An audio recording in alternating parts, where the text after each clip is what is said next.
Hello. Hello. It's me. The old streamer. Eating some cheese. Some good old cheese. How's everybody doing tonight? I had my my nappy, but it's one of those ones where I wish my nappy was longer. But it's all good because we're gonna read and then maybe after stream I'll go fucking sleep some more. Who knows?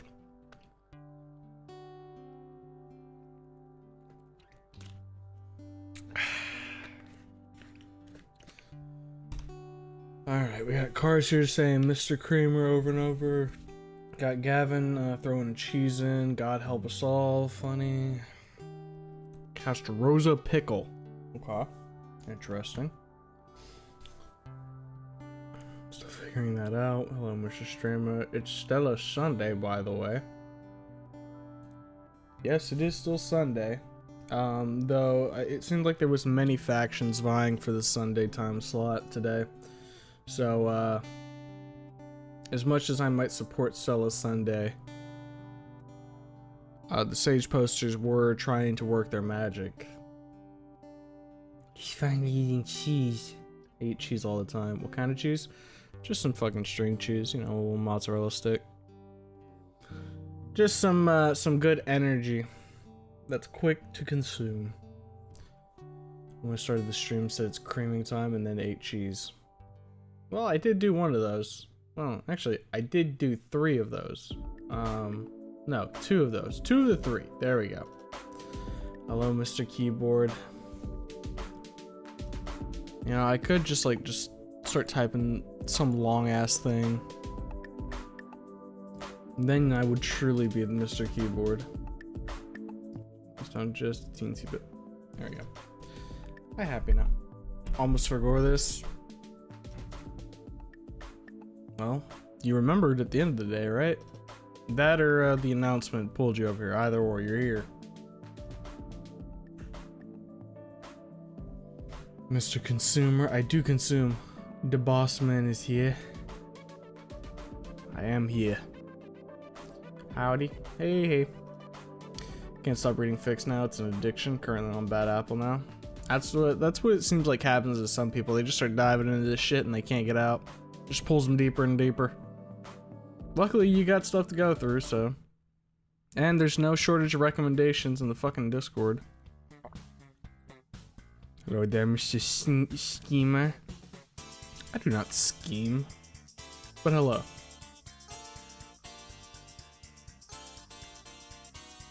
Snoot Sunday.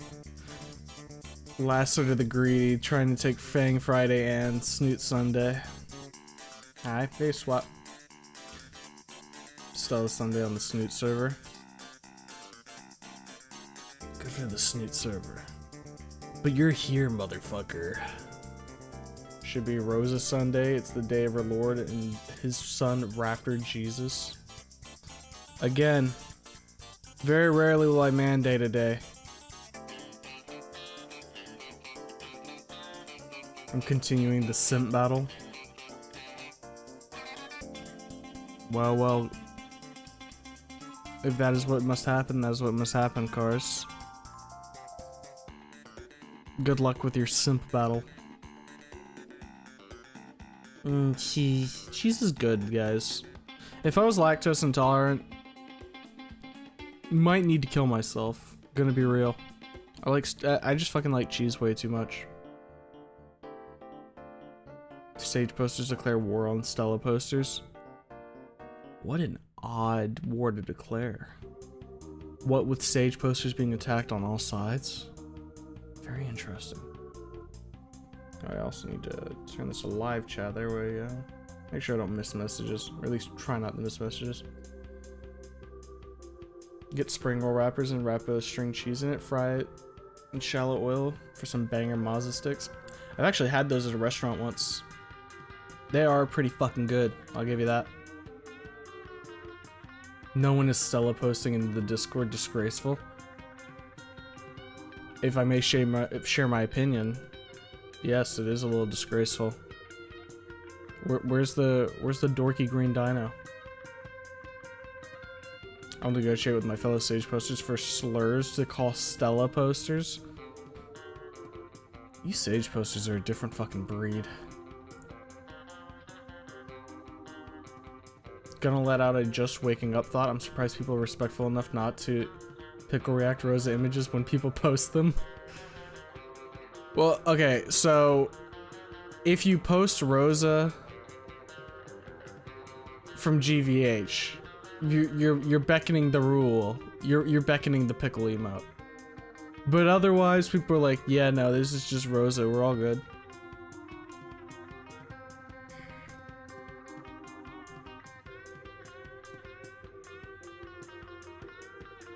Been good going through Bond's fic.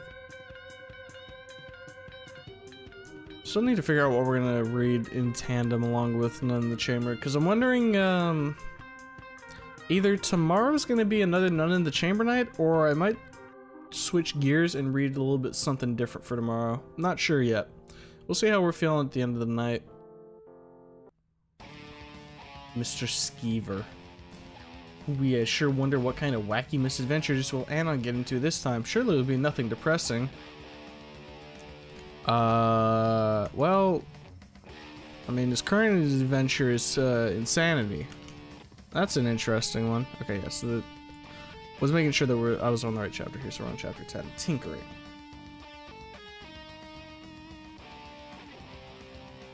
Finished watching the GVH VODs. It's super turned into a mess at the end. Yep. Iggy's been playing through GVH as well, and he said that for his first playthrough, he at the very least enjoyed his time. I'm wondering how his second playthrough went though. I'll have to ask him about that later.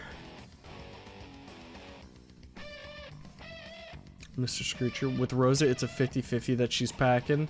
More like 20-80, yes and no nowadays. Yeah, more people appreciate Snoot Rosa, which, you know. She ain't packing. She's packing other things. Sometimes the gun.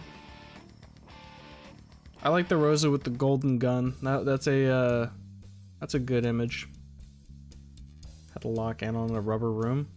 It was inevitable, let's be honest. Full of rats. No, not with the rats. The rats do not make Anon crazy. Saw that about their first time playing. Well, I can't say I super enjoyed my time with GVH. I can say that I agree with it being a very big missed opportunity. Okay, but they're NY rats. You fucking can't. I've assassinated the ninjas with onions, so if anything sad happens, nobody will cry. I don't know if that's how that works, but like, I guess you're putting in the work, so cool. Is the Discord safe? I'm scared. Define safe. Because the Discord is relatively safe as long as you know what areas to stay in. The next Snoot Mod Jam started. It has. Snoot Mod Jam 2 is in effect, which means I'll have a free stream at some point. Easy fucking peasy. Just boot up the Snoot Mod Jam 2, and we're good, baby. The only issue with that is, what, the last Mod Jam took us like, what, 8-hour stream? I'd have to decide if we're going to do a marathon stream again with that, or if I'd want to break that into 2 parts. I guess it kind of depends on when the Snoot Mod Jam wraps up, because I didn't see like when it stops. I just know that it's begun. I wonder why you feel that way, Mr. Streamer. Smash. My mind is an enigma. Had to be very careful with my enunciation there. Which is worse, NY rats or Skin Row rats? I think NY. Skin Row's bad, but NY's worse. The rats, that is. Vital lore. Is this a Snoot Wani fic? This is a Snoot fic. It is a E1 Snoot fic in particular. Certified milk enjoyer here. I can appreciate some milk. I mean, I don't just go like drink milk to drink milk. I'm usually having it with like something like fucking Oreos. But I can fuck with some milk. The Discord is like no man's land between the YouTube and Twitch. What an interesting way of phrasing it. I don't think there's ever been like a YouTube and Twitch like fucking race war happening in the Discord, to be honest. Honestly, as long as you avoid triggering Artie to post or agree with Lanny, you'll be fine. Those are good guidelines. Like, it fucking... You get Artie riled up? Like, you just hope that you get Artie riled up about Mia. And then you'll just get Mia posting. Lord forbid you suddenly start getting feet posts or fat posts in the Discord. That's bad. And then if you start landing on his train of food thoughts, oh... Ooh, that can go somewhat. Like, the thing is with Lanny's food posts, it could be something like that doesn't really affect you too much. Like, he burns his food. At this point, I've kind of come to terms with that, but I still have not come to terms with the fact that he thinks pepper jack's the worst type of cheese ever, and he only likes like 3 different types of cheeses. That's where I draw the McFrickin' line. Pickle React Rosa images. Now there's an idea. Thank you. Great Laster has a new tool in his fucking belt. And white rats are just skeevers. Quote, I can fuck with some milk. I can. I know what I said, and I do not take it back. If you're not on Twitch, you're an op. Whoa. Be careful there, Sonny. You don't want to evoke the wrath of the YouTube audience. Because then I start having to read actual war happening between you two. And like, I don't know. Why do I gotta be the fucking mediator? And there's some pickles. When someone asks if I'm lactose intolerant, I tell people I don't have the inferior gene and I'm not a lesser being. Because that's what they are, lesser beings. Lesser beings that have to power up to try and eat anything with lactose. Matt's pushing down the stairs. If you're not a Twitch user, you're a fed. Huh. Mods ban YouTube. Sorry guys. Sorry guys, if I said I need to ban the YouTube. Or, well, if I said the mods need to ban the YouTube. So I gotta fucking end the YouTube stream. It was nice seeing you guys, but I'm gonna become a Twitch exclusive streamer now. Bye-bye. Bye-bye. I'm on both so I don't hear Mr. Streamer talking to ghosts. But talking to ghosts is fun. My inland empire is so high. You have to appreciate that. Of course, we want more None in the Chamber, but all good things come in moderation, so it might be a good idea to do a different reading tomorrow. That's what I'm thinking. We've done, this will be 11 chapters straight, quote-unquote straight, of us reading None in the Chamber. And while it is a good fic, and we do enjoy it, could be interesting to listen, or to read something a little bit else. Either like one-shots, or maybe starting like a Wani fic to please the Wani audience. Not too sure yet. That's something I figure out between now and then. As always, you know, my dumbass kind of waits till last minute sometimes. Easy. Never used Discord to interact outside of gaming. I will say, the Discord we got going, it's pretty chill. If you wanted to like just jump in and like kind of just get a lay of the land without saying anything, you could totally do that. Nobody's gonna expect you to start talking or anything. You can just kick back, peruse the different channels like the Pit, go to Snooting Up or the Wani posts. Just get some content in, take a look around. You'll start seeing some faces pop up more often than others, and you'll get an idea who's kind of more active and who tends to lurk a bit more. And then if you want to join one of the VCs, you can do that too. People join all the time. Right now, I don't think it's popping off, but earlier today it was like, what, 12 people? Huh. Good times there. Start with some Nazar fix. Of course you would, Artif. Of course you would. Crazy. We should do more one-off stories on the side and then the chamber. I mean, that works, right? It makes it so that we don't have to, like, keep 2 things going in tandem as well. Which for some people that's too much and the head's gonna freaking explode. I'm gonna do one shots for tomorrow. Lesser races? Measurehead, is that you? Subscribe to the Advanced Race Theory on youtube.com/measurehead. Gonna commit a Lanny on you, Ardiv. You can't stop my Dino BF posts.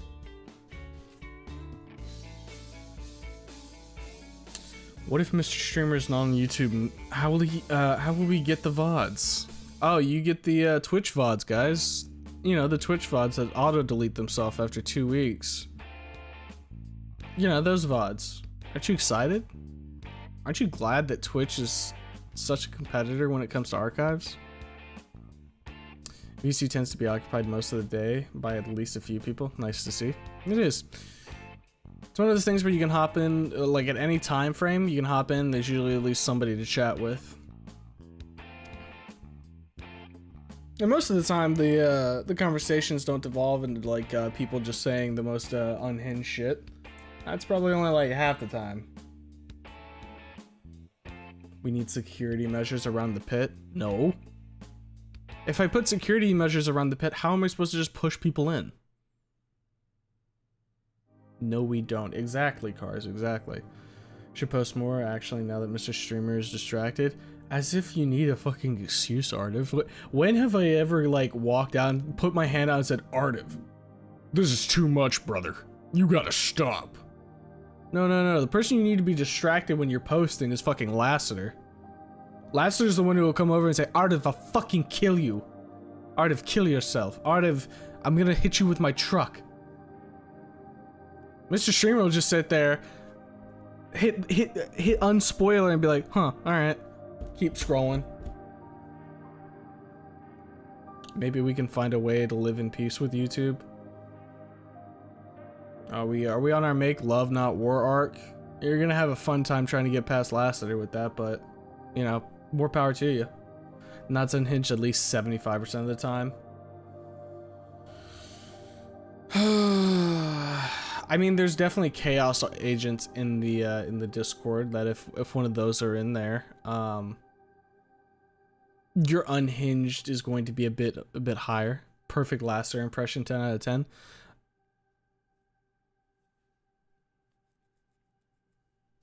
Anybody who's been in the Discord recently knows that Lassiter's has had some brain rot recently. Like, I know I can say something right now that he'll instinctively say something back even though we're not even a call. Like if I go he's gonna do it as well. Or he's gonna do dori. He'll do one of those too.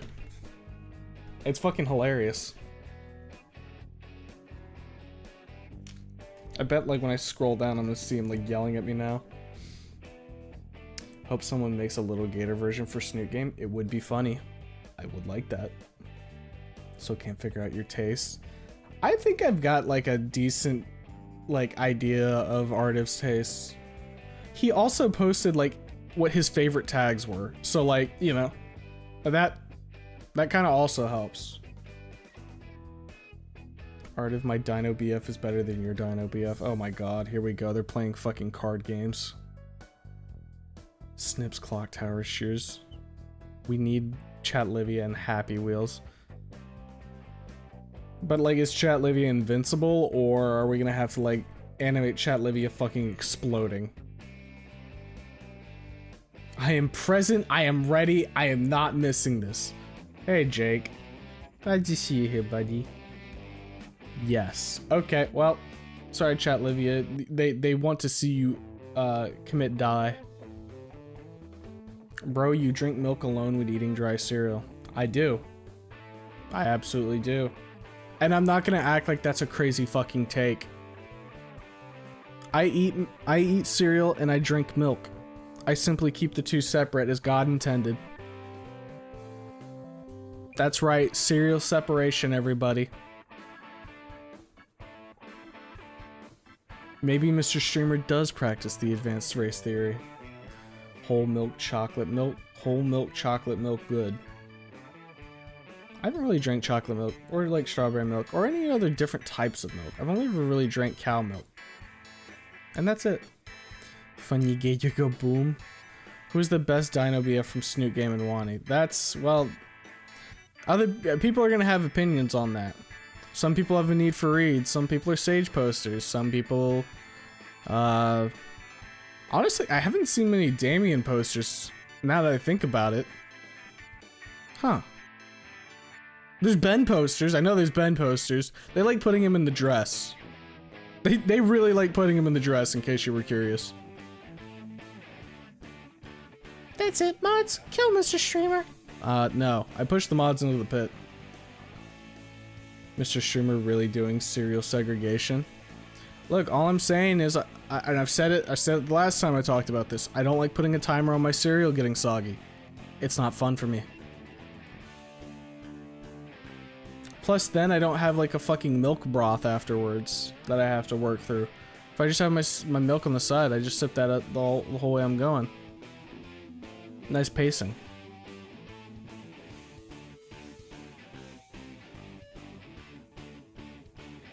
Just eat the cereal slop, damn it. No, I don't have to. That's the thing.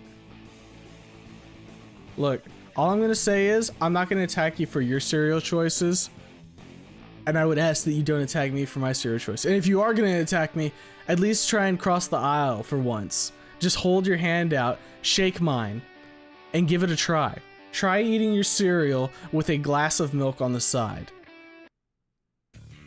Give it a go.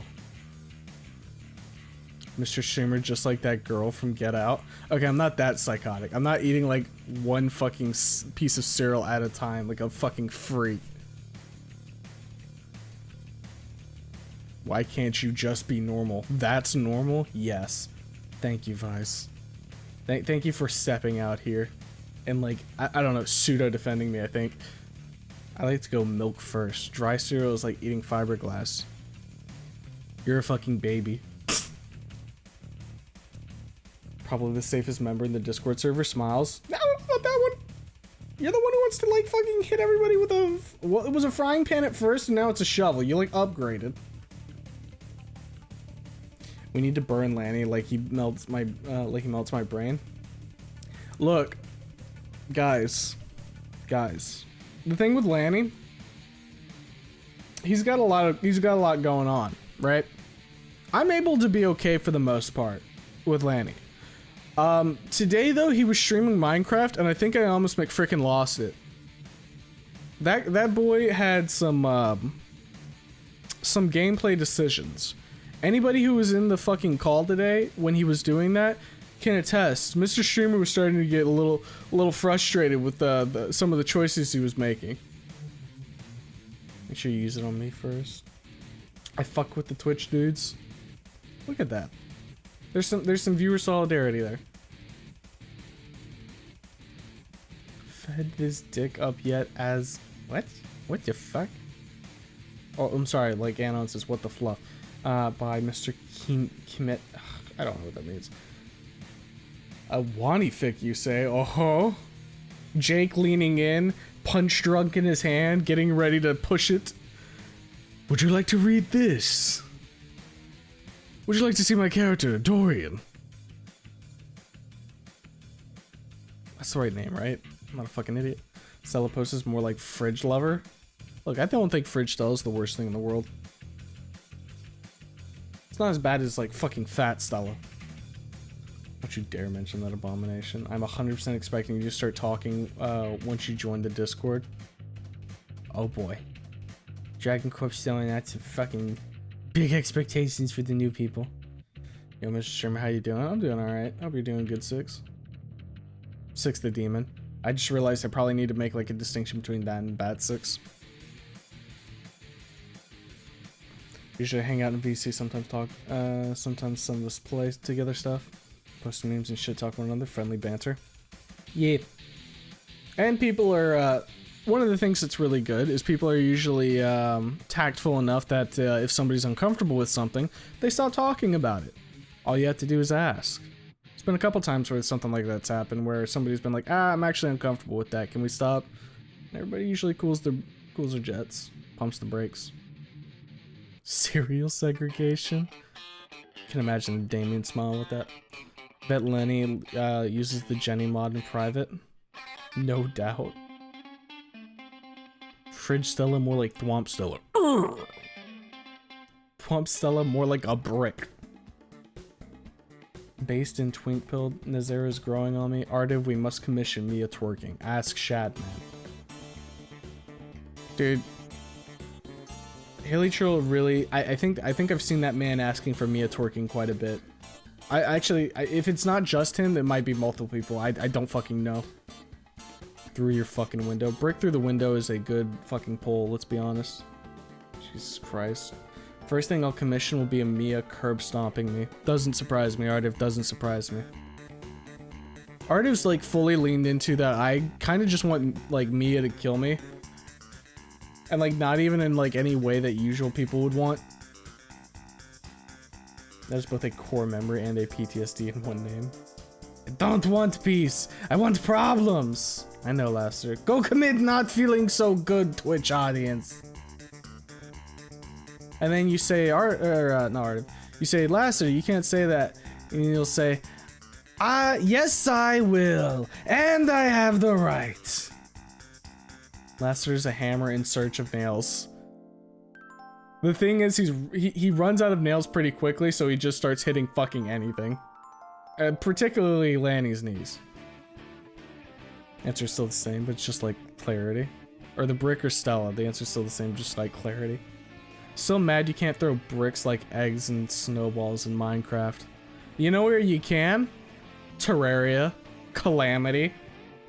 You can get bricks out the gate and start throwing that shit. Duddy. Leaves. Fucking hell, Homo. Stop triggering my PTSD. Lassiter is twink in real life. Look, Anon, that is a bold fucking claim. I think you need to run. Stop punishing my boy. No, I don't think I will. Oh shit, Vi's finally resetted from Twitch to YouTube. What a blessing. Nah, I came to cause problems. Truly a Lassiter moment. Oink. Which one of you fuckers stole the toilet brush? Not me. With a vaguely toilet brush shaped bulge in my stomach. Couldn't have been me. Dry cereal is normal, thank you. See, I'm gonna keep collecting those people that are calling that normal. You guys are gonna be on a list. It's a good list, I promise you. I just said a few lines above that I want problems. I just can't stop winning. It's why I said it. Oh, there we go. he's even fucking Vase over here with the Dori, and then Lassiter having to type out the Vernieu. Like the dude can't even stop in like text form now. Nazar and Reed. Don't lie though, that Cheongasm dress is pretty nice. Look, I'm not gonna like say that I'm not gonna say that people shouldn't put Ben in a dress. I'm just saying that people like to put Ben in a dress. Be like, I like the type of woman that can straight up kill me. Or to be like, I like the type of woman who will straight up kill me and have no have no regard for my safety. This is how I see Mia posters. Clicks the link. I love the Ah! Very loud. It's the Gianni version of this. Kind of woman that will actually just kill me. You know, when I left the house today, I was thinking, damn, I really hope some hot chick paints my brains all over some fucking hallway. And here we are. Really just absolutely destroy me. You get the point. You get the point.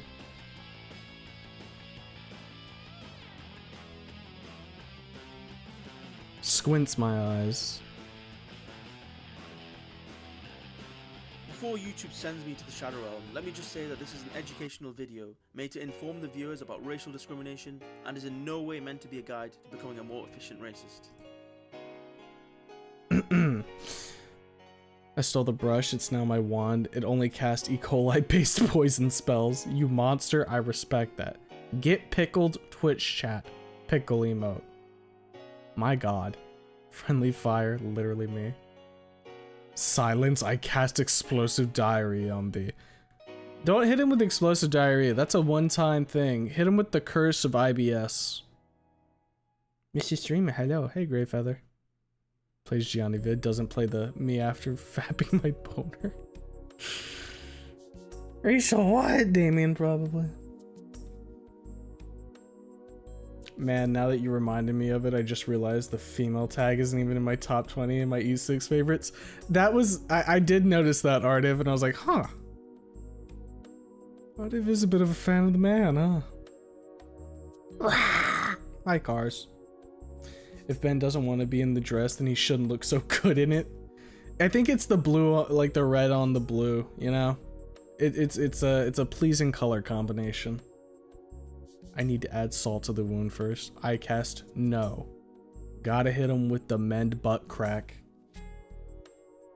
If you combo mend butt crack with explosive diarrhea, do they just pop? I feel like that's not a good one.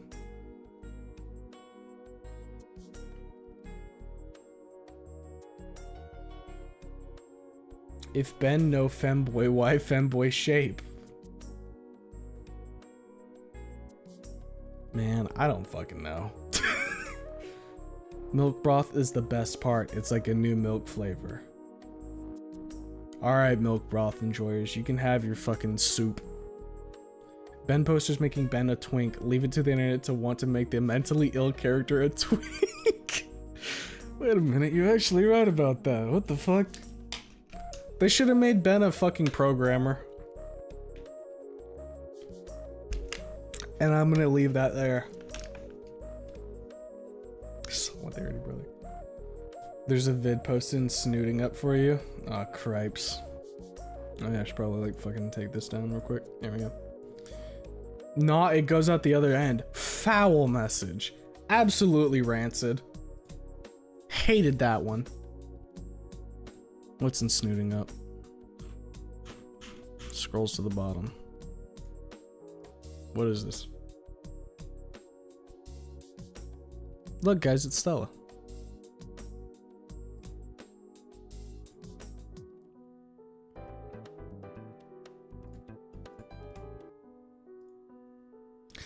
Vanilla, true love, hand-holding, pure, kiss, fidelity, in love, married, emotions, happiness, kisses, hugs, loving, mutual attraction, pure love, feelings, romantic, sentimental, future plans, mutual respect, sincerity, happy story, multiple work series. Art of fucking malding over in the corner over this. Truly. Oh, these up. There we go. And then the music starts again. Spell combo, men butt crack into shit pant. I cast stomach ulcers on Lanny. Ooh, rough. I cast summon tapeworm. Summon tapeworm swarm in your large intestine. If they're hungry, you're hungry. Let them in. Best girl, best tags.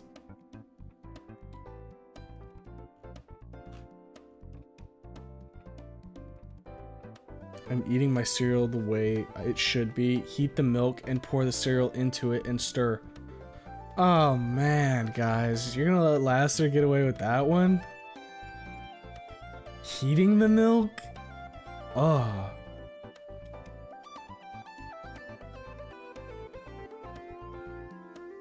Sentence hurts.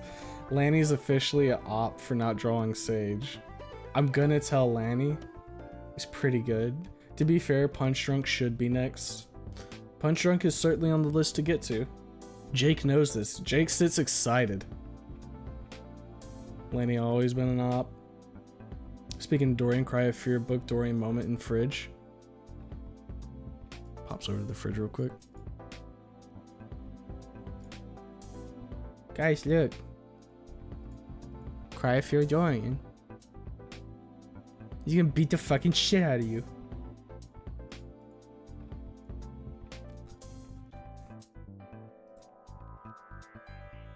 I cast funny bug in your stomach. I cast detonate tapeworm. Is the force of the explosion dependent on how long the tapeworm's gotten? Mods ban him. Mods send him to the sun. Cast permanent ball stick to your leg.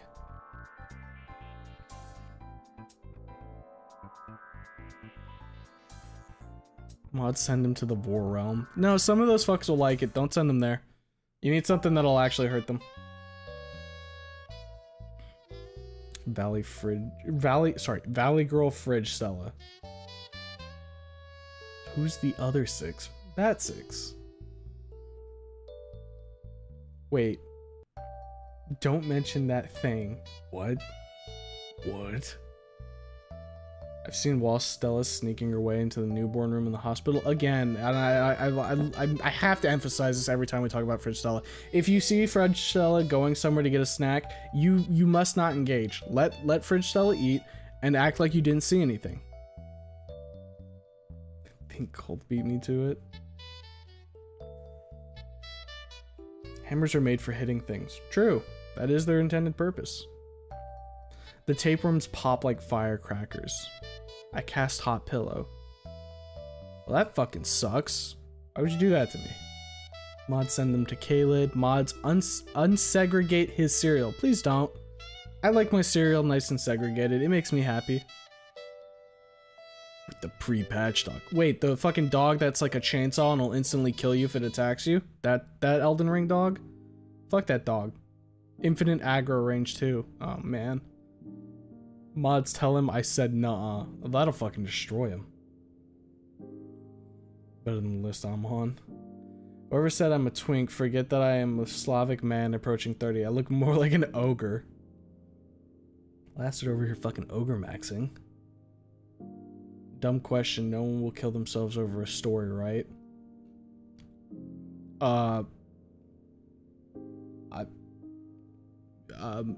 Maybe? I don't think so. Question mark? Literally me? This is literally me. Now that's some fucking content. Literally me. Oh shit, this is the guy who made the eco-terrorism video. Schwambus. Thank you, Gof King. I do like a word like Schwambus. Fridge Stella is like the product of a failed fusion from DBZ. What was the fusion between? Was it just between like literally a fridge and Stella, or like who tried to merge? You cannot escape. Mods, send him to Live Leak headquarters. Mods, put a Live Leak in his peripheral. Put the logo there. Send him to Fear and Hunger. Flips a coin. Calls heads, but it's actually tails. You know what happens next. Mods, send him to the co-op offices. Cruel. Cruel and unusual. Slavic ogre, you mean peak Eastern European evolution? Why did you say last is a twink? I don't know, Ann. I don't know why you're talking about yourself there. I don't know what to tell you. Don't try and hide. Hey, Mr. Creamer from the future, you're currently like 5 minutes behind on the chat. Make it 10 minutes. Will do, boss. Yes, I am. What it means to be peak of the evolution chain. Ben Bussy Blast. Yep, shouldn't have read that one. Shit, who's the donkey who gets the ogre, not the ogre, the hot dragon chick? That is, are we gonna recreate fucking Shrek with the Lassiter? Do we have to figure out who in the Discord is his funny little companions? What has become of this group? Good questions. Desktop Fang, my beloved. Yeah, she just hangs out over there. She's just chilling. Vanilla, fucking disgusting. I'm gonna vomit. If they aren't literally killing me, I freaking hate it. If they aren't killing me or they aren't gay, why would I be here? Says Ardith. Cope, seethe, dilate. Mint best ice cream. I like vanilla. Here we go. Mental stability in my snoot fic? What the fuck? Well, we're at the asylum now, so you know. Or at the psych ward, sorry. Warm milk, just like mama used to make. True, that did happen. Hot milk depends on what it's used with. Bro, steamed milk and coffee or tea is good. Yeah, but we're talking about like steamed milk, like hot milk with cereal. I like my milk cold cereal. Little Birdie told me you did some wah-wah about my Minecraft gameplay. Yes, I did. And I have the right.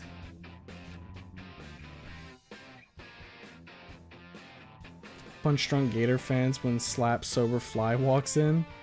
Jesus Christ. Why are you hating on hot milk? We don't talk about slap sober. Get that filthy name out of your mouth. Fave Nazar pick I've seen so far is Nazar wake up going, I feel mentally well today. Too mentally well. Or something to that effect. I relate to that. Should have saved it. I think I know which one you're talking about. My send you the timeout corner. Nah, give co-op higher-ups a permanent live leak watermark near them. Damocles moment, mint chocolate chip is peak. I see people saying they like mint chocolate. So be it. Wait, what is the superior part of your Skinwalker breakfast meal? The milk or the cereal? Well, I mean, like, I eat the fucking cereal for the cereal. Like, honestly, if I'm having like a good breakfast though, it's like some bacon, eggs, and either like some pancakes or like some buttered toast. That's a good fucking meal. That's a good breakfast right there. Ogre maxed and swamp pilled. Love existing live at the jibber jabber hour. We do a little jibber jabber, we do a little yap, you know how it is. Hello gamers, hey, what's up? How you doing? Fucking agreed on the mint chocolate chip. Vanilla bean ice cream can be great too, particularly for root beer floats. Everybody has their tastes, and I try my best to let them enjoy it. Wait, was it Green that said slept too healthy? What do you mean? So I was saying that it was a Nazar pick, and from what I remember, I do think that was the case. I guess I have a roommate now. A big ass dragonfly flew into my bedroom. Let's fucking go. Roommate moment. Make him share the rent. If we recreate Shrek with the people from the Discord, Farquaad is either Mr. Creamer or Lanny. Guys, don't Farquaad me. don't fucking Farquaad me, please.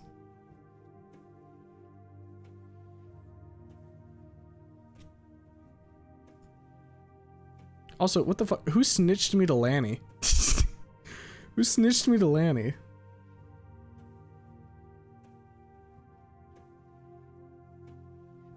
Looks in the fucking chat.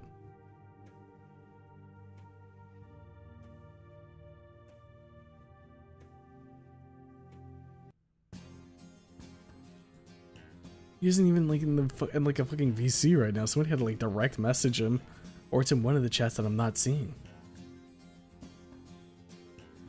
It's like almost 3 inches long. This one's been eating good. It's just chilling behind me. He's just a little guy. Well, I guess not too much of a little guy. He's just a guy, just chilling. Let him live. The only dragonflies I've seen are in front of my car. Uh-oh. Is it in front of your car while it's moving? Probably damselflies. The Anon father part should come soon. If he's literally a Klansman, it's the non-written version, just a heads up. Got it. Got it. Mr. Streamer, what cereal is your favorite? Bro, I did not eat many fucking cereals, I'm gonna be real. So my pool to choose from is pretty small. Fruit Loops is what I would have eaten back in the day. Bacon! You're normal again.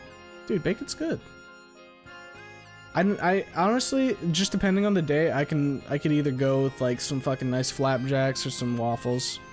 It really just depends. Both of them are good. Both of them have their benefits. Honestly, I think like early in the morning, a nice pancake, pretty preem. Though, and follow me here, I think that waffles go kind of hard at night.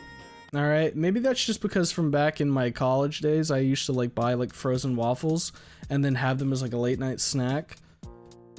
Those went pretty fucking hard. I like those. Can go make a poor man dinner by lazily putting 2 microwave things together. I did not eat dinner. That cheese stick was the only thing I've had tonight. Before that, it was like a fucking pizza at like noon. I might order a calzone after stream today. Or I'll go get something easy. Who knows? We'll fucking see. Did I hear chocolate mint ice cream? Yeah. Or mint chocolate chip at least. I don't know if there's a distinction between those two. Random fact of the day, American barns are often depicted as being red because farmers would put rust in the paint they used to seal the barn. Huh. Noted. No, gone, reduced to atoms. Rough. Those dragonflies got it rough. Exploded like a Vespoid. Chicken and waffles though? Chicken and waffles is good. I've had that like maybe once or twice.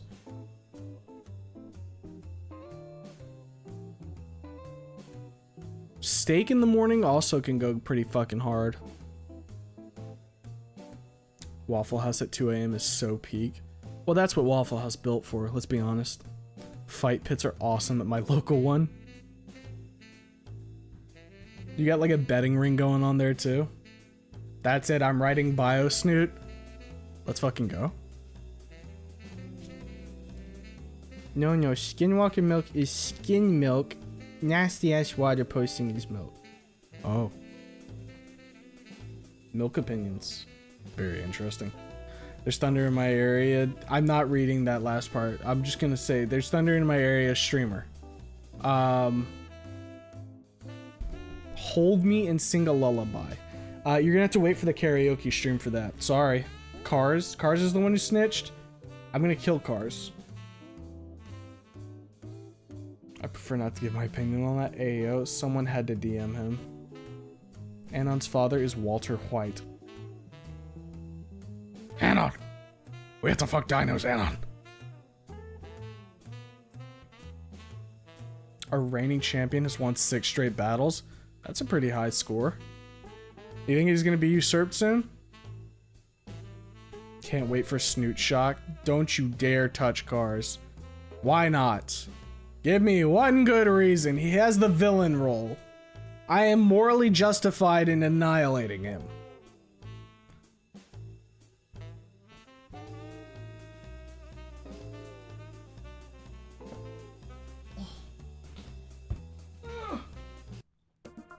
Alright, I'm good. Nah, he got a pistol? Fucking... So do I. It's gonna come down to who's the better shot. Forgot I was rooting for Cars. Some of you guys would cheer on the fucking villain. He's a feet poster. He deserves worse. That's what I'm saying. Wait. Hold up. Looks at who posted that. Squints. We were brothers once. Can't wait to see more of that plant snoot mod. Oh, yeah, I know which one you're talking about. The one where the plant goes, Love that little guy. Love that little guy.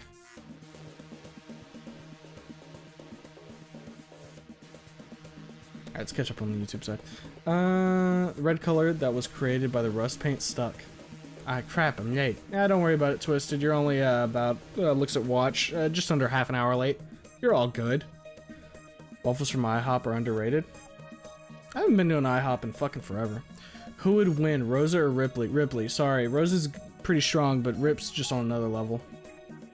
Here's one for you. What's your fave broke-ass food? Mine is a slam sandwich, i.e. bread and mustard and mayonnaise. Okay, how broke-ass are we talking here? Like, under what dollar amount do I have to go with? Because, like, back in the day, a fucking Totino's pizza used to be, like, $1.50 at most. Then you just get a little bit of cheese and some pepperonis, like some pre-sliced pepperonis, throw them on top, and you've got a pretty quick meal. It's good, it's easy. Otherwise, you can do like, just like, what is it, those microwave cups of rice.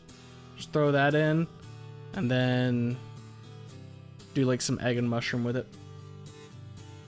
That's not super broke, but you know, it's lower tier and quick.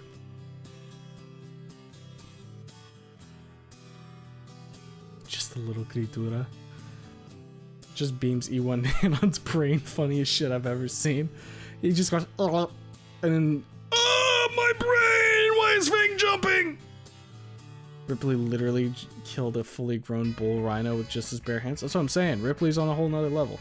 Yeah, I'd win. Eat this 50 cow. Okay, well, I mean, yeah, that'll kill Ripley. friend drew Stella with her eyes on the buns instead. Gonna turn into an actual drawing eventually. That is cursed. But interesting. I'm curious to see it. Does Rosa have the chancla? Meat in the morning is good, but I feel that depends on what cut we're talking. I could see that. That's fair. Do you think Skinwalker is a human slur in the Snoot Wani universe? Oh, that could be good. Can we start using that? Yes, Rose has the chancla. Walter White supremacy. I'm gonna say it. Snoot Eater when. Ooh, interesting. Ripley would eat the 50 cal like a tomahawk steak. Finally, our battle will be legendary. Mr. Creamer, please give Anon's dado having a Middle West accent. Okay, I'll try. I don't remember what Middle West sounds like, so I need to figure it out. Bromine is installing a 100 gigabyte game on the unclean 2017 computer. Can't have shit in this house. As long as Ripley doesn't have his gun, she'll win. Damn, gripped up. Hey, yo. Oh my god. Holy cannoli. My man. What did I do something? Did I do something? Was it the gun? Was that it?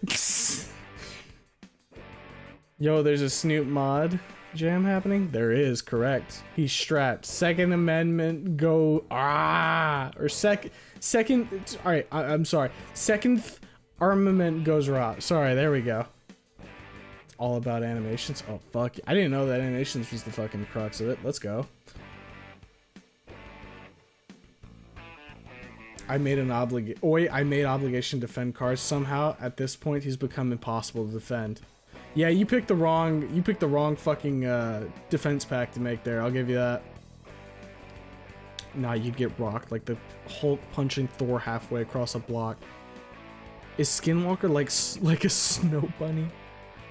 Old of you to think my arsenal stops at the 50 cal. Motherfucker's got the artillery. Goddamn. Old of you to assume he was hired after the 50 cal. Stay strapped or get clapped. Go gadget nuclear bomb. I mean seriously.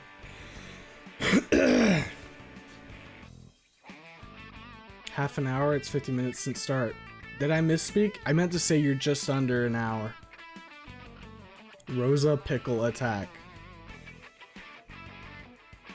You know, some people like the pickle. Looks at Lanny. Looks at Artiv. Who would win? Lean with an AK-74M or Ripley? No gun. Depends on the playing field, I would say. With or without the chancla? The chancla? Well, that's an interesting way to say it. Blin would win even without his gun. Ooh. That's a spicy Blin take. Ripley's ex-military and absolutely jacked, not to mention he's like 7 feet tall. Yeah, there's a reason that Anon's shitting his pants anytime he saw Rip. Lol Waffle House, man. There was a Waffle House that was so bad, it paid for security and not one unarmed guard, but 2 full squads of armed security. Had to hire the whole fucking PMC group, god damn. So is the Spartan armor. I.e. 4 guards with handguns on hips, shotguns in cars. That's wild. Whoever said the Skinwalker thing, I'm gonna write that down. Good. Make it a thing. The yeehaw accent. Dollar amount. What's left in the fridge? Yeah, no, I mean, like, usually just my go-to quick and easy. That's, I mean, the price of a Totino's pizza has risen over the fucking years, that's for sure, but, yeah, the most, like, poor boy meal I've had is just, like, those minute cups of rice. You just cook one of those and then throw some soy on it. Like, sure, you can add, like I said, the egg and mushroom before, but just doing that and eating that, or like 1 or 2 of those, and then calling it a day, or a night. That's probably about as poor boy as I've gotten. I didn't do, like, the whole, fucking subsisting off of ramen for days. Wait, are humans still called Homo sapiens? Would homosexuals be dino people who prefer humans? Ooh. Asking a real question there. I beg for Sage Mod every day. I pray to Snoot Jesus. My man, aren't we all? No, we all are not.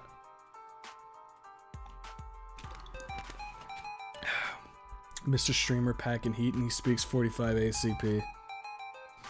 Why do 45 when 9 will do the job? Some say the pickle makes it cuter. Some would say that. You're certainly right there. Sure, Ripley has been in worse situations in a fight. Just slap that on and then bam. Bam, there goes your rib cage. Ripley just tore it out of you. I forgot my mom lives near Skinwalker Ranch. Are you sure that's really your mom? It's unknown now. She sees me time to time. Dude, Gray's got the Skinwalker mom. Let's fucking go. Cryptid moment. Gray's mom's got it going on. There's no way Rip is tearing through Spartan armor. His fingers would crumple like mashed potatoes. I like how we had to power scale to beat Ripley by putting on fucking Spartan armor. Can't expect God to do all the work. These hoodlums. Good point. That is a good point. Homosexual preferring humans. I could see it. I have a 50 AE Deagle, bitches. How's your wrist feel after shooting that fucking chonker? Came looking for copper, found gold. Waffle House fucking bangs. I will die on this hill. Like I said, Waffle House can go kind of hard. What Homo erectus would be? Question mark? Well, Homo erectus is our predecessor.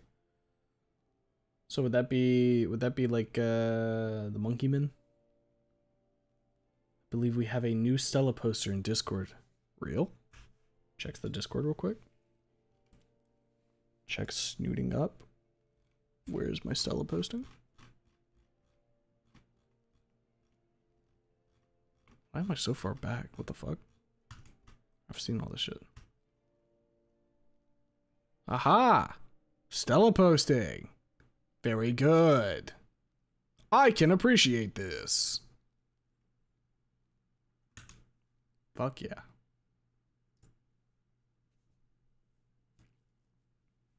Nah, Ripley's still gonna get through that shit. Not to mention he doesn't need to break the armor. Just send enough shock through it to shatter bone. More like he'd shatter his own bones from trying to punch it. The only thing that's breaking that armor is plasma blades and heavy artillery. Just call him, I don't know. You figure something out. Somebody figure out a way to give Ripley power armor too or some shit. I don't know. Angry Gator Wife song. I think it means guy who walks standing up. Imagine if Fang had Samantha's height. What, you mean pocket sized? It was one of the four. Shit was crazy as fuck. Busted windows, cars on fire, and that was just Tuesday. God, your fucking place had it was the fucking Thunderdome. Fang at Samantha height would be shorter than Trish. Real? For things like Ripley, we use the 500 Nitro Express. And it's necessary for the job, truly. 9 mil kills the body, 45 kills the soul. Well, I'm trying to send you to God, not the Shadow Realm. Wait, would Snoot Society treat the word homo like the N-word? You fucking homo. Whoa, you can't say that! Jesus! People overestimate Roman armor. 500, says Artiv. Here we go again. Rockring Ripley. All armor has its weak points, he'd find those if needed. Would be as big as George from Reach, if not bigger. George was a bit of a fucking lad, wasn't he? Baby Ripley versus every single superhero. What the fuck does that mean? Fang with Samantha's height would be funny. Can somebody just like take an image of Fang and like just chop like her midsection and just shrink her that way? I think that would be pretty funny. So Fang is a homosexual. Yes, she is. Feels awesome, part of the Wrist Breakers Club. I love it. Wait, does that mean Planet of the Apes is just humans instead? Also, Cynthia posting very based. If Olivia was a fantasy character, would she ride an animal or would she levitate?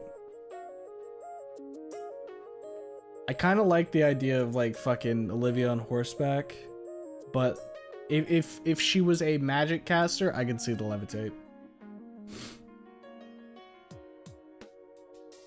Can we start the 500 is 500 reading, Mr. Streamer? Agreed, do it. I will have to bleach my eyes and brain for that. Oh, you poor fools. I call her more of a skinny enjoyer. I claim Sage Sunday as Sage poster. Uh-oh. Bold of you. At least in General Dino. Spears is better than Ripley. That's a take. I don't know if it's a take I necessarily agree or disagree with though. They're both pretty fucking strong. Chat, my power just went out. Rough. Close your eyes and imagine Sage coming in and fixing your power. That'll help you. It's Stella Sunday and it will stay that way. And here comes the Sage Stella War. A glorious thing, truly. I think I shit my pants here, and I do not admit to that. No, that's insane. Please, no more 500 is 500 reference. God, send you signs the SOP Sage posting. Imagine God getting so angry at the Sage posters that he's literally trying to take them offline any way he can. That's the best response to that quote.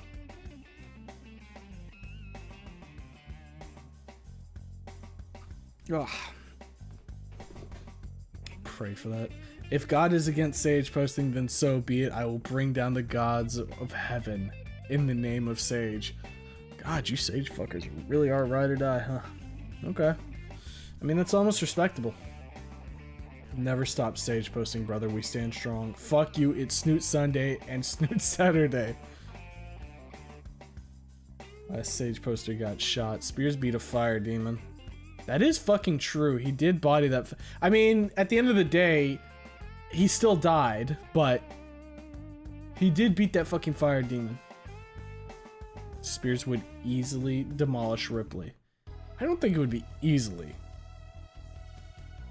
I do think Spears would win, though. And I won't compromise with only one Snoot.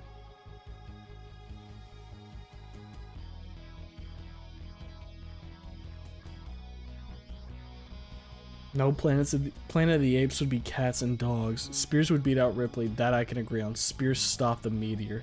Stella win-win this war. He dismissed Ripley's soul from his body. Just cast him out, huh?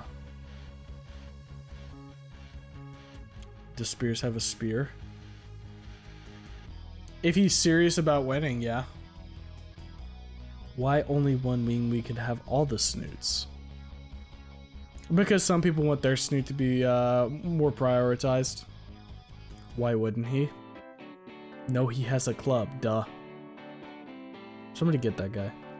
It's been 65 minutes. That it has. We will be starting very soon here. In fact, we might even be starting, like, right now-ish.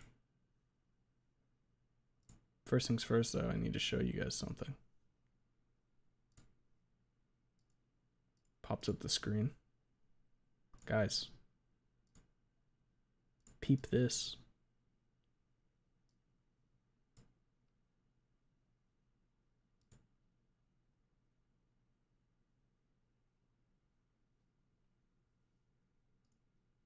It's the thing, guys.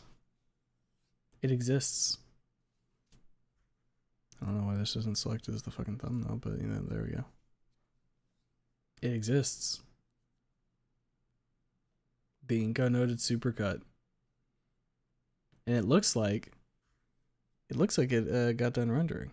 So I just need to add the stuff to the description here, and then I'll be able to make that public. That'll be good to go. Let's go! The master cut! Yeah! Yo! Peeping your horror? No, not the horror. But yeah. All good on that front. And obviously, for those who are familiar, this is Vase's art, which I kind of played around a little bit with to get a nice little thumbnail there. So that's there. That'll either be coming out like fucking tomorrow or like sometime tonight if I don't pass out after stream. We'll see. Yes, content substances. So on the topic of spears, what size is the wife? We've seen a few interpretations, but how big? The biggest we've seen, truly. Fang is huge. Vase carrying Mr. Streamer again, truly.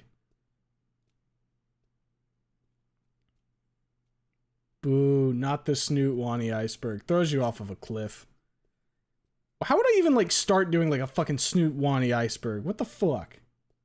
Oh poop. Stella will rise and Sage will be banished into E1. As all things should be. Thunder's back. Inko noted binge. Not saying Stella is bad, but Sage can't just get bullied. That's why I stand up for Sage. I feel like if E3 Anon versus Ripley would be like that scene from Metal Gear Rising Revengeance. Yeah, kinda. With Senator Armstrong. Would recommend. We all know that Inko noted. That's so sick. I mean, you're the one who did the art. It's sick because of you, my guy. Homie cooks. 9 foot tall, more audiobook content at work. Let's go. Probably like the only person I would listen to if you did an audiobook series. You know, people have said that I should do audiobooks. Laster's also been saying I should do fucking ASMR. Maybe I need to lean more into that shit. Maybe. Snoot Wani iceberg. Yeah, Hilly Churl, I believe, has mentioned a couple times that he would like for me to do a iceberg where we talk about all the Snoot Wani stuff. But I am not a lore master with that, so I would have to do research. For Spears' wife, she's 9 foot tall. 10 foot. Take her to leave it. I want to kiss that snoot. I've heard that one's pretty good. It's Wani, but it's Anon. And that means I get my gator. Smile. Very loud, the harder they fall. Instead of Inko, but with some tweaks, so I would work. I was here for the yapping stream, and now I'll doze off. Good night, everyone. Good night, Ardiv. Have a good rest. New Snoot versus idea. Mexican standoff between Spears, Ripley, and E3 Anon. How does it go down and who wins? Bro, that's a lot to think about. You wake up and find Fang eating all the dino nuggets out of the bag at 3 a.m. ASMR. See, I could do a shitpost like that and it would work. I will meet you at 11 foot tall, Mr. Streamer. Alright, you know what? I can deal with that. Pay for an audiobook spoken by this guy if it's cheaper than YouTube Premium. See, here's the thing, buddy. It would be free. Joining this community, best decision hands down. Well, that's very nice to hear. When he kissed that snooze, wrapping up, by the way. Ooh, good. Okay, maybe we'll add that to the radar.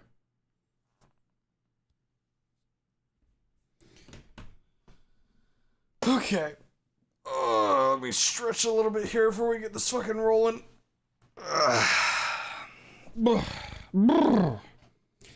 Mr. Streamer is the narrator in Darkest Dungeon, or I should say Darkest Snoot. Guys, I could never reach the point that the fucking narrator from DD is. That guy is too good. Jake's Parade Pan Massacre ASMR Volume Warning. Bonk, bonk, bonk, boing. ASMR Anon looking at Dino Nugs prices and despairing. I believe the author said something about maybe 5 chapters being left for it. Hell yes. The way is lit. A blazing star is born. Many falter in the face of peril, but not this one. Not today. There you go, you get a little bit of narrator, I guess. Yapping time over, guys. Just in time for the toaster oven and microwave to finish. Let's go. We start in time to get a big planky hot cocoa and lay back and enjoy. Who mentioned me in Twitch chat? I'll pull it up, I swear to God. Looks at the Twitch chat, it was Carrick's. He's just talking about your crusade, man. Dinner and a show, where the hell is Chat Sage at?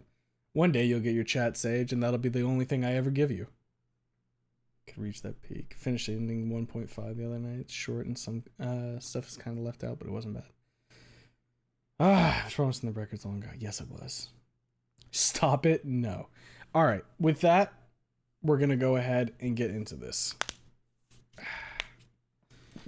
So, for those of you who might be a little foggy, the last time we were reading None in the Chamber, Anon ended up in the psych ward. And now he's going to be here for a couple months, I believe is the plan currently. We've run into Schizo and I believe it's Alexei, a Russian, I don't know, playwriter who's here. And I mean, you obviously know who Schizo is. For those of you who might be a little concerned as to why Schizo might be in the psych ward after a school snooting, you can, it might have been just a breaking point, but Judy is alive. Judy posters rejoice. She was not harmed. So we're all good there. But that's about where we are right now in terms of everything important. So we're going to go ahead and get this shit rolling with chapter 10 here. So get your blankets, get your hot cocoa, get whatever you need. Get cozy, because we're going to be reading for probably about 2.5 hours here. It's usually how, a little bit shorter than that, maybe 220 for 2 chapters, but let's get it rolling. Here we go. Chapter 10. Tinkering. Summary. Do you have the time to listen to me whine about nothing and everything all at once? I sit down and look around. Dr. Violet's office is small, cozy, and neatly furnished, with all the things you'd expect to find at a shrink's office at the hospital. Shelves filled with tomes of medical knowledge, medical college degrees, a clock on the wall. Hell, there's even a plant in a plastic pot on the windowsill. Walls are painted light baby blue. On one end of the room, on the right side, sits the desk, with a small pile of documentation sitting on top. On the left, to my surprise, there's a couch. It's a bit too big for me, having clearly been made for dino use. It is quite comfortable, though, as I find after sitting on it. Man, I feel like that one mission in Grab the Auto 5 where one of the characters goes to a therapist. So, Anon, let me introduce myself properly. Dr. Violet sits down in the chair opposite to the couch. I am Dr. Violet Parker, and I'm a psychiatrist. Dr. Candace chose me to visit chose me as your individual therapy doctor, and I hope that we can work on your issues, if you'd be so inclined. I frown. It's a lot of words just to say, hey, my name is so-and-so, I'm a doctor, I'll help you. Last part of her little speech surprises and eludes me. I look over at her. She looks back at me, her pen already in her hand. Man, every doctor here carries pens. I wonder if it's part of the work dress code? You must have at least one pen on you at all times. Okay, focus. You wanted to ask her something. What do you mean by saying if you'd be so inclined, Doctor?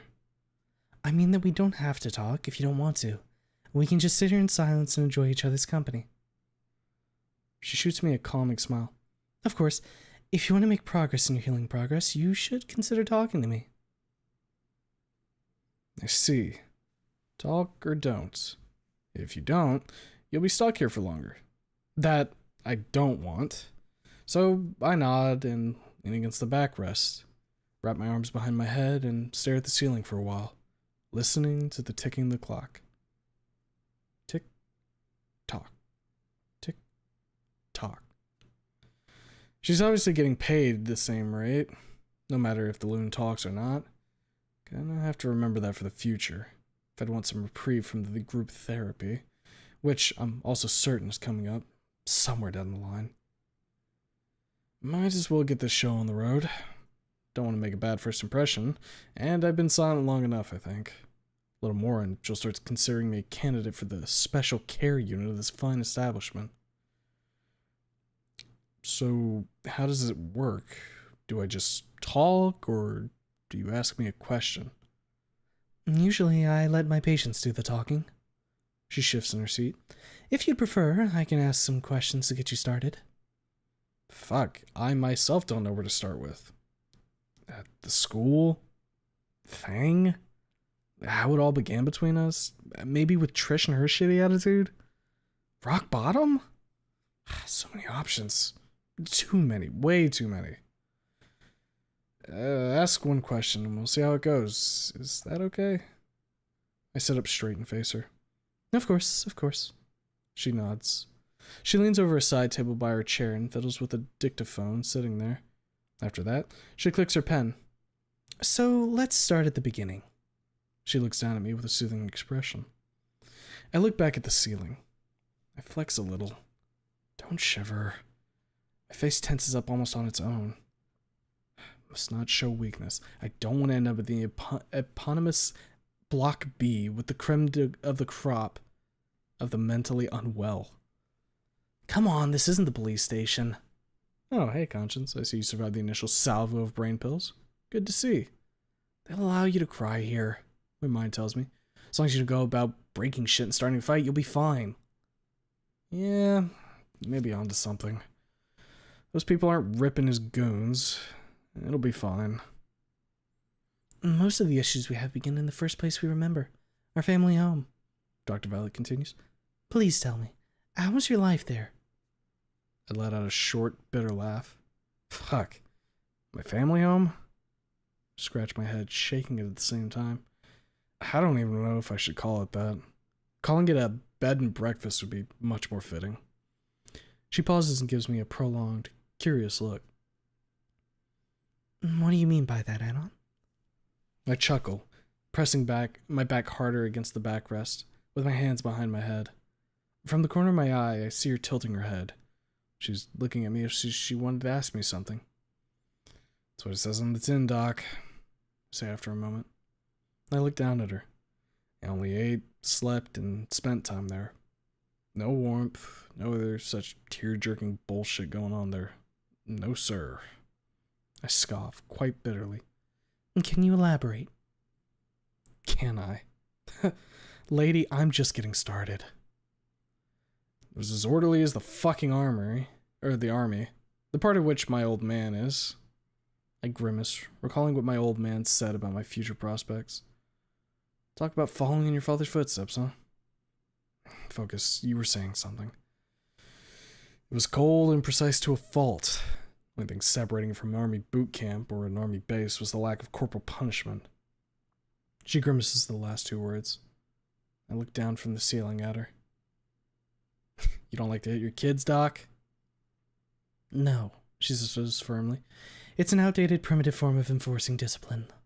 She shakes her head, her grimace deepening. 2 points for the Doc. My old man never hit me, I explain. He believed in different forms of enforcing discipline. Ones he believed were effective, but he was wrong, I say with vicious satisfaction. They sucked ass, and I was just a very good actor. Clench my fist before my face, grinning. I think I should be crying, even a little. But I don't. Even my good doctor takes note of that and points it out. I shrug and simply tell her how things were. I have no warm feelings towards that old bastard. I shrug again. My mom isn't better. Glance over at her. She's scribbling something, easily keeping up with my rambling. I shrug and rub my chin a few times before continuing.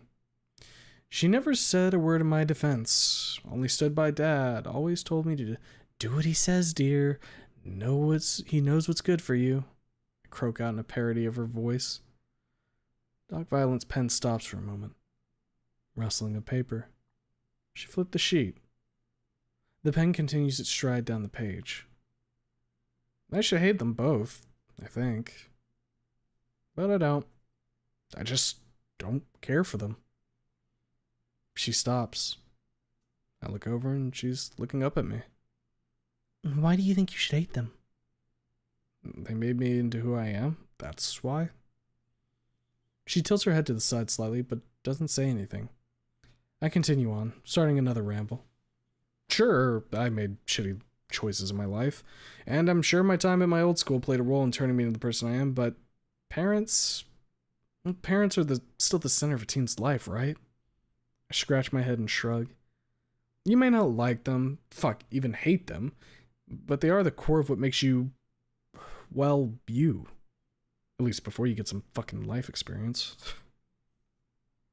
She keeps on scribbling. That's...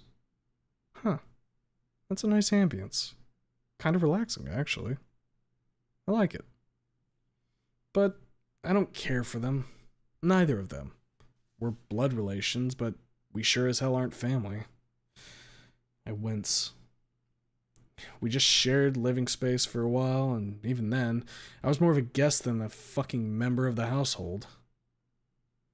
I say that last part with a great degree of bitterness, almost spitting it out as if something vile and disgusting. Why the fuck should I care for those people? They don't give a shit about me, no matter what happens. The last sentence made her pause again. I, once again, look over. She's looking down at me with great compassion and interest, in equal measure. Nice to see that she gives a shit about her patients. Thanks, Doc V. I appreciate the concern. What do you mean by no matter what happens? I scoff, smirk, and snicker, all three done with the same healthy serving of bitterness. Doc, you watch TV, right? I ask, still looking at her. She nods. Yes, I do. Then you know what happened to me. At school and then at the police station. I scowl, feeling a shiver run down my spine at the mere memory. She watches me carefully, then notes something down. Probably how I'm acting. Well, it's all a part of the therapy, I guess. I agreed to it, so I can't really complain. Not once did they fucking try to contact me. I raised my head and squeezed my nape. Not a call, not a text, nothing. Complete radio silence. I shake my head and let go of my neck, scoff and scowl.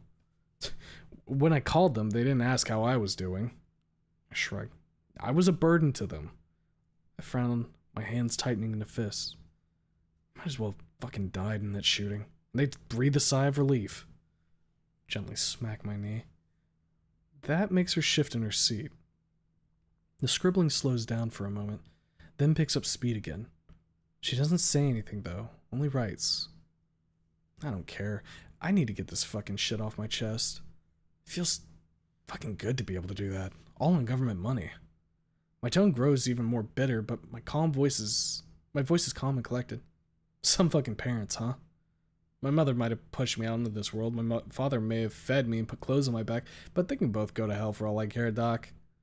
I almost fucking died a week ago. You watch the news, you know what happened. Yes, you overdosed, correct? I nod, snorting like a horse. Yeah, I did. I didn't want to kill myself, no. It was... Fuck. I pause for a moment. The scribbling stops. She waits for me to continue with an air of quiet expectancy. It takes a moment for my heart to slow down and my thoughts to stop racing enough for me to be able to speak without freaking out. My mind, I put my hand to my temples and make a mind-blown gesture. It bursted like a balloon. It popped. Too much pressure, I think. I let my hands fall. My friends are a great bunch, don't get me wrong, but support from your friend group can only get you so far. I slouch forward and hang my head low, clasping my hands together. She murmurs something and stops writing, then puts the pad down. Indeed, the support from your friends is but one part of the healing process. It's a very important part of it, but as you said, it can only get you so far. I nod, more to myself than to her. Then I look up at her, still slouched with my hands together. Doc Jones, my lead doctor, contacted my folks about what happened. My face contorts into a sour grimace. This whole overdose debacle. You know what they said? I scoff when she slowly shakes her head and picks up the pad. She's putting in a fresh sheet of paper now. Jack shit. That's what they said. I burst out, throwing my head forward. What kind of parent shows so little care for the child when shit like this happens? I straighten up, slump back against the backrest and put my face up to the ceiling. Put my arms behind my head. Fucking unbelievable. I grumble. More scribbling. I relax. It's calming. And she does give a shit. She's a good doctor. I'm starting to like her, even though we only know each other for maybe an hour. You mentioned your school. Can you tell me something about it? Which school do you mean? I smile sardonically. The shooting range or the hell pit? She doesn't comment on my choice of words. She does note it down, though. Well, let's start with your old school first. I nod.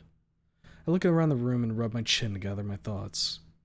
As those thoughts gather and the memories of my old life resurface, my face gradually contorts into a grimace of utter bitterness. You know, rock bottom is somehow even fucking worse than Volcadera. I shake my head with a bitter chuckle. It's quite an achievement. She doesn't comment on my opinion on her city. She does give me a curious look. Interest mixing with personal courtesy or professional courtesy. I respond to that look with a shallow nod and a look of anger, thinly veiled in cocky confidence. And then I clap my hands together. Then there's rock bottom high. I incline my head a bit, giving her a bit of a side eye. The best school in this godforsaken piece of shit city. Or so my old man said. I puff up my chest, putting on a deep voice. It'll toughen you up, son.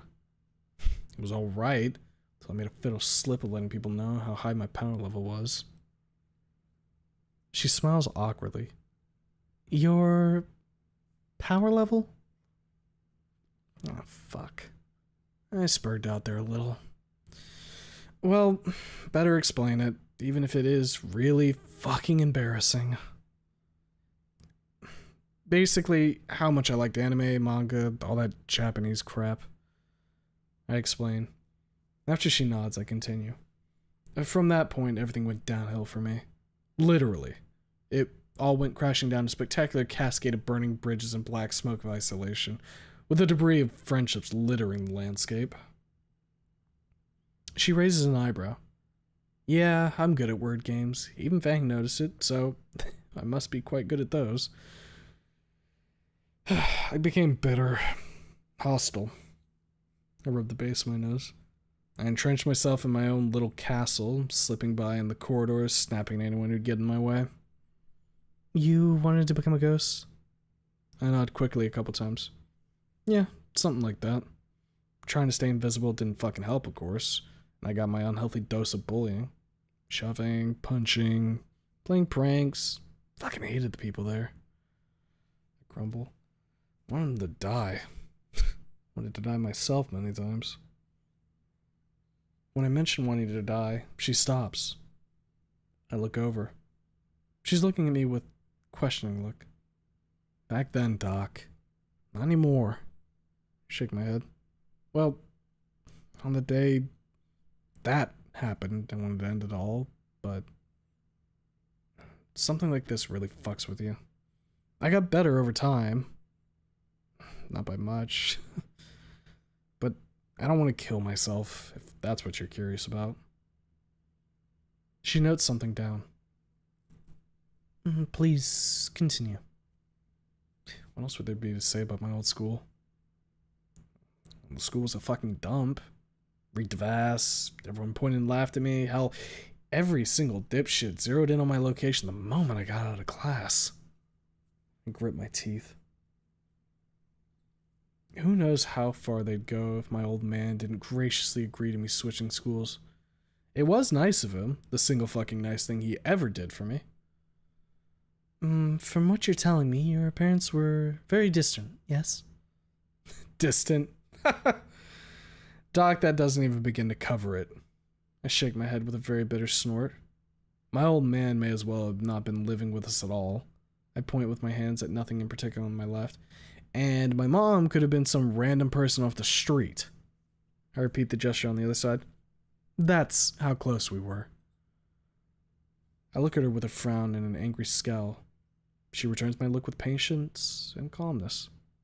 After my reputation was ruined, if I ran away, we couldn't have been more distant. I glance at her. They were assholes, through and through. The bitterness is joined by anger. They could be dead for right now, for all I care. She's shaking her head with a compassionate look. She puts down the pad on her knees and looks at me. We do not have to discuss it now if you're not feeling comfortable with it. I sigh. then shrug, then smile slightly.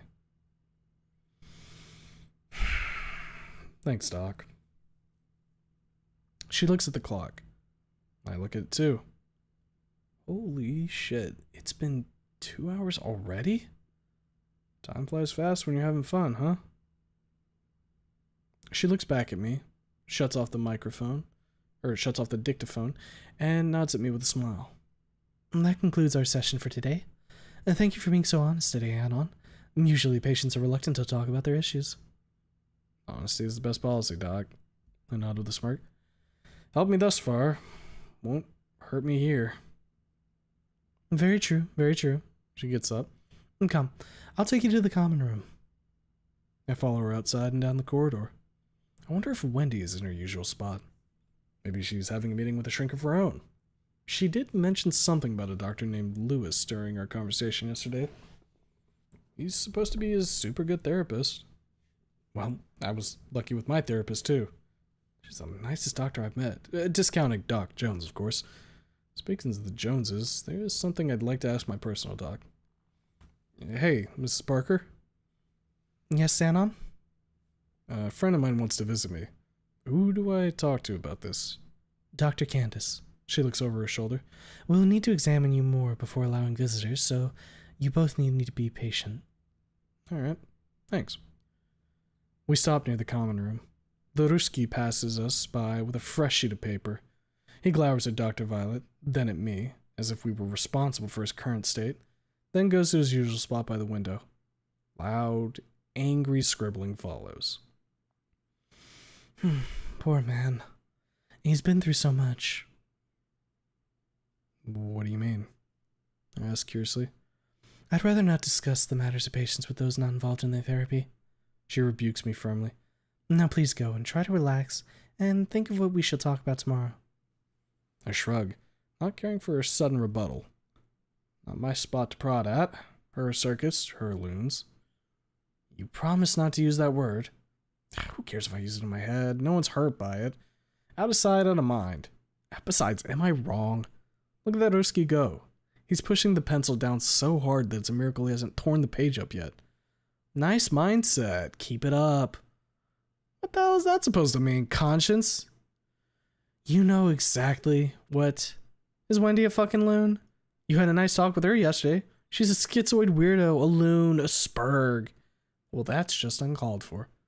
Those are your words. Think for a moment. Try to have compassion. Cool. For those people, you have it for Trish, even though she's a massive piece of shit. Fuck, you're right. I'll try to use politically correct terms for mentally unwell when referring to them in my own thoughts from now on. Don't want my own thought policeman to get upset. Do whatever the hell you want. I will. My mind is silent. Good. I don't need my own damn self-berating me over something that isn't hurting anyone. And besides, it's right. Those people here are crazy. Just now realized that I made my way into the common room and sat down at the same chair I was sitting in yesterday when talking to Wendy. She's nowhere to be seen, though, and judging from the lack of heightened sensitivity in James's look, she's gonna be gone for longer. Fuck. Well, this'll be a boring day without her. I might as well get myself something to read.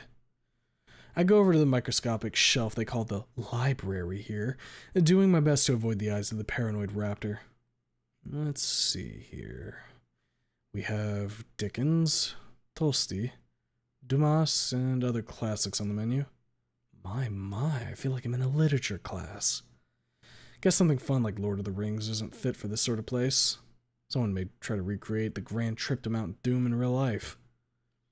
I shake my head, get up, and head over to my room.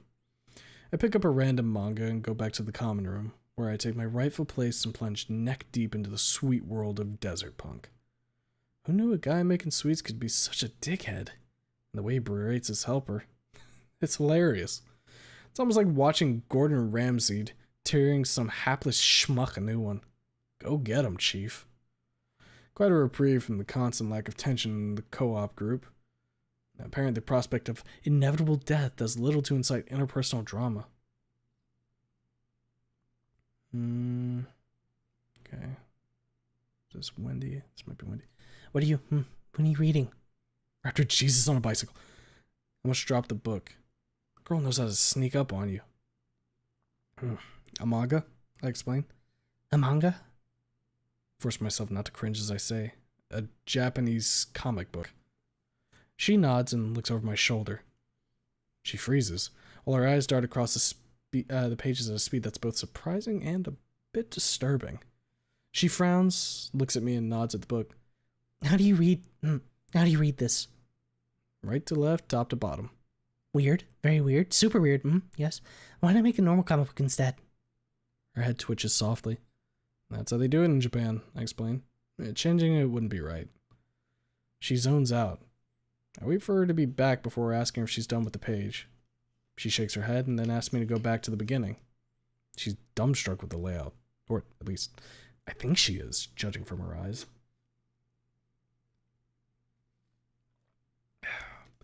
Getting back to where I was when she interrupted me takes us in almost no time at all. Wendy's a very fast reader. I wonder, as I flip page after page, hastened by the silent demand in her look, how fast she'd be reading if not for her condition fucking her up. Why is he so mean, the chief guy? His helper's trying his best. Yes, he's trying his best. She glares at me after we're done with the chapter. I don't like him, the chief guy. No, I don't like him. He's mean. He's supposed to be that way, I reply. It's a comedy. The red tempest flares up, as if I just said something incredibly assholish and edgy. I shift. She notices. She looks down at the book and glares at it with such fire in her eyes. It's a miracle doesn't turn to ash. It's not funny. I want to read something else. Yes, something else. Something relaxing. Get a fucking book and leave me. No. Calm the fuck down. It's just a manga. The chief is a huge asshole and a piece of shit. It is pretty fucking funny, but not worth spurging out over. Besides, she's been nice to me this whole time, despite herself struggling pretty fucking hard. Might as well return the kindness. Alright. I close the manga. I have a few other such comic books in my room. What would you want to read? Something where people aren't mean. Oh boy, do I have a book for you. I'll be back. I get up, feeling her eyes on my back. I leave the common room. I return to my humble abode and pick up the first tome of the Co-op trilogy. Turn on my heel and I'm about to go back to Wendy when I check myself. Wait, this is an end of the world story. Won't that scare the shit out of her? I better warn her before letting her read it. Don't want James the orderly separating me from the only friendly face in the entire ward. I go back to the common room. Wendy's still there. She's been staring at the door ever since I left, apparently, as our eyes meet the moment I enter. As I make my way to her, her eyes shift, from my face to the book I'm holding, then back to me. I sit down next to her. She's staring at the book now. Listen, Wendy. Yes? She looks up at me. At me. This book, I pat the cover, it's about the end of the world. Are you sure you want to read it? I don't want to scare you. I spread out in a single breath. She looks down at the book, considers it for a long moment, then lifts her eyes to meet me. Over her head, I can see James, looking at me quite intently. Fuck's sake, man, I'm trying to entertain her here. What the hell are you staring at me like that for? I'm being considerate and all that shit here. Cut me some slack. Dr. Lewis, She trails off. Her eyes go blank and she stares into the distance for a moment before continuing as if nothing happened. He told me to read more, yes, but I don't like reading too much. It's boring, really boring, boringly boring. I don't like it, yes. And this is a made-up story, so it's not real. Dr. Lewis said that things can't hurt, that aren't real can't hurt me, yes. I look over her head. It's a quick glance at the Wrangler. He's giving me a look back. It's a blatant warning. If I see you scaring or disturbing her, you'll be in a world of trouble. Yeah, no shit, Mr. Nurse. Alright, I open the book. But if I see that you're scared, we're stopping. She chuckles and nods with a soft grunt of effort. Yes, yes, now let's read it. So, you start reading. She loves it. She chuckles at the comedic moments. She stares at the page with wide open eyes when a twist happens. She blushes softly when there's a moment of romance. Guess you really need to be mentally ill to enjoy the story. No, stop. Why the fuck are you making fun of her? She make fun of you? She's just a sick girl. Why not tell her some jokes about schizoids while you're at it, idiot? That'll surely improve her mood.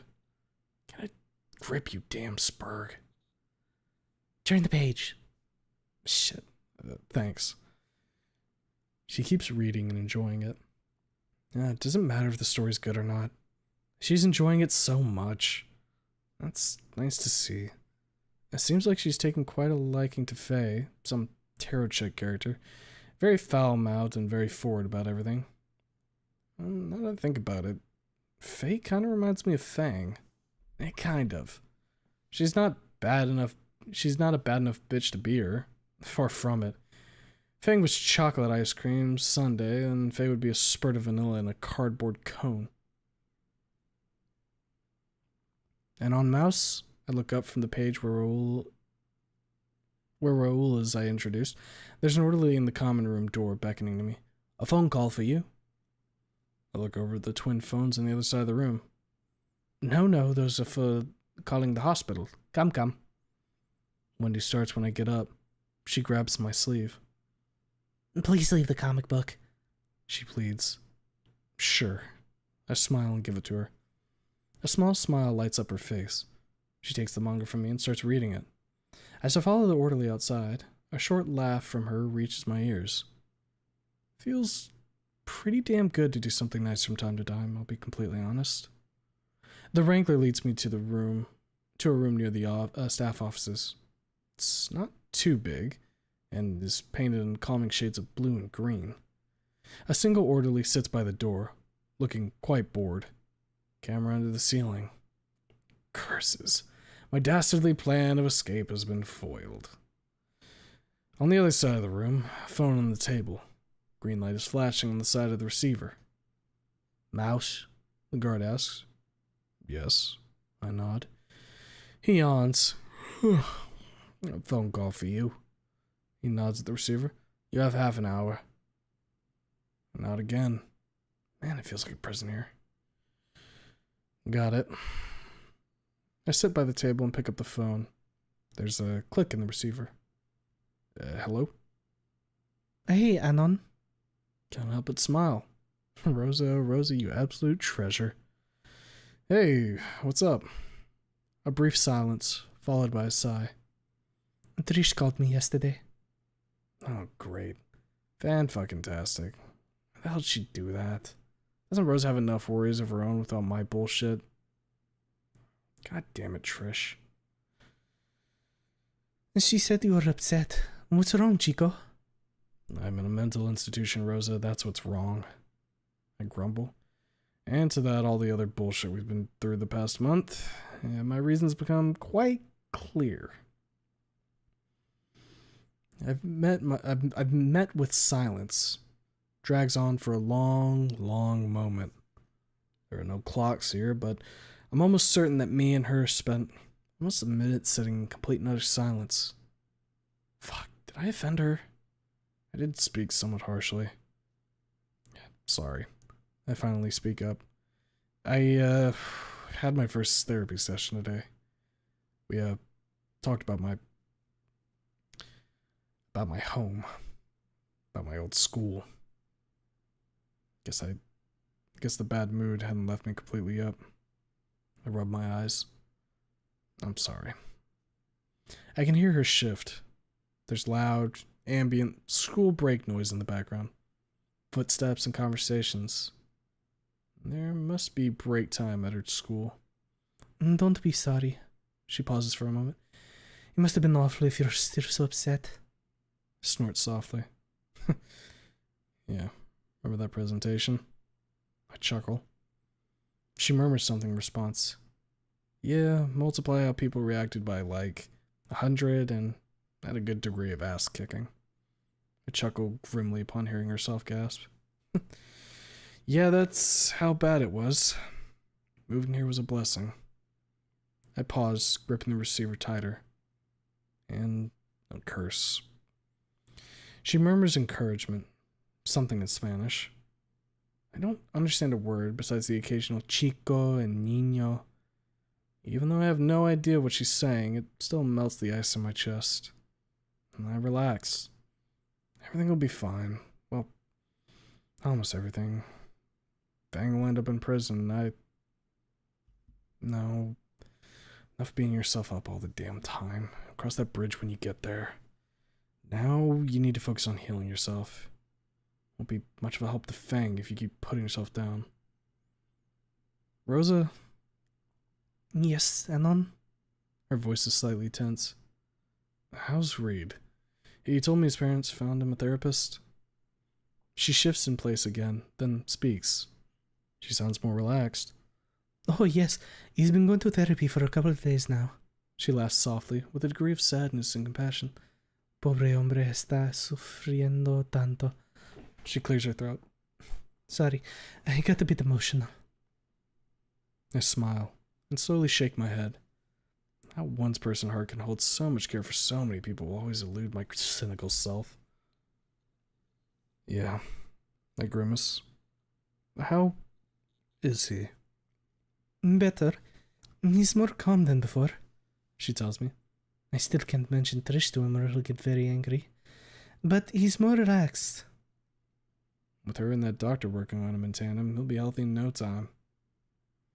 Though, I have a feeling that it's her influence that'll play a major role in that process. Good for them, too. I hope they can be happy. Her laughter interrupts my very deep and thoughtful muse. Anon, you're too kind. I blush. Damn it. Well, at least once my big mouth actually works towards a good cause. Good work, mouth. To self, more of this, not of my usual stupidity. I rub the back of my head. I'm just speaking from experience. She laughs again. School bell in the background. She's moving. She got up. I have to go, Anon. Remember, if you need anything, don't be afraid to call us. I nod. Don't worry, Rosa. I will. Bye, Anon. Bye, Rosa. She hangs up. I put the phone down, get up, and nod at the orderly and leave. Soon, I'm back in the common room, where Wendy is devouring the manga. She's completely entranced by it. The fire in her eyes died down some. She's smiling a tiny bit. Hey, Wendy. She looks up, nods at me, then goes back to reading. Damn, she made it further than me. Oh well. I wasn't going to finish this one anyway. I sit next to her and just watch her flip the pages. Her movements are slow, stiff, mechanical. She's like a robot almost. Grab the corner of the page, lift it, flip it over, repeat. Wonder how she is without meds in her system. If she was unstable before, I dread to think how she is now. They wouldn't pump her up with so many drugs without a reason. Fuck, it must feel awful. Being trapped with your own thoughts, while drugs that are meant to calm you down do jack shit to put your mind at ease. And maybe I'm overthinking it. I only knew her for 2 days. Gonna have to wait and see. How's the manga, Wendy? I ask. Fun. Fun. Very fun. Super fun. She looks at me with a slight, absent-minded smile. Faye is my favorite. She's so cool. Her head twitches softly. Who's your favorite? I consider for a moment. That's a very important question to ask a weeb. Who's your waifu? One's waifu can say a lot about a person. Too bad co-op group has no good waifu material. Well, maybe except for Esthera, but she's too wide for my taste.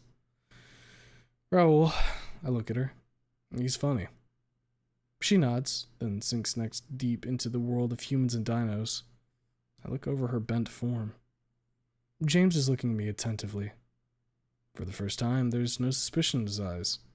There's no gratitude in them either, but hey, it's a start. He turns away to watch over some of the sedated ones milling about. Wendy chuckles. I smirk and look down at her. Amusement joined the whirlwind of emotions. I sighed with contentment. Baby steps. We'll all get through this shit. A week passes by. Then another. I spent this time mostly doing nothing. Just kind of milling about the ward, waiting for the next session with Dr. Violet. I also spent it with Wendy. We talk, read manga, and spend hours discussing it. She may not be the most lively conversationalist, but she's always willing to talk and listen, and that counts for a lot.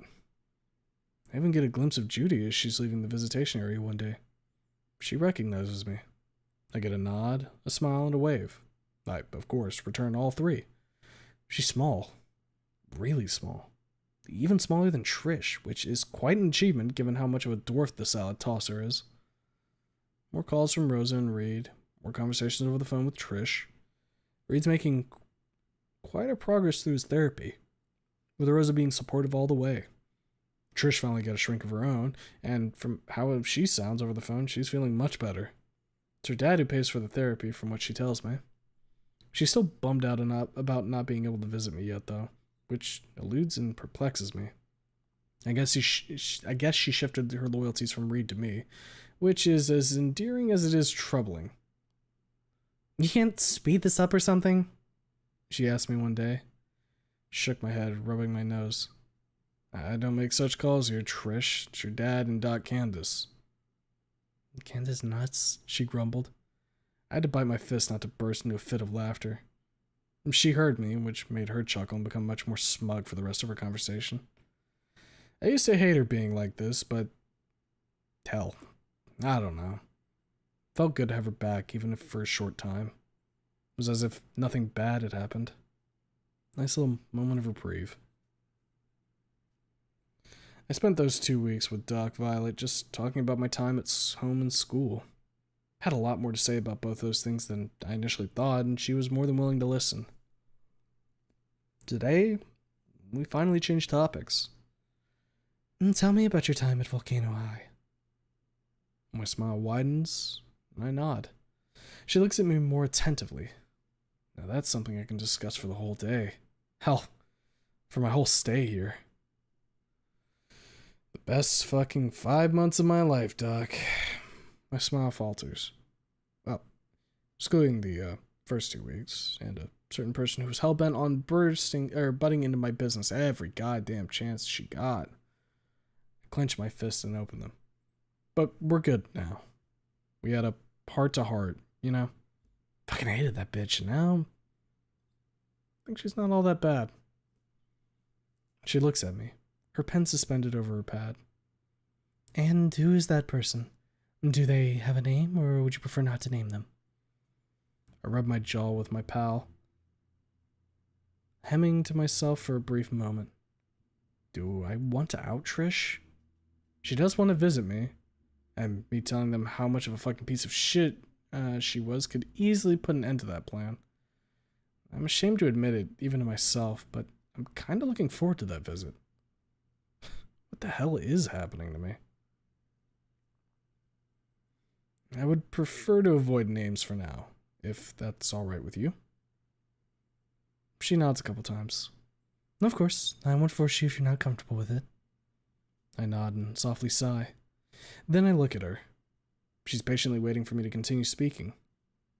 The look in her eyes is quite relaxing. Reminds me of someone. "So, this person." I give her a brief rundown of how me and Trish interacted throughout the school year, from the rocky beginnings to somewhat smooth middle part, down to the plunge to the deepest depths at the end, and finally the slow, mutual clawing out of that pit. I leer when I speak of Trish's snarky remarks and that shit-eating grin. Her shit-eating smug smirk that always appeared on her face when she either put me down or struck me with a blow. I relax when I speak of the calm period, when Trish wasn't such a piece of shit. I almost despair. Hell, I tear up a little when I arrive at what happened not so long ago. My voice cracks a few times when I relay the events prior to the prom. Concern and compassion on Violet's face intensifies, proportionally to my anger and annoyance. When I relax, she relaxes and a calm, reassuring smile lights up her face.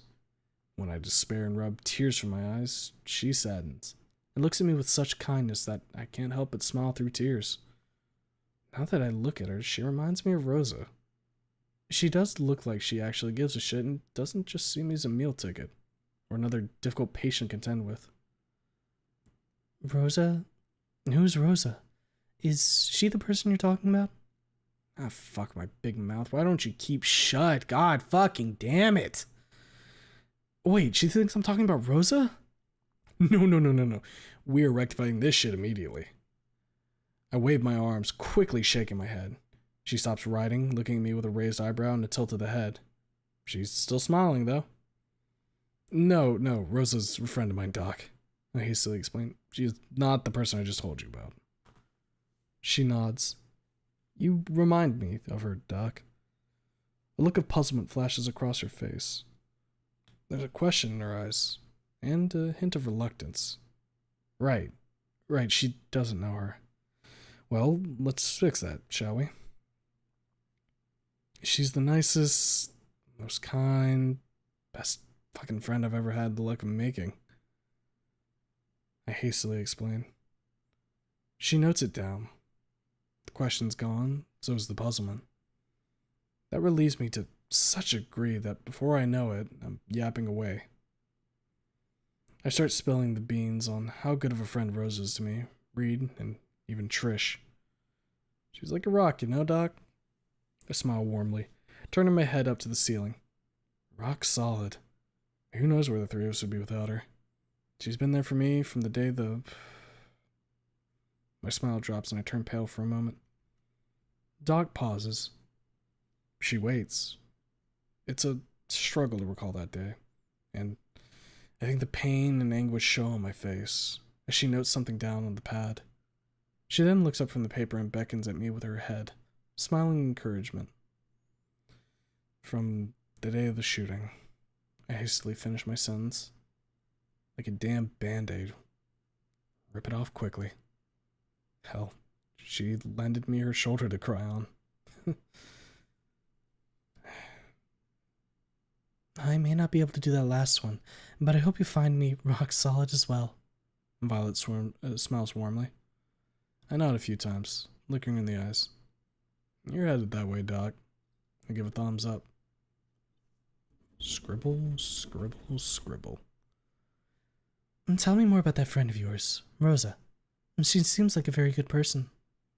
Glad to oblige, Doc. I rub my chin. Where do I begin? Well, we first met in the school's gardens. I was sent there on my detention. She chuckles a little bit when I relay her story of me landing in Rosa's flowers. Now that I look back at it, it was quite funny how she freaked out, but I also feel a bit shitty. She took great pains in making that flower bed as nice as it could be. Damn, now that I think about it, with the school being closed, I'd be no one to tend to those flowers. They'll wither. Something wrong, Anon? I blink, snapping out of my muse. You're sad. She lowers the pad. What happened? It's just... I rub the back of my head. It's her flowers, you know? I look aside, then sigh and shake my head. The school's closed. There'll be no one to water them. The weeds. She smiles, then changes the sheet in her pad and notes something down on it. She then looks back at me. Damn, she's got a pretty smile. The way her eyes light up when she smiles really compliments it. You're worried that they'll wither? Yes. I check myself. No need to shout. Yes, they're pretty. I like flowers. You'd get what I mean, Doc, if you saw how much work went into making them this pretty. I grimace at the memory of the slave labor under Rosa's watchful eye after her flowers were ruined. Man, that was some back-breaking, tendon-pulling, muscle-tearing work. It was a wonder my hands hadn't fallen off after all that. Violet raises an eyebrow. Or, if you've done some of that work yourself. But I did ruin them, so I guess it was only fair for me to have to fix that fuck up personally. She smiles. Very true. She nods with her eyes closed. I rub my chin with my thumb. Well, after that we only met in passing. We were schoolmates, and we did share some classes, but until... I pause, my hand clenching into a fist for a moment. Until after what happened, we didn't talk or interact much out of classes. She nods. Scribble, scribble, scribble. Pen does another little dance. She then checks the time. Oh my, would you look at that? She turns to me. Our time is sadly up, Anon. Ah, shit, and I was just getting started. I sigh, nod, smile, and thank her, then leave her office and go to the common room. Wendy, as always at this time of day for the past 2 weeks, isn't here. She must be with Dr. Lewis. I met him a few times in the corridor. He's a sky blue diplodocus with a green crest. His neck is constantly slightly bent so he doesn't bump his head on the ceiling. But from how Wendy talked about him, I expect another Parasaur Triceratops, not a long neck. He's a nice, kind, focused guy with a deep, pleasant voice. He was quite amused to hear that I was relocated to St. Hammond's after Volcano High was closed. St. Hammond's? What a coincidence. He chuckled as we walked down the corridor together. My daughter chose this school. It's supposed to have a very good art curriculum. Whew, dodged a bullet. Neck myself if I have to go to art school. It's weird that Fang didn't go there, with her liking music so much and all that. Volcano High's art curriculum reeks of ass and blows a trainload of dick. I wouldn't fit in there then. I grimace. Not really artsy. You never know. It's been another week they allowed me to have visitors. It's been another week before they allowed me to have visitors. So maybe 2 days after that before one came unexpectedly. Damn, Wendy. Done already? She nods and hands me the second tome of the co-op trilogy. Unspoken request in her eyes makes it clear that she desires more. Slow down when I run out of stuff to read. I snicker and get up. Does Dr. Lewis know about this? Yes, he knows. Of course he knows. Why wouldn't I tell him this? He knows. Yes. He's my doctor. I tell him everything. He needs to know. Well, good old Doc Longneck hadn't told me to stop her yet, so I guess it's all good. She did ask me what L&L was, but I dodged the question. Something tells me that someone with her condition and her current state shouldn't engage in such things. Alright then, I'll get you the final book. I turn to leave the common room when I see an orderly waiting at the door looking at me. Anon, you have a visitor. I blink. A visitor? I hadn't told Trish that I get visitors now. Well, maybe Doc Jones told her? He is my lead doctor, after all. Surprise visit, then. Damn that sneaky little trigger. Trying to pull one on the old Anon. Wendy, I'll be back soon, okay? She looks at the book longingly. After I give it to her, she immediately starts reading it from the beginning. Damn. More such fans than the original publisher would still be in business. Alright, see ya. She nods and mumbles something. I follow the orderly. Soon, I find myself in a wide open room. Brightly lit by sunlight pouring into the room through the huge window. That's not what grabs my attention, no. What, or rather who, grabs my attention is a small, petite, blonde tarot woman sitting alone at the table under the window. Her head turns from the visage of the hospital's courtyard and towards me. Mrs. Aaron? I stammer out. I'm completely fucking dumbstruck. I can't move. My heart starts a gallop. Not a crazy rush it engaged in when I had to deal with her husband, but still, it's beating quite hard. I stare at her, eyes wide, mouth agape. Subtle shivers grip me, starting from the feet, spreading slowly upward like a tidal wave of constantly shifting sand. Hello, Anna. She nods. Can you sit down, please?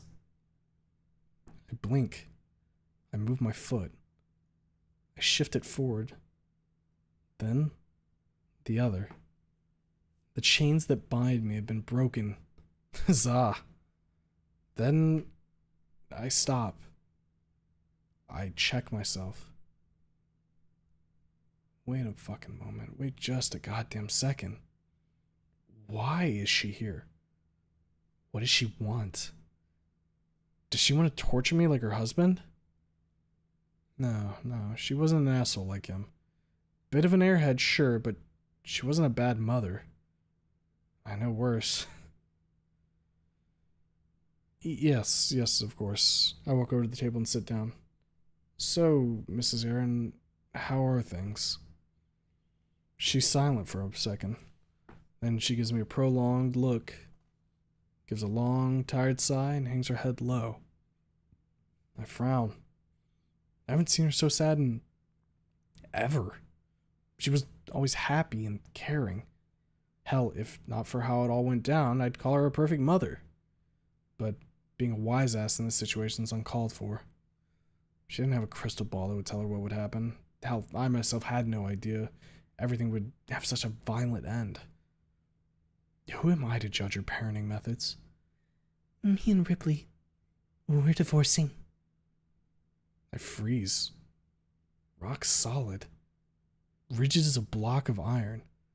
The gallopade of my heart picks up speed. Divorce? What? She never seemed the type to drop her husband. Every single fucking time I saw her, she seemed to content with how things were at her house. Talk about out of left field, huh? Why? I shake the shock off and look at her intently. She looks at me, then down at the table. She's silent and very sad. Fuck, it hurts to see her like this. Divorce. No. It's impossible. These two getting a divorce? They were something straight out of the Honeymooners or the Flintstones. After, she wipes her eyes, after what happened in Nazareth School, I stood by him. He wanted justice for our son. The way he went about it was unique. She sniffles. Fuck. Did my mouth betray me again? Shit. She sniffles, taking a tissue out of her bag. I stood by him. That's what a wife's supposed to do. Stand by her husband. She looks up at me. Her eyes are wet, but her look is so hard that I lean away slightly. Fuck, I never saw her with her eyes open. Now they are open. Wide open. Thing has her eyes. Oh, God. I don't think I'll be able to go through with this. Look away. But I can't look away. I'm drawn to those eyes. They're like magnets. I need to hear them out. She's not a bad person. It's her husband who's a piece of shit, not her. He fucked with me, not her. She only wanted well for her children. Hell, she's divorcing him after what he did. We were betrothed, for better and for worse, Anna. She looks at me. Her look almost an exact copy of Fang's when she was angry. Not for quick and easy. She wipes her eyes again and looks away from me. We sit in silence for a while. The clock is slowly ticking. Tick, tock, tick, tock. She's sitting still, unmoving, her eyes glued to the vista outside. I stood by him. He's not a bad man, Anon. He needed to be hard. Dealing with crime in the city is not a job for the delicate. She clenches her tiny hand into a fist, crushing the tissue with surprising viciousness. Even with our children, he wanted to be a good father. He just didn't know how to express it. I guess you do have a point. I don't know how things were before I came around, but from what time I spent with Fang, I can see how these two would end up butting heads. I rubbed my nose. But he did go too hard on Nazar sometimes. I'm not justifying him, Anon. She glares at me. Shut the hell up and let her speak, idiot. She's not here for your advice. Look at those amber eyes. So much like her daughter's. It's enough to make me wince and look away. She looks at me briefly before turning back to the window. I'm just telling you how things were at our house before you came here. She hisses. It's not a loud hiss. It's full of pain. I don't know who it's aimed at. At me? Maybe. At Ripley? Possibly. And herself? Also probable. Fuck. What do I do? I panic and put my hand on hers. She tenses up, but quickly relaxes. A tiny smile of gratitude lights up her face before quickly faltering, melting away like snow in the summer. She starts shivering and sniffling again. Tears well up in her eyes once more, and before I know it, she's crying. It's a stifled, quiet cry, with tears rolling down her beak and dripping off it onto the table. Fuck. I only thought of myself this whole time. Well, of myself and my friends. Did I ever take a second to think what she felt? I was Nazar's friend. I was Fang's boyfriend. She's their mother. How hard did that hit her? Raptor, Jesus fucking Christ. I stay silent. There's time to talk and time to listen. Gradually, she calms down a little. Her sniffles and sobs die down, and she's able to look me in the eyes. Fuck, I'm getting teary-eyed. Am I gonna cry too? Would it be appropriate? Shit. I stay silent, waiting for her to speak. I got things off my chest here. It's her turn to do the same. He wanted justice for Nazar. She dries her eyes with another tissue. At least that's what I thought. But then, he did what he did to you. She looks me in the eyes. I cower slightly when she puts her other hand on top of mine and squeezes it. The tissue is soaked with her tears. He used the death of those children to torture you. Is this why you came here? I ask, my voice trembling slightly. Yes, I wanted to apologize. I shake my head, slowly. Her hands tremble, her whole body shivering as if she's in a fever of an apoplectic fit. She opens and closes her beak in a series of quiet sobs. No, don't apologize. You didn't do anything wrong, Miss Aaron. I squeeze her hand, tossing in a warm, compassionate smile to that gesture. It's him who should be apologizing, not you. But I didn't do enough to... I squeeze her hand. She pauses. None of us knew how all this would end.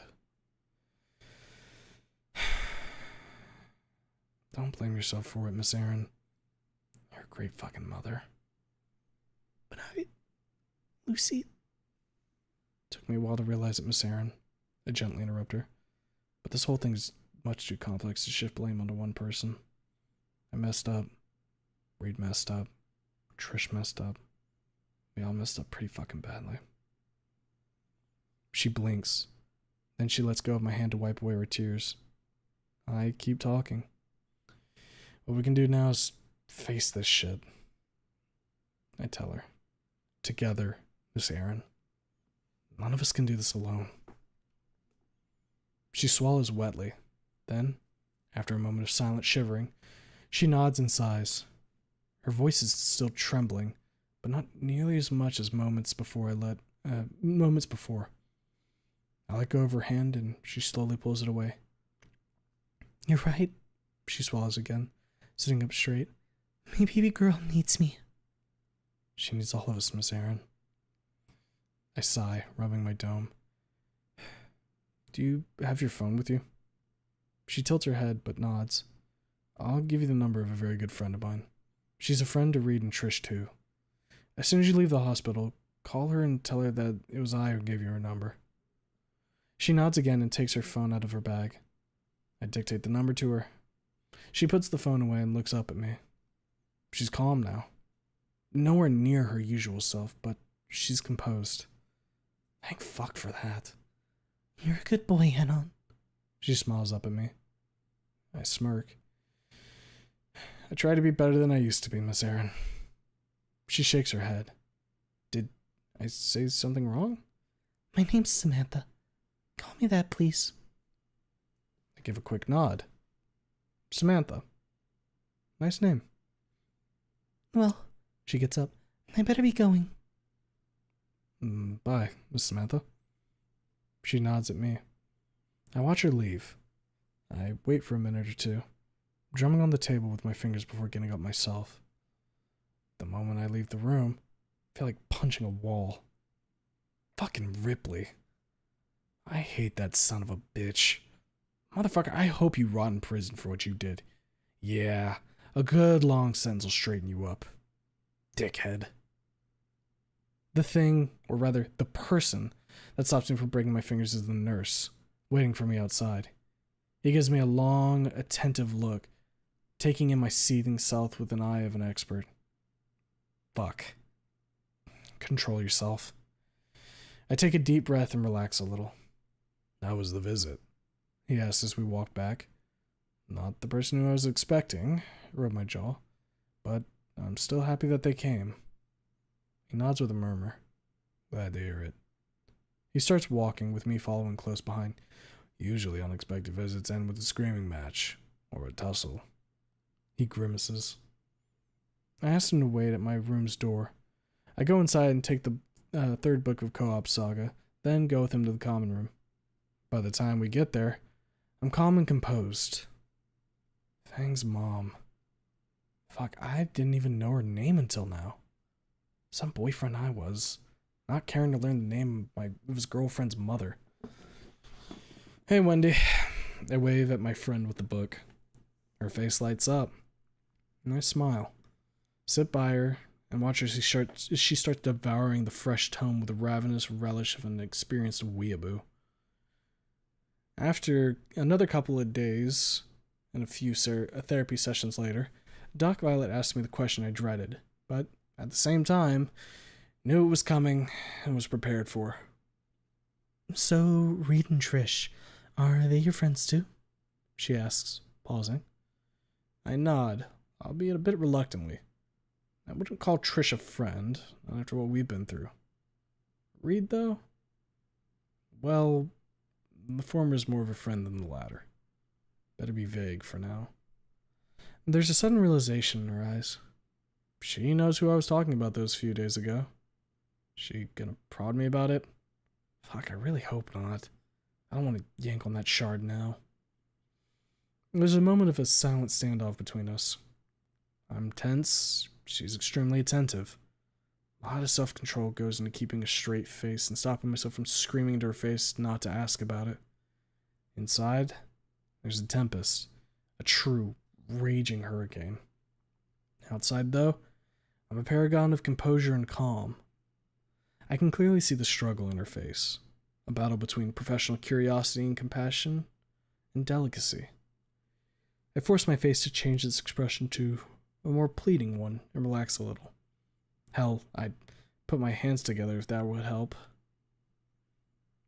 That tips the balance.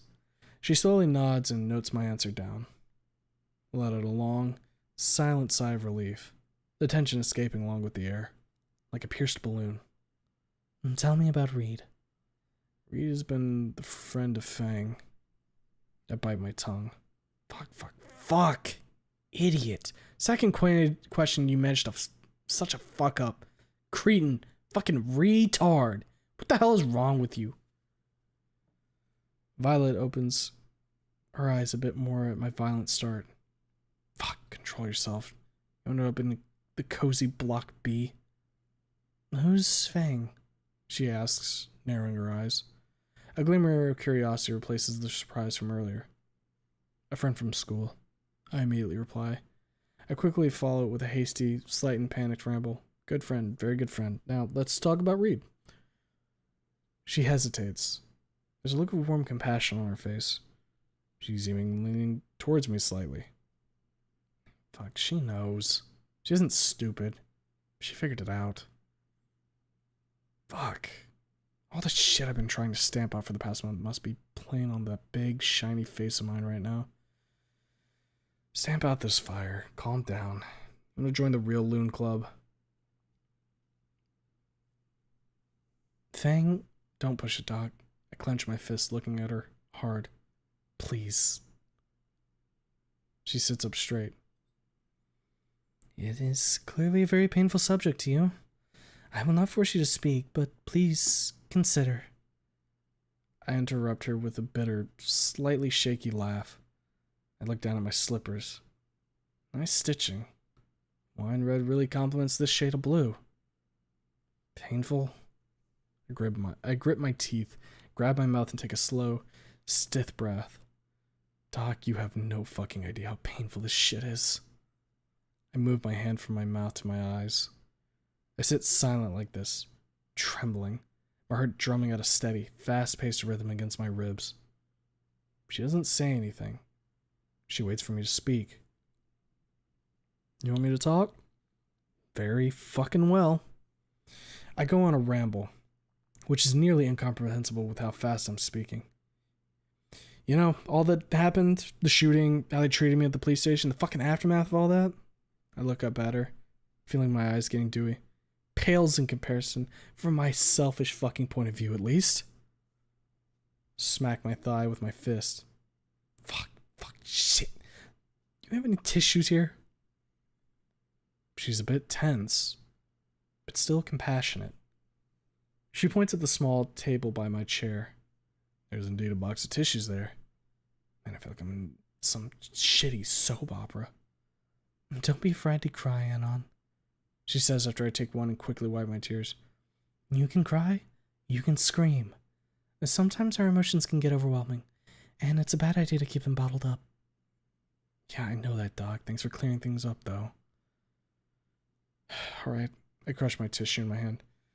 So, Fang, huh? I shake my head and rub my eyes. She's my girlfriend, you see? I work my fist, crushing that hapless ball of paper tighter and tighter. Can I be honest here? You won't judge me? She shifts in her seat. Her look had changed. Now it's full of concern. Shit, does she think I beat up Fang or something? Come to think of it, that question is kind of fucking weird given the context. God damn it. I'm here to help you, Anon, not to pass judgment on you. She says after a moment's pause. Unless you did something. No! I interrupt her with a start, almost jolting up from my seat. No, nothing of the sort. I wouldn't hurt my sweet girl like that, never. Very well, she nods. Please continue, Anon. Scribble, scribble, scribble. She shot up Volcano High. That makes her stop completely. She turns pale. Her eyes widen and she stares at me for several seconds in a state of complete and utter shock. Thing is, she's Lucy Aaron, she slowly asks. I nod, then hide my face in my hands. I can feel them. Tears. There they are again. Fuck, there's a lot of them. I don't think today's serving of pills did much because I'm shaking like a little dog and I'm on the verge of crying. I pull away my hands and look at her. I can't really see her face, my vision's getting too fogged up. I heard her, dog. And I made her... Oh, God. I mumble, words getting lost in a stream of emotions. I mostly work my mouth, slowly shaking my head, trying to speak but failing. I choke back a sob, then another. Oh, my poor sweet, sweet girl, I didn't deserve you. You didn't deserve what happened. Fuck. Don't hold it back, Anon, Violet says, care and concern plain in her voice. I can almost see her face back to its usual attentive, caring self after the shock subsided. I let it out. It comes in waves, sobs rising and falling like waves at the stormy sea. The tears run plentifully, like a river or a downpour. I cry. Loud. Very damn loud. My sobs ring in my ears. They must be audible in the corridor, too. At one point, I steal a look at her. She's looking at me with such sorrow and tenderness, such warmth, like, I think, a mother seeing her child in anguish. She looks away for a moment, then discreetly wipes one of her eyes with a slight sigh. takes me a while to calm down enough to be able to say anything comprehensible. I was a shithead, I say, angrily wiping away tears with another tissue. I didn't treat her right, and she... I smack my knee. She still loves me. I shake my head, gripping my dome. Don't look at her. Don't look her in the eyes. Battle will be lost if you do. You'll start crying again, and who knows when you'll stop. My slippers, then. Yeah, that's a nice fucking stitch. What if those are sewn by hand or mass-produced? I don't know what I did to deserve such a sweet girl, Doc. I say, swallowing my tears. I didn't do anything right. Clench my fist with a violent jerk. 5 months! 5 fucking months! I shout with a stomp of my feet. I kept fucking up! Time after time after fucking time! She keeps writing. I keep talking. She loves me. And I don't know why. I got a letter from her, from prison, you see. I steal a glance at her. She stopped. I know what she wants to ask, and I ain't having it. No, I will not let you read it. Sorry, Doc. I shake my head, wiping tears with my forearm. I'll tell you what's in it, though. She nods. I hang my head again. I tell her what Fang wrote. She listens. She loves me. After what I did, she still loves me. Why? I don't fucking deserve it. She waits for me to calm down before speaking. What did you do? I chuckle bitterly. Well, let me tell you about this year's prom at Volcano High. I relate to her the events of the prom. The evening before it, what happened during the prom, how I got drunk, how I fed Fang bullshit in the auditorium, how a slip of the tongue broke her, how I berated and crushed her. The day after, I don't say anything about the night before that fucking Monday. My sweet, sweet girl doesn't need any more bullshit. I take that secret to the grave. The face of Dr. Violet goes through a myriad of grimaces as I progress through my story. It goes from calm to sadness and compassion, from compassion to anger, from anger to shock, from shock to sadness again. By the time I'm finished, she's just sitting there, her eyes set on me. Man, she really looks like Rosa, looking at me with such kindness and warmth. I just revealed to her how much of a piece of shit I am, and still, she doesn't judge me. She even feels for me, I think. I hope she does. Man. I sniffle and wipe my face with another tissue. Man, feels kinda good to get it off my chest. I chuckle, a bit shakily. Is this normal? I feel lighter. Not by much, but it still feels great. Feels as if I had untied a very tight knot in my chest. Dr. Violet inclines her head. The look on her face shifts from sadness and concern to a sort of relief. Yeah, me too, Doc. Me too. I did talk it out with Reed and Rosa, but this feels different. Deeper. Reed didn't hear the whole story. Neither did Rosa. Both got only fragments. Telling the story in its entirety feels different. I don't really know how to describe this feeling, but it feels good. She sets the document pad on the table next to the recorder and puts her hands together on her thighs. I'm really proud of you being so open about this, Anon. She smiles, giving a slow nod. Being honest with ourselves is very important during the healing process, and we need to confront what causes pain to understand and overcome it. She sighs softly. Do you have anything to add? Anything else you'd like to talk about? I shake my head. I'm spent. All I can think about is bed. Or, rather, the common room. Wonder what Wendy will have to tell me today. Maybe she finished the co-op saga and want to discuss it with me. No, Doc. I get up slowly. Thank you so fucking much for your help. She nods at me and shuts the recorder off. That's what I'm here for. She starts gathering her notes. Have a good day, Anon. I leave her office, feeling much better. As I make my way towards the common room, I even start to hum. This whole relocation business wasn't such a bad idea after all. And that is the end of chapter 10. Notes, thanks to Jess09 on AO3NFG on Discord for helping with this chapter. Thanks to the Inept Knight on Discord for his help as well. Very nice. Oh, let me read through the chat real quick because I saw it flicking by. Scrolling up. Bing, bing, bing, bing. How far back do I gotta go? I think it was right about here. Yeah, we were talking about Judy, so this is the start of the chapter. As for Chad stage, and God struck me down. God's sending you a sign, bro. This is what my Homo sapien video. This is just like my Homo sapien video games. I'm not betting on your victory. No faith from me.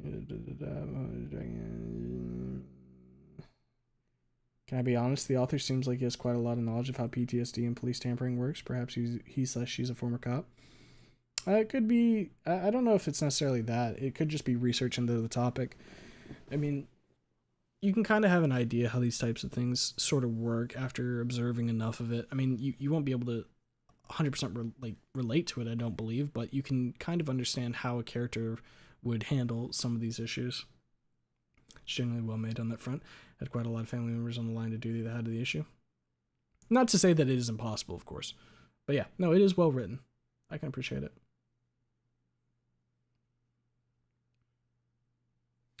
It's part of the stream. There are only 3 parts: a good sage posting and someone throwing rocks at the sage poster. Let's see. Mr. Schumer, please give me chat sage and my life is yours. Someday. Please don't, for Anon's sake. Schizo enjoying GVH is truly priceless. Only took heavy medication. Badass. Think she'll enjoy Caveman Anon when she sobers up? Probably. Imagine we fucking pass her that and she's like, yo, what the fuck? Damn, Anon, you pissed with that book? With that? I think that's supposed to be cock, but it says Bach. What a pisser, dude. 10 out of 10. What jab? You mean Mr. Creamer? Mods banned the guy who mentioned Rosa Pickle. What, was I the one who brought it up initially? I probably was. We're banning the author of the fic. Oh my god, Judy, hi. Shut it, nobody insults Judy. Alright, let's see here.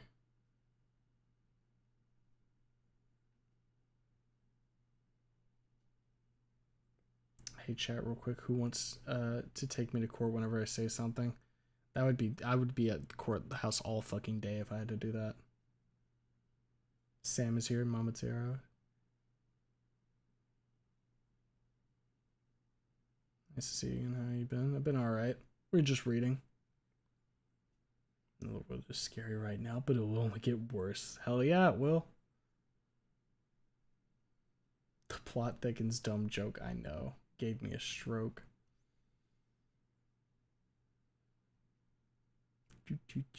Almost caught up now. My feels and it will hurt more. Fuck, this hurts. I feel numb, to be honest. Either Anon gets this off his chest, is counterbalancing it, or I'm gonna feel this hard later. Whenever Mr. Schumer will reveal the righteous war on stage posting when he finishes up here. All I got to say is fucking sage posters, am I right? That was a good end of the chapter. It was a good chapter. Swear with each chapter it becomes harder and harder to hold back the tears. I can feel them building. Mr. Streamer says he's not a VA. Lies. Well, by definition, I am not a voice actor in the sense that I do not have a job in voice acting. But you know, doing silly voices is fun. Hear the dogs howling out of key to a hymn called Faith and Misery. Can't wait for you to read chapter 29. You really give life to these fics. Well, it's gonna be a little bit, bud. I'd say check back in like a month. We might be there. Pretty sure author is Latino, considering later chapters and his knowledge of Spanish. That makes sense. I mean, you know, there's a lot of the Snoot community that's Spanish speaking, right? So wouldn't surprise me. Scrumptious work, boss man. Thank you, thank you. Me when there's none in the chamber. Gasp. According to the chat log, Anna was the first to mention La Pickle. Ah, see? I wasn't me. I did good. Or maybe I brought it up. It's, you know, that's how it is. Police tampering in the story is a bit more Hollywood. However, the PTSD and how others may deal with it based off the character themselves is pretty good. Yeah. They're doing the trauma pretty well. I mean, Anon sure as hell had some in the chamber when they had their fun the night before. Zing! Ha ha! Correct! Always listen to you, boss man. Fuck yeah. Love my ride or die bitches. Wait, 29 is out now for this fic? Correct. Chapter 29 was released on the 29th. Wait. No, that was the release. That was when it was published.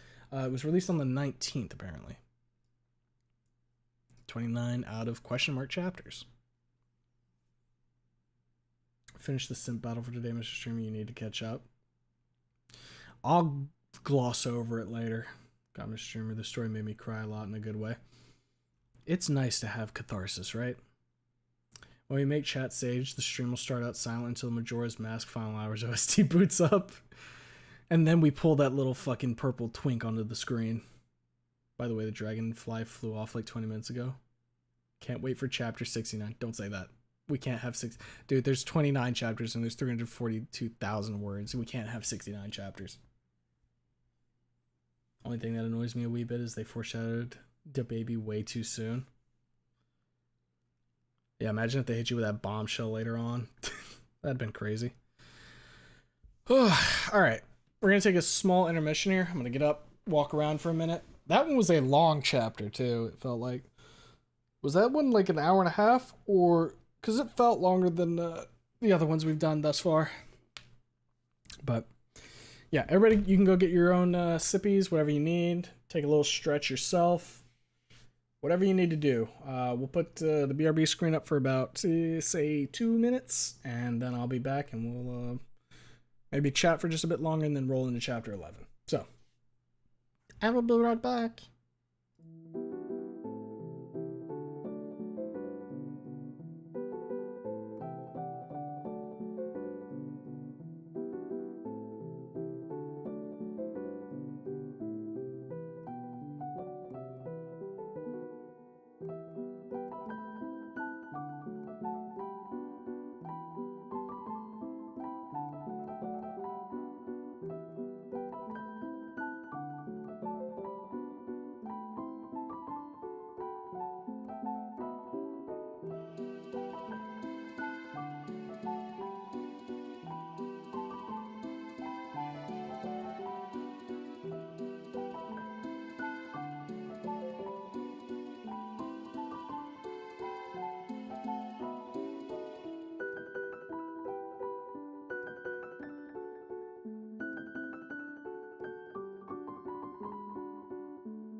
Okay. I am back. Whew.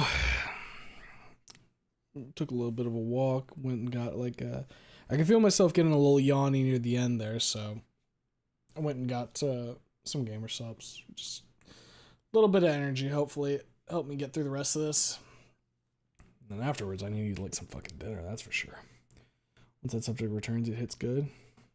It'd be a bit better if they, it would be even better without the foreshadow. Be back in a bit. Get longer every chapter. No, keep it to an hour reading, please.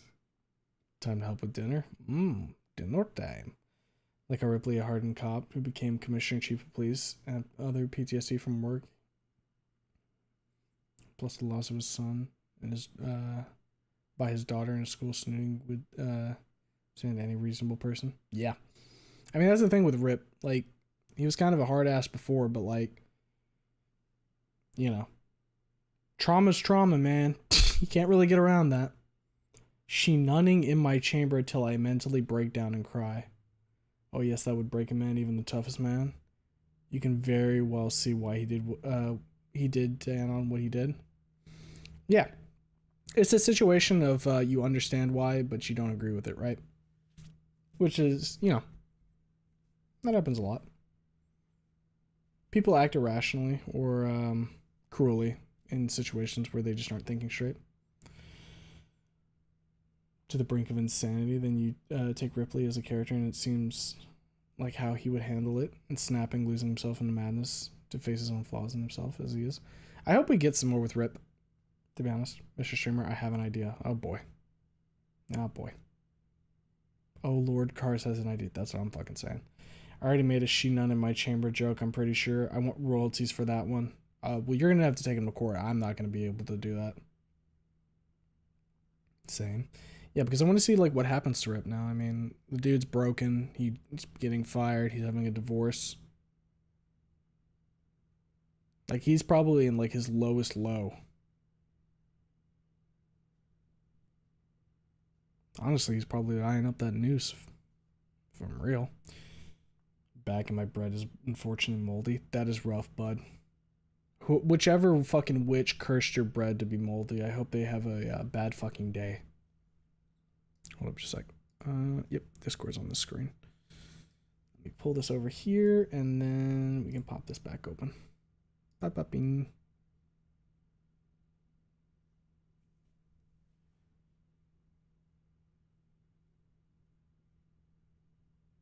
Let's stop talking about Ammon mag dumping to Fang, and then Fang mag dumping Naomi and half the school.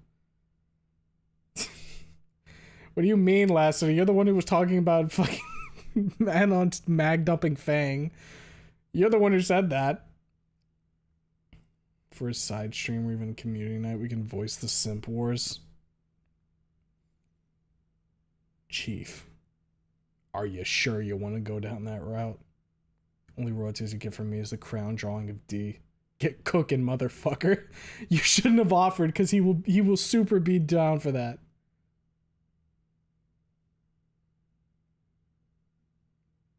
Where you just read some wars. Here's the thing, I don't even know what like the fucking context for that is, because I've never fucking read or seen JJK. That's Jujutsu Kaisen, right? Curse bounce to you. Got to use the college degree, or at least psych part, that one character dev class.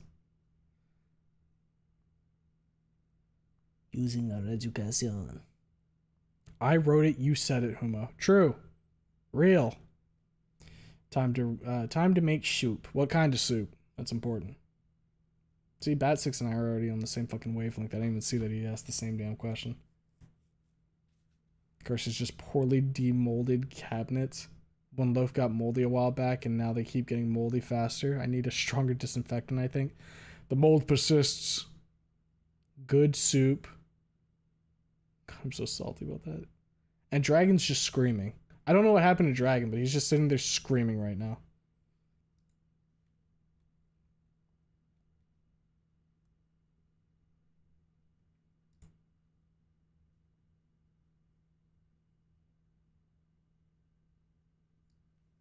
don't know why, but like this says Fridge Stella and a dead sage, and I just felt like I needed to show it on screen for a second. It just felt like right. Sorry, but like not sorry, Sage posters. Get on even harder, you freaking idiots.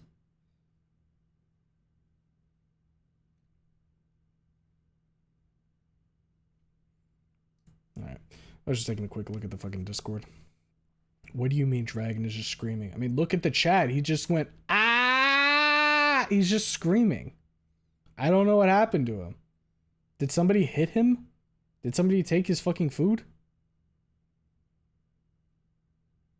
Good. You're trans, Sage. You know how to play Guilty Gear. I like that artist. I like that one. Burst? Damn, she fat with a PH. Good. New fighters have entered the battle, Lasser and Chambers. Oh, good God. Oh, good God. Oh, right. Happy Mimi Monday. True. True. I will remind you all. This one, we gotta pull this one up real quick. Where's it? The announcement board. Ignore that. Where was it? Yeah, in the poll of Mimi Monday versus Mia Monday, Mimi Monday won, obviously, as it should. Who's the beings of hatred? Hold up a second. Okay, well that one doesn't surprise me. that one's not surprising. Artiv has to be in here, right? Yep. All right. Yeah, Mimi Monday. Happy Mimi Monday, everybody. It is Mimi Monday for me. She's gonna eat Sage next. Just picks up Sage, just tastes like Orpal. Sage dead, lol. Sage is dead. Sage dead. What the fart happened? Sage forgot to use burst. That's what happened. Lanny jump scare. Little fucking Lanny. Am I right, guys? Am I right? What a character. What a guy.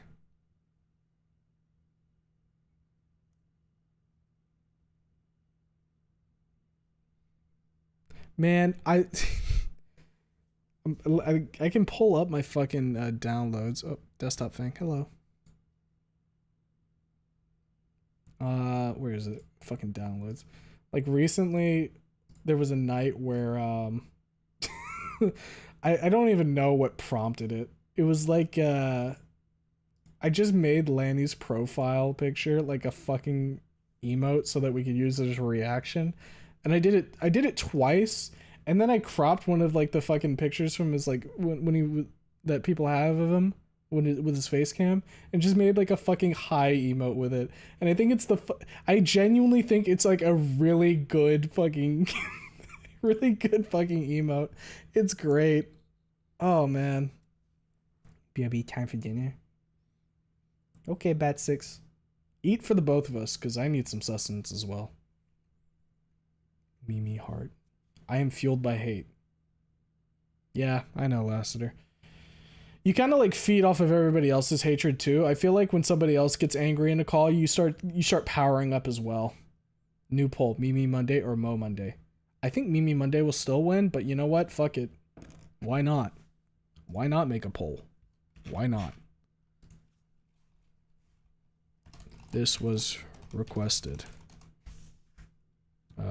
Poll. Create poll. A challenger approaches. Who will reign as the ruler of Monday? Mimi stay winning. Mo with the motherfucking pizza. Add an exclamation on both of them so that way there isn't any bias. Sage got shot by Fang in the snooting. Good. Don't call him little fucking Lanny. But he is little Lanny. He's just a little guy. What the fuck? 0 out of 10 writing? You're damn snooting, he did. Fuck yeah, got a gallon of Hawaiian Punch. I have not had Hawaiian Punch in fucking forever. Me and Lassiter feed hate back and forth like an infinite power generator. It would be great. If we could find a way to siphon off that hatred and turn it into fucking power, we'd be fine. You would basically fix our crises. Make it both. Lassiter showing his true power level. I hate Mondays. Garfield looking ass. I hate the Rhinorexes. Alright, there we go. Mimi swag me too, Anon. I'm subscribing. Hey, guys, important. Guys, it's important. Hold up. I'll just pull it off to the side here. Guys, fucking do what I want you to do. Look, JP Jenna says best viewers on a blank. Guys, we can get some viewers. Guys, we can get some viewers. All right, guys, this is how we make it big. All right, I just have to walk over there and get the viewers. We'll be great. This is how we hit 1,000 subs, guys. Get excited. Pulls up fucking my own stream for a second. Loads the gun. Takes aim. Fucking fires.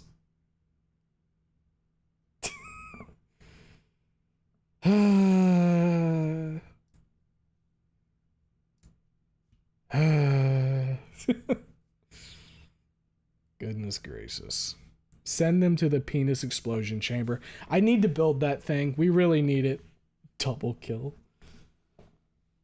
Yeah, but he's not a little fucking guy, just a little guy. Okay, you know what? You're right, Jake. I'll try to drop that in the future. I'm unsubscribing. Chat sage when? Not fucking today. Twitch chat spotted, retaliate, kill. I'm siding with Mo and the fish in that poll. No, give me gators. Homo, you're already on 723 subs. This snootification keeps driving the numbers, truly. I'm posting an IP logger in the Discord. I'm malding. What the fuck do you mean by that? Renewable rage energy, destroy the child.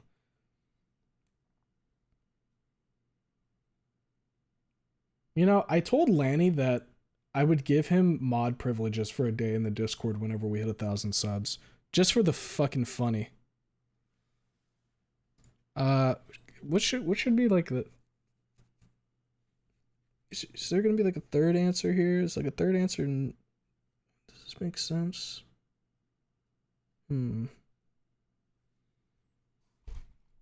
I suck and want neither. Angry face. Angry sad face.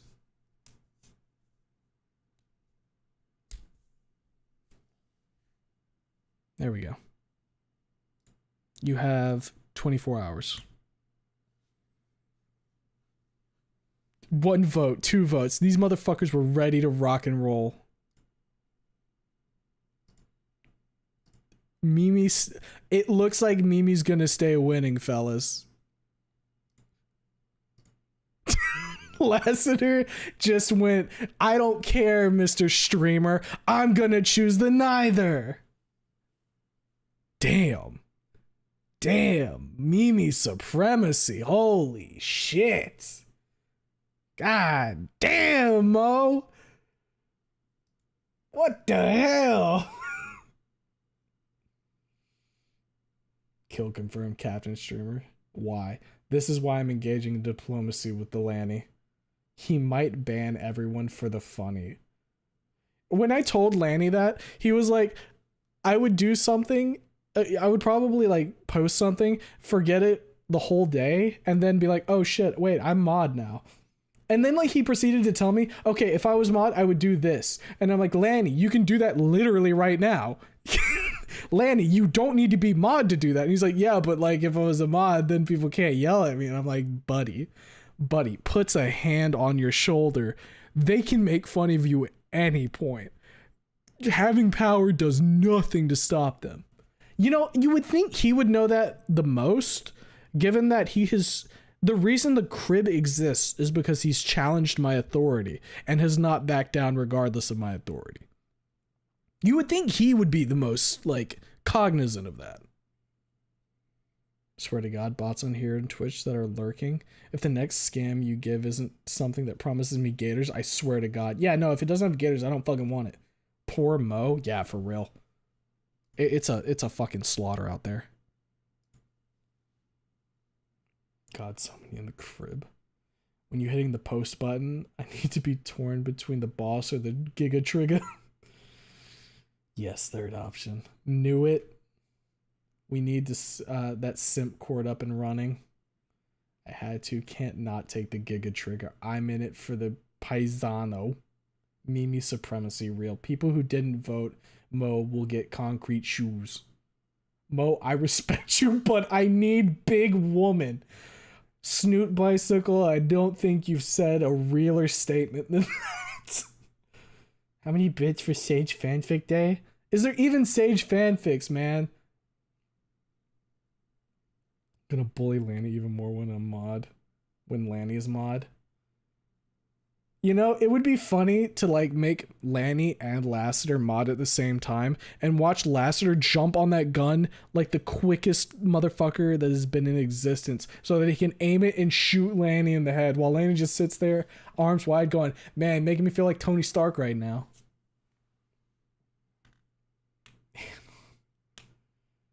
Getting that dollar. When I'm a moderator, never, I will exercise my power rightfully and justly. Right. But how would you exercise that power? I get that you would do it rightly and justly, but what does that entail? Poor Lanny, it's funny, but damn. When Lanny is mod, I'm gonna bully him and then do the Bane impression on him. I'll just give you power over me. Spotted a few on AO3 but refused to click them. They're all male Sage. Oh, you know, just being a guy, smiles. I don't know if that's just being a guy. Human Tomato, can you add me to the moderator feet server, please? Anon, what the fuck are you saying to me? If anybody has a feet server, that would be like one of the fucking feet posters. Like, you'd have to go beg Artiv for that shit. Can we get this Anon guy out of here? Angry frown. I don't want mod powers. I wield a different kind of more intoxicating power. Oh god, Lassiter would straight up murk Lanny. Kill. Wait. Make a mod for 5 minutes so I can ban Manon. Atomize. Guys, give me mod powers. Atomize is banned. Mod feet server, what the fuck? It was a funny. Wait. You know, out of like a sick, morbid curiosity, if I went to like the fucking filth right now, let's see. How do I check for like a specific? You know, if I just type feet, what's the most recent mention of feet? Yesterday at 4:07 p.m. Just found where I commented about feet. Then we have the 25th at 4:08 p.m. Hayes ats Lanny and says, "I'm about to lick feet."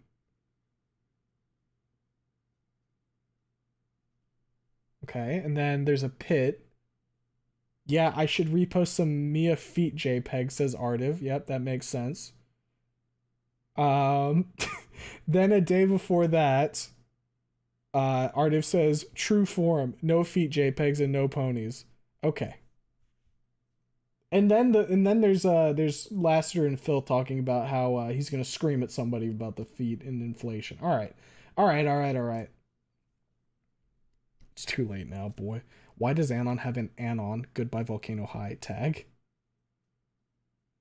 Why feet/paws? Why? I can't answer that question for you. He's running the records. Mr. China streamer about to go through the comments.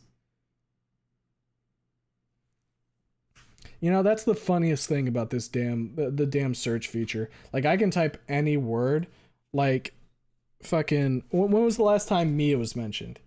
Yesterday at 11:14 p.m. So, like, 3 hours ago. What the fuck? That's Shark Naomi. What the hell? That's crazy. Alright. Also, I've been added twice in the pit. What the fuck is going on in here? God damn it. I gotta scroll all the way down. There's like fucking 133 messages. Okay, I've been added with a live Lanny Rage sticker. Very cool.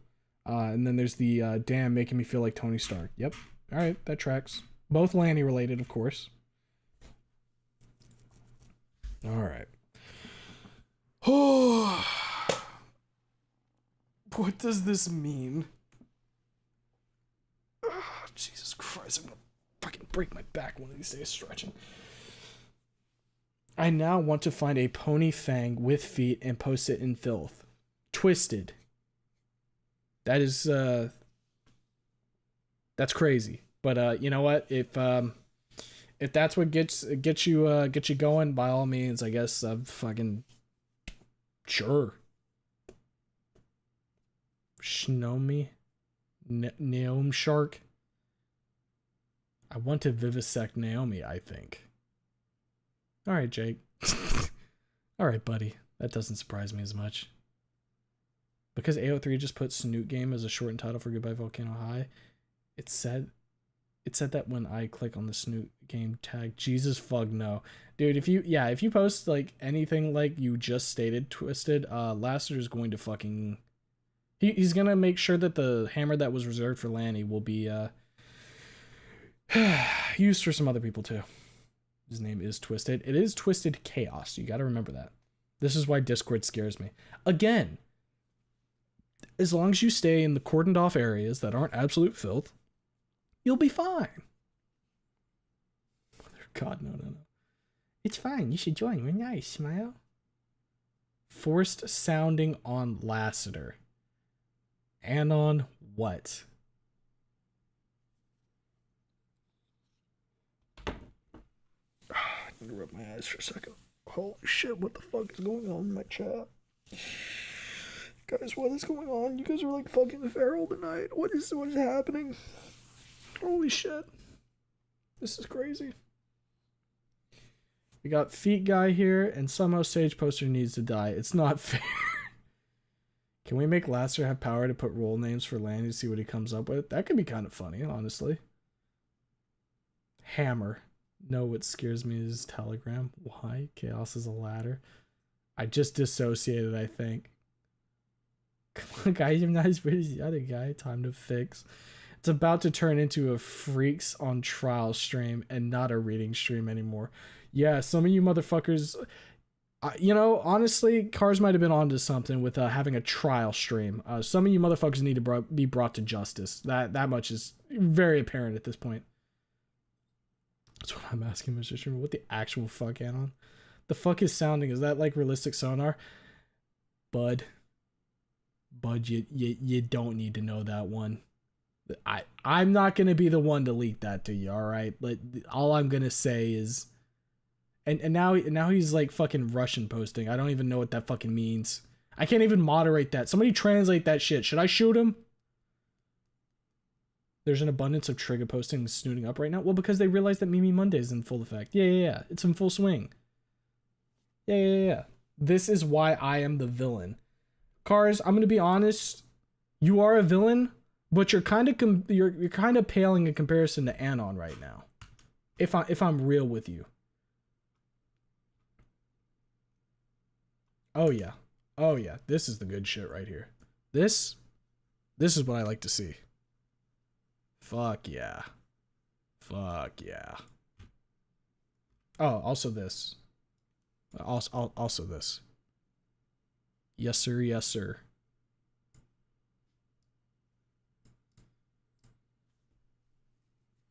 I'm in fear right now. Sounding is insertion into the phallus. Why would you do that, Twisted? Don't look it up, please. Oh no, he's speaking COD, bad guy. You are a villain, just not a super villain. What the fuck did he just post? God of the rings of the Holy Spirit and the Wani of the world and the world of the Wani and the I think I just stroked out. Now scroll down and show what I posted, Humo. Uh-oh.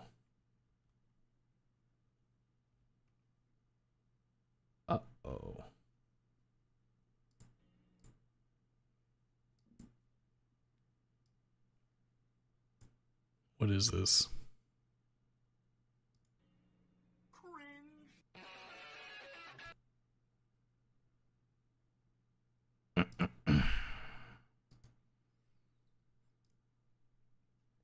And all was right with the world. And all was right with the world. Said it was a villain, not a monster. I just cringed in real time. Literally 1984. Goodness. No, I thought I was weird being a furry, but y'all got me. The fuck? Obliterated, assassinated, damn, reduced to atoms. Love it and hate it here. Plaintiff, pour hot sauce down his pee-pee oil. What a night.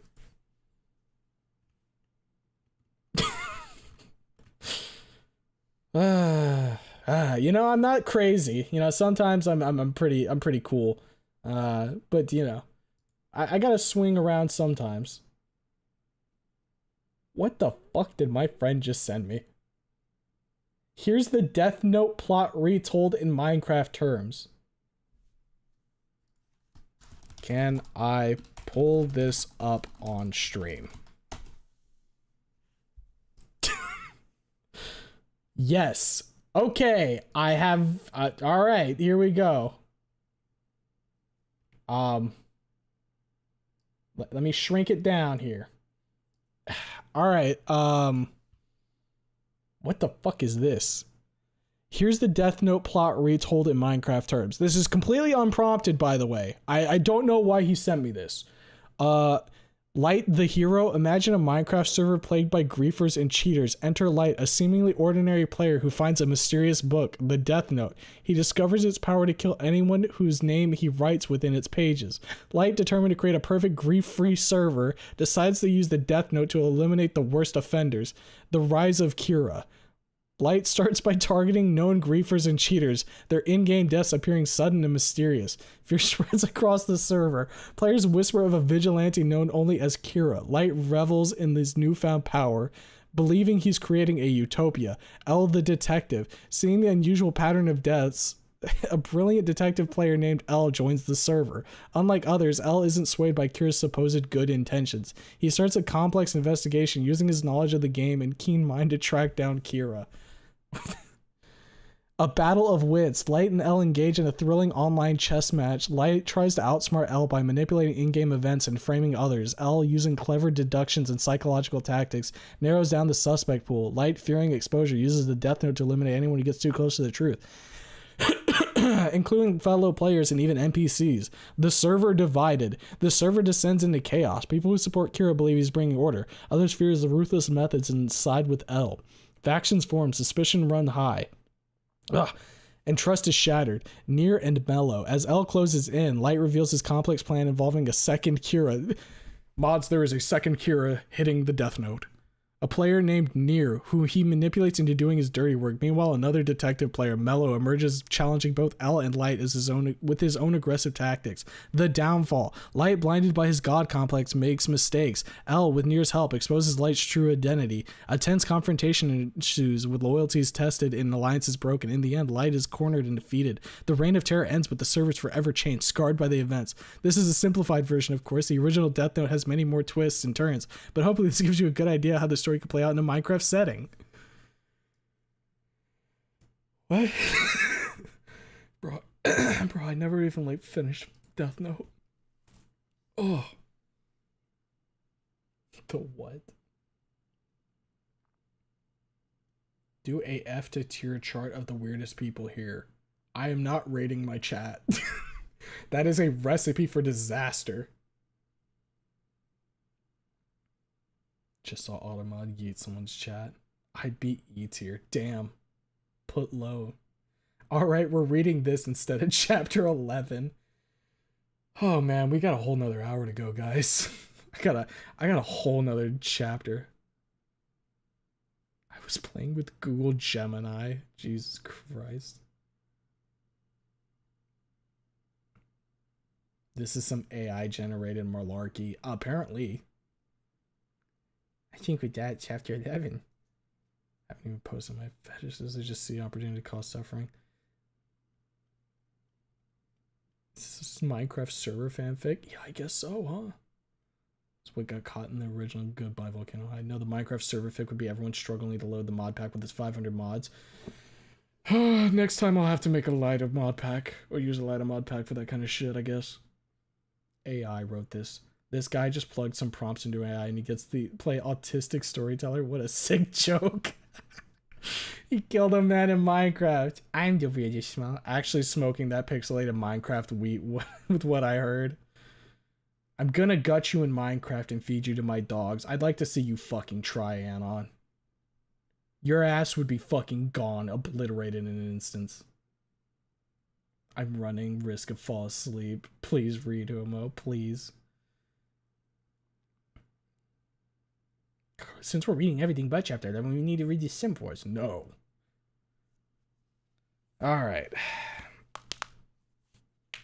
We fucked around enough. It's time to get chapter 11. Ugh. Stretch my legs, stretch my arms, stretch my everything else. Alright.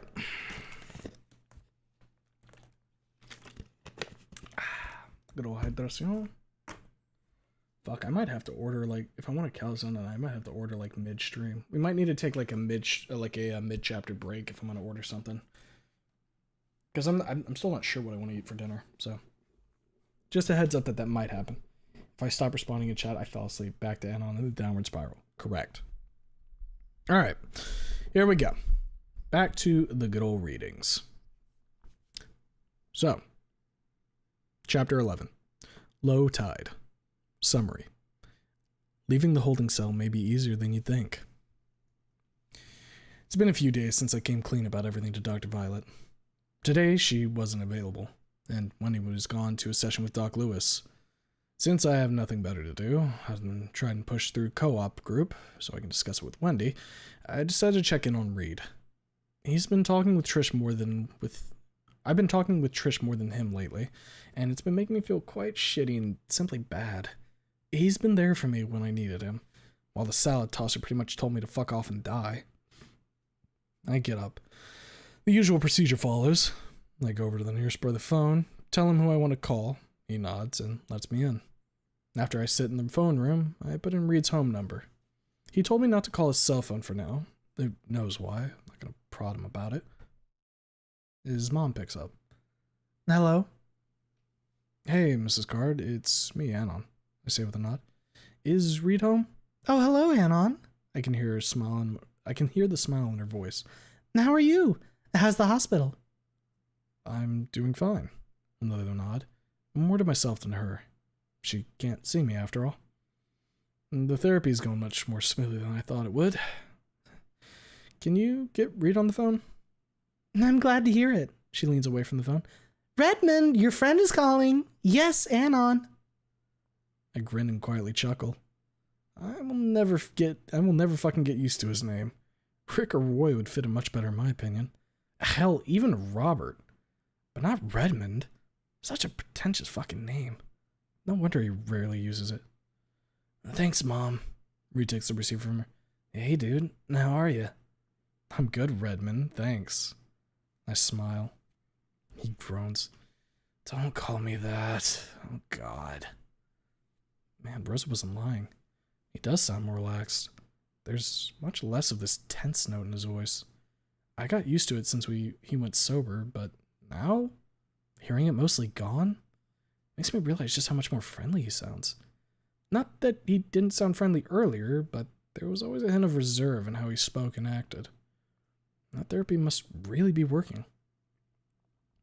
What's up with you, Reed? Graduation, therapy, all that shit. He rubs his snout. His scales give a soft, dry sound. Oh yeah, you probably don't know. My stomach tightens up in a knot. I don't like this change of tone. He's gonna tell me something big. Oh God, I hope Fang wasn't already sentenced. No what? I managed to keep a relaxed attitude. Fang's trial. He pauses. It's been cancelled. I grip the receiver hard enough to make the shell crack. I stare at the wall before me with my eyes open so wide that it's a miracle my eyes don't roll out of their sockets. There's a cold shiver, too, running up and down my spine like a super fast elevator. All of this pairs with a whirlwind, a real tornado of surprise and shock so violent, so strong, that it takes me a solid moment to find words to speak. Cancelled? I stammer out. You're fucking with me, right? He's silent for a moment. When he speaks again, he's serious. I wouldn't joke about something like this. Trial's cancelled. He explains, rubbing his face. They call it a mistrial or something. Apparently it's because Fang's dad's involvement in the case and what he did to you. I blink for I blink for the first time in a few minutes. My eyes squeal in relief. I wipe a tear or two. I'm not sure if it's because my eyes are being so dry or because of what Reed's telling me is implying. So, she walks? No. Fuck. Of course she doesn't. Fang ain't gonna be let off that easily. There's plenty of evidence that she did kill all those poor sods. They're gonna start a new trial, Reed explains. From the beginning. New prosecutor, new lawyer, new judge, everything. He snorts. I honestly didn't expect it. Neither did I. What Ripley did to me is worthy of punishment and a severe fucking humbling, but this? Canceling a trial because some skinny kid was getting grilled a bit too hard by a hard-ass cop? That's a bit of an overkill. Man, this carousel just keeps on spinning, huh? Fucking hell, Reed. Rosa didn't tell me anything about this. A chair creaks. He sat down. They announced it today, this morning. We were shocked. Me, Mom, and Dad. Dad said he didn't expect a mistrial, more like a retrial. Like, start over, but everything as it is. I can almost see the three. I think Orson wasn't interested, or they didn't want him to watch, staring at the TV with eyes and mouths wide open. Scott even stands up and starts to slowly pace the room back and forth. Something isn't right here. Fang's trial was about to start already. We're halfway through the month, and it hasn't started yet. At least, that's what Rosa and Stella told me. So, what? They just waited half a month to finally announce it? They took their sweet-ass time with it, I mutter. Reed shifts in his seat. He drums on the counter with his claws. Dude, the feds raided the police station. Fucking what? Feds? Reed, you must be fucking with me for real right now. He scratches his snout for a good moment. Then he speaks. I wish I was. They're investigating what happened. Bigwigs showed up too. Interesting choice of words. I raise my brow. What bigwigs? Red leans away from the phone. Someone's speaking in the background. It's his dad. After he's done, Reed speaks to me again. And the Department of Justice guys. They showed it on TV. It was crazy. What the hell? And no one told me? I missed all the fun. When the hell did that happen? Like, a week after they put you in the loony bin? Reed scratches his head. They postponed Fang's trial or something. They can fucking do that? Yeah, apparently they can. So, yeah, that's what's been going on in the world while you were locked up. What about you? Anything fun happen? I look over my shoulder. A tall, strong-looking, silver-haired guy looks at me, as if he knew I was looking out for him. I swallow and quickly turn my eyes away. We got a new guy yesterday. A human. Imagine that. A human? Reed laughs softly. Bull. No bull. I stop myself from looking over my shoulder. I can feel that guy's looking on my back. Real interesting case. Been rambling about aliens all the time. Cars. Reed snorts. He doesn't laugh, weirdly enough. Trish heard about the guy, she'd be laughing her ass off. Hell, if I wasn't here, I'd find it quite funny too. Another crazy guy, rambling about stupid nonsense. Hilarious. A conspiracy nut? Reed asks. I shrug. I barely know the guy, and I don't feel like deepening our acquaintance. Not after the weird fucking questions he asked me yesterday. Can you drive a car? Do you believe in parallel universes? Do you believe in aliens? Fucking weirdo. What the hell does my car skill have to do with aliens? He's weirder than that Ruski, and that's a big achievement. Who knows? We barely talked, and Doc Violet sure as hell won't tell me shit. I shrug. He's harmless. Besides that, not much is going on here. I wrap the cord around my finger. Rosa and Stella are visiting me today, you know? Rosa has some big news to tell me, apparently. He whispers something in reply. Then he drums his fingers. Yeah, she's planning something. She didn't tell me what, though. How are things between you two? He chuckles, clearly pleased with the question. Dear God, we truly lost him. No, we're doing good. She's so sweet and lovely. Her parents are super nice, you know? Her dad even let me help on the farm. He laughs to himself. My. Allowing your daughter's man to do some back-breaking labor for you? How hospitable of him.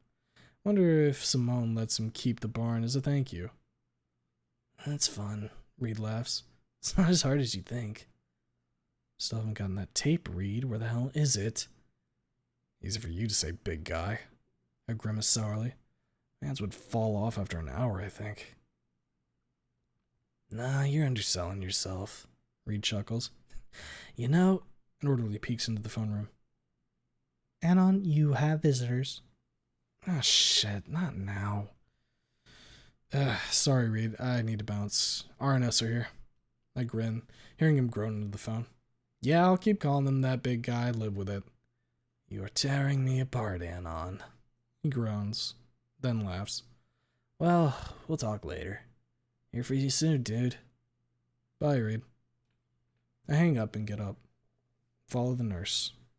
Down the corridor, round the bend, through the door. There they are, the two friends, the two treasures, each in their own right. They're sitting by the table, both quite anxious. My arrival stops their quiet conversation in its tracks. They both get up, and before I know it, I'm crushed in a hug, first from Rosa, then from Stella. They're crushing my rib cage and stop me from breathing for a moment, but I don't even peep. Anon, I'm so sorry I couldn't come last week, Rosa exclaims after we separate. Papa needed help on the farm. She sits back at the table, where she's joined soon by Stella.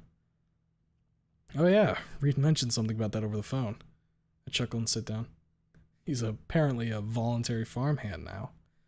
Rosa snorts and swings her hand with a shake of her head. It was a one-time thing, she protests.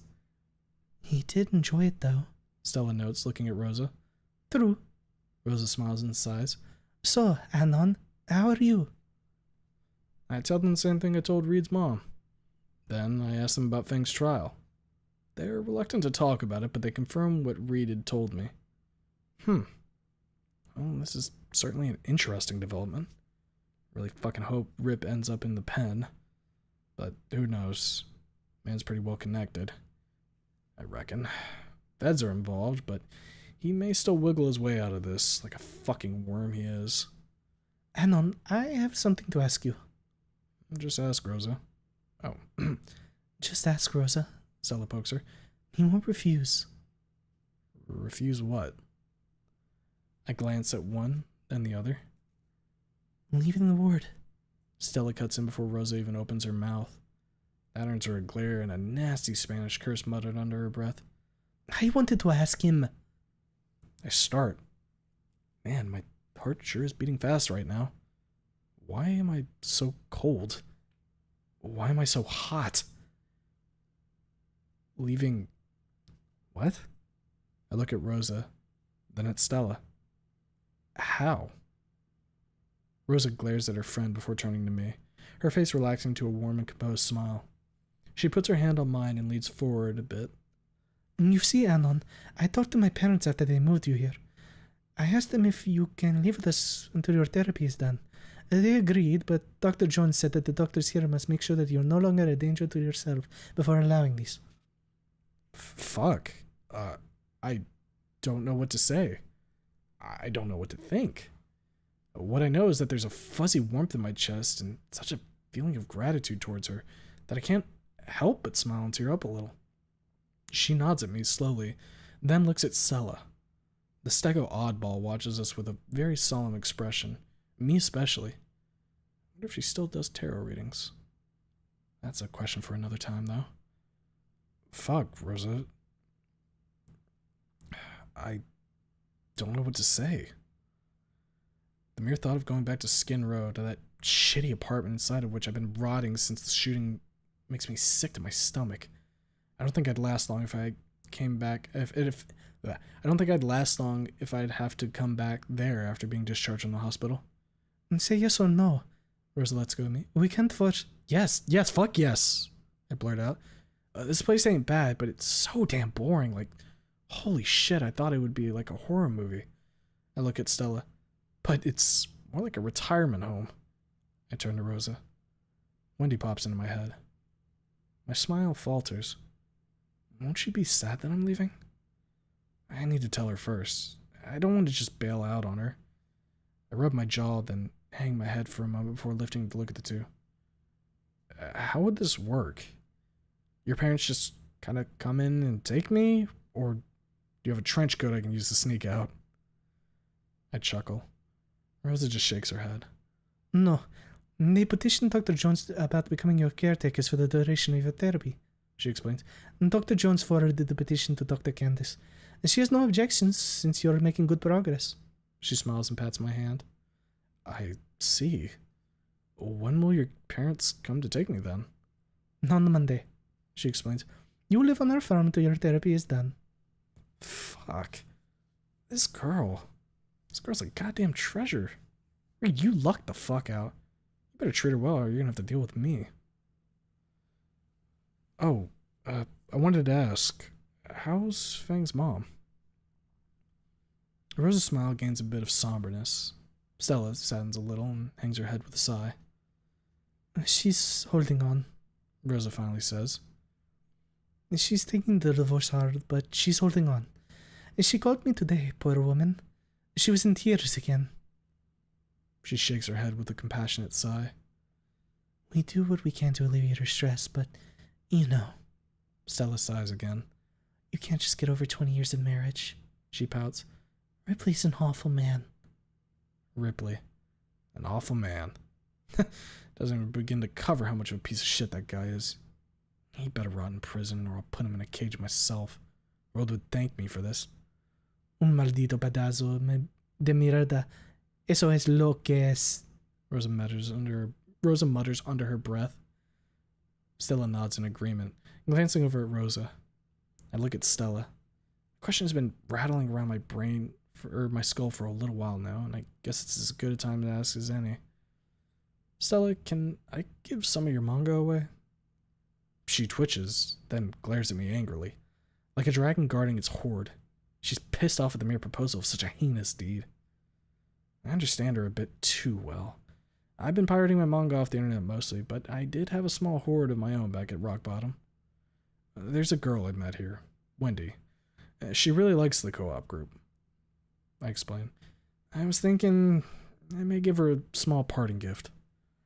The look on her face changes, from anger to surprise to suspicion, and finally, after looking at me for some time, to understanding. She nods, albeit slowly and reluctantly. That manga's been out of print for over a year at this point, so it's more than understandable that she wouldn't want to part with it. Not easy, or cheap, to get new copies now. When you put it that way, she gives a small smile. Fine. She narrows her eyes, her smile replaced by a pout. As long as you buy me new ones. Thank you, Stella, I will. We spend the rest of the visitation just talking about small things. What we did during the day, how our week was, all that minute bullshit. The topic of Fang comes up a time or two. Each such time, the conversation slows down and gains a slightly sour tone. I really hope they don't lock her up for life. I drum on the table with my hand. Have hope, Anon. Rosa puts her hand on top of mine to stop it from bouncing up and down. Stella joins in with the efforts. Everything will be fine in the end. You'll see. There's a slightly sour note in her voice when she says this. Does she not believe her own words? No, she's just worried for me and Fang. That's it. I will. Thank you. You too. Time up, Anon. I look to my left. The nurse is waiting by the door, looking at me expectantly. I glance at the clock. Fuck, 2 hours already? It's a miracle they didn't come for me sooner. Guess being a good little patient doing what the doctor says earned me some extra perks. Guess it's similar to a prison. Don't make trouble and you'll gain some tiny privileges. I'm going to have to remember that if they ever put me in such a place again. Well, see you two on Monday then. I smile at the two and get up. They both give me a hug and, at last, the visit's over. I leave the visitation area with a much lighter heart and even a bit of a smile on my face, both of which don't escape the attention of the nurse. Your friends? She asks as we walk down the common room. Yeah, I smile, more to myself than to her. Best friends I ever had. Wendy's in her usual spot by the time we return in the common room. I nod and thank the orderly, then go and take my rightful place. How was the session with Doc Lewis? I ask her. Tiring. Very tiring. Super tiring. But it always is. Yes. He even had a lot of questions, but he always does. He says it's important for me to answer them. Yes. He needs to know everything so I can heal and be healthy. Her head twitches. Have you finished that comic book yet? So, how do I break my leave to her? I don't know if being honest is a good idea in this case, but I can't just fucking lie. Fuck, I'll need to ask Doc Violet about how to approach this. I haven't finished it yet. I don't really like it, honestly. You have bad taste. She smirks with a lot of effort. Your taste is terrible and your wife is shit. I just like different things. I smirk. For example, there's a manga. Anon, Dr. Candace wants to speak with you. For fuck's sake. Interrupted for the second time today. She probably wants to talk to me about what Rose is planning. Hey, this will give me an opportunity on how to approach telling Wendy that I'm leaving the ward. All according to Keikaku, or however that goes. I'll be back soon, Wendy. Okay, she mumbles. She then glares at the new guy. He pestered her yesterday. Wouldn't leave her alone. I won't even look at her. Not after James told him to fuck off. I follow the nurse. Soon, I'm in Doc Candace's office. It's very similar to the office of Dr. Violet, with the difference of no couch being present. Instead, there's a desk and 2 chairs, the rest of the furniture being shelves filled with books. Good afternoon, Anon. She points to the empty chair. Please, sit down. I do as I'm told. She opens my case file and peruses it before speaking. I wanted to talk to you about Rosa, more specifically her parents. I nod. Yep, there it is. Rosa visited you today, so you know what I'm talking about. I'll get to the point then. She closes the folder. Do you agree to their request? She looks at me. We cannot force our patients to do anything they don't want to. She scratches her snout. Unless their state makes them incapable of making fully independent decisions. Something you are not suffering from. Thanks, Doc. I appreciate the kindness. I agree, I say, loud and clear. I have a question, though. Dr. Candace puts the folder aside and puts her hands together on the table. I'm listening. There's a girl here, Wendy. I want to tell her that I'll be leaving, but I don't know how to approach this without being... I rub my chin. Indelicate. She's my friend, Doc. I don't want to just go away. It would startle the shit out of her. Candace nods as I'm speaking. After I'm done, she looks away with a look of deep contemplation settling down on her face. If you don't feel up for it, I can do it for you. No, I shake my head. I want to do it myself, Doc, but thank you for your consideration. She slowly nods. You'll have to be honest, Anon. She looks me in the eyes. There's no way around it. Be delicate, but be honest. Honesty is the best policy. Hadn't failed me yet. I sigh, hang my head, and rub the side of it. Then I lift my head. I want to give her a few comic books. Is that okay with the ward rules? She raises a brow. I've seen you and her reading some comic books in the common room. Does Dr. Lewis know about this? I nod. He does. Wendy told him. And he doesn't object? Not as far as I know. She nods again. Her hands shift on the desk. I'll speak to Dr. Lewis. If he has no objections, I see no issues. So my lead doctor is also the head honcho of this fine establishment. Cool. Thanks, Doc. Is there anything else? Yes, actually. She leans to me slightly. Don't tell Wendy about you leaving before I speak with Dr. Lewis. Of course. I nod and get up. Thank you, Doctor. I leave her office and go back to the common room. I sit by Wendy.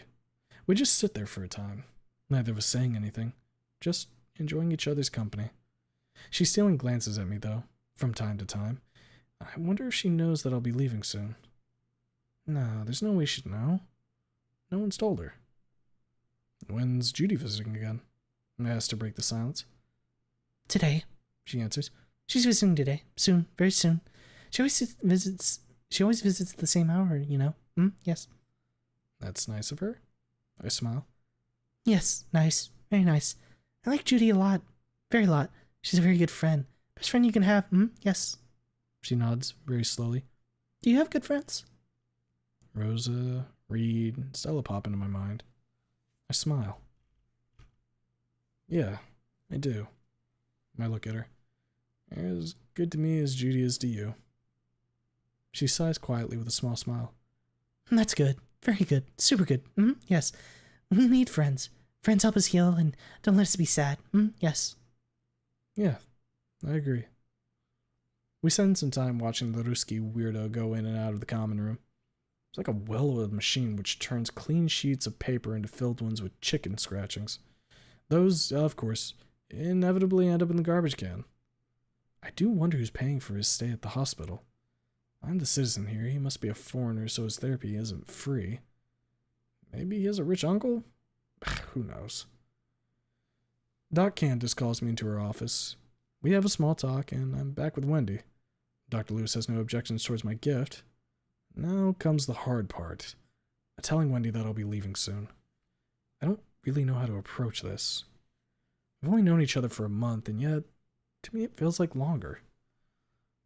I guess misery breeds camaraderie, and I was indeed plenty miserable when I first came here. Hell, without her quiet company, I don't think I'd be as well as I am now. She notices me looking at her and turns to me with a questioning look. The tempest in her mind flares up in her eyes, then wanes as she settles down. She knows I have something to tell her. Well, the way to do it is to fucking do it. Hey, Wendy? She turns back to her usual activities, which include watching the other patients mill about the common room. Yes. What do you want to tell me? Fuck, this is really difficult. Nowhere near as hard as having to enlist and leave Fang, but it still feels fucking terrible. Here I am, about to tell my friend that I'll be skedaddling out of here and leaving her alone. God damn it. I scratch my head. I'll be leaving the ward soon. Oh. She stares at me for a moment, then smiles. They're letting you out. That's great. Isn't that what you wanted? Yes. That's what you wanted. That's great news. Superb news. I'm so happy for you. A spark of happiness lights up in the tempest of those crimson red eyes. Huh. She took it much better than I thought she would. Won't you be sad that I'm gone? I ask with hesitation. Well, her smile wanes a little. You'll visit me, right? You will. Promise me you will. Yes. The fire flares up. You will visit me or I'll cry. I will. You'll see. Yes. I will. Of course I will. I put my hand to my chest, as often as I'm able to. She gives a slow, solemn nod. Judging from how she grunts, pushing against the restraining power of the medication requires a truly Herculean effort. Wendy, you have no idea, but I appreciate the fuck out of that nod. Thank you. Oh, yeah. I have a gift for you before I leave. A gift? She shifts. What gift? What is it? Tell me. You'll see. I get up and soon return with all the tomes of the co-op trilogy. I set all 3 books on her lap. She looks at them, then at me, then at them again, and again at me. Those are for me? She asks. Yes, I nod. For you. A gift from a friend to a friend. I pat the books. Thank you. Thank you. Thank you. She hugs the books against her chest. Oh, you need to sign them. All of them. Yes. Get a pen from a doctor. I nod and get up. I soon return with a pen borrowed from Doc Violet and quickly sign all 3 books. Each of them I dedicate as a gift to a friend who helped me through the darkness. It's a bit campy, but what's life without a bit of cheese? Thank you, Anon. Wendy nods at me and squeezes my hand. Anything for a friend. I grin.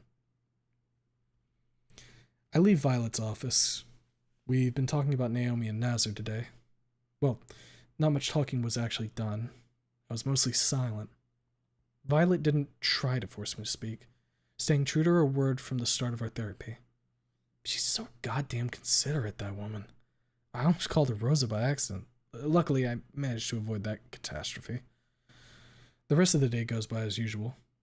Common room, talk to Wendy, get on the phone, talk to one of my friends, eat lunch, common room, eat dinner. Finally, it's evening. Time to sleep. The lights in the corridor are dimmed as I go back to my room. Good night, Wendy.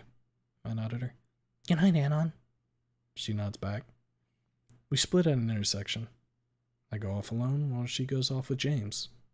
Short time later, I'm in my bed.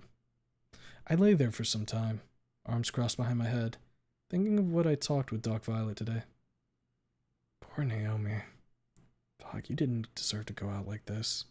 You were a bit annoying, but now that I think about it, you had good intentions. The road to hell is truly paved with those. Nazar pops into my head. You were so fucking young, man. Had a whole life ahead of you, and now you're sleeping 6 feet under, killed by your own sister. I rub my eyes. You were the best kid I knew, man. I'll light a candle for you once I'm out of here. You have my fucking word. And you too, Naomi. Fuck. I'm sorry. I mutter on the brink of hearing. I'm so fucking sorry, you too. Clench my eyes shut and wipe them with my forearm. I wrap myself up in a blanket and roll over onto my side, facing the window. I stare at the lights in the hospital windows for some time before slowly, gradually, I drift off to sleep. I wake up and look around. I'm on a train. Man, that was a weird fucking dream. Something about a psychiatric ward and Nazar being dead? I was watching too much horror movies lately. Gotta cut down on those. I look up at the screen on the wall opposite the one I'm sitting by. Next stop, Volcadera Central. Fucking finally. Halfway across the country, 2 days of train rides, and finally, I'm back to where it all started. It's kind of silly that only 5 years ago I was a bitter shut-in loser who wanted nothing but to slink through life like a ghost. People change. I'm the prime example. I get off the train, get my luggage, and book it in at the hotel. Now it's off to where it all began. Volcano High. The evening sun is hot, and I'm reminded of the myriad of reasons why I first loathed being here. The sweat dripping in my eyes makes it difficult to see anything 5 feet in front of me. Fuck, where is that goddamn cab? Oh, there it is. The ride there is much shorter than I remember, though the familiar cabbie has quite a weird look on his face. It borders on concern and compassion. The hell is this problem? Cheer up, man. It's a nice day today, I say, paying for the fare. He only looks at me. If you need anything, remember me. He then drives off, leaving me stupefied in a cloud of black exhaust smoke. I stare after the cab as it shrinks in the distance, not quite sure as to what the hell that was supposed to mean. I turn around. The air is hot and humid, and I can feel my body grow heavier. I can't quite determine if it's from the sweat soaking my clothes or the welling trepidation inside of me. It's been 5 years since I've seen anyone here. I've kept in touch with them, but to see them again in person? I look at the name written over the arch, over the entrance. Volcano High. Still the perfect setting for a horror game, or maybe a shitty WD. I check on my phone, says I'm 30 minutes early. Great. Just wonderful. I move to the entrance, only to see all the steps occupied by 20-somethings waiting. Yo, this is the line? Yeah. A cream-colored, purple-haired raptor before me answers. For a moment, I have a distinct feeling that there should be someone else here. Not this guy. I shake this feeling off. It must be the heat getting to me. The door is open and we move inside. Thank you, whoever invented air conditioning. You were a saver of lives and a godsend. I look around the crowd, trying to find any familiar faces, but I find none. The gang must be in the gymnasium, to which I head as quickly as the crowd allows. Man, it really hasn't changed. Takes me back. I look around. There's a sign-in table, and the line leading up to it is moving rather quickly. I still don't see any of my friends. Weird. I might as well sign in. The clerk is crouched behind the table, sorting through a box. I go over to write in my John Hancock, and the person behind the counter stands up. My nose is assaulted by the pheromones of perfumes that probably cost more than a year's salary. There's a hint of something in them. Something... I don't know. Oh, Naomi jumps in place, seeing me. Anon, you made it. Yeah, I did. I nod. Life been treating you well? She laughs, hangs her head, sighs with a smile, and shakes her head. Anon, you silly boy, did you forget? She lifts her head. I'm dead. One of the lenses of her glasses is gone. The shards are lodged in her face. Instead of her left eye, there's a red, meaty crater. A trickle of blood, like a flow of tears, dribbles from it down her face as she stares at me, still smiling. The odd note in the perfume quickly grows stronger and stronger, finally overpowering the sweet smell. The smell of wet earth. The smell of a freshly dug grave. Fang killed me. She smiles at me. Did you forget already? She shakes her head with a look of disapproval. How inconsiderate of you. Spots of crimson appear on her torso. They spread quickly, turning her suit from purple to dark bluish red. I stand there completely still. I'm frozen to the floor.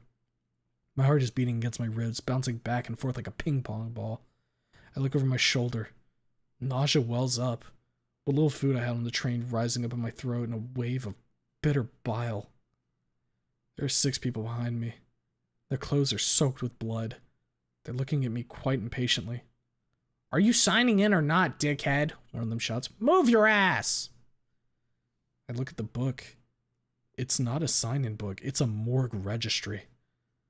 I stumble backwards, right into someone's arms. Anon. It's great to see you again, man. Blood droplets on my cheek. It's Nazar. He's hugging me. I feel a wetness on my back. Hot wetness. I slowly reach behind me and touch him, then lift my hand up to my face.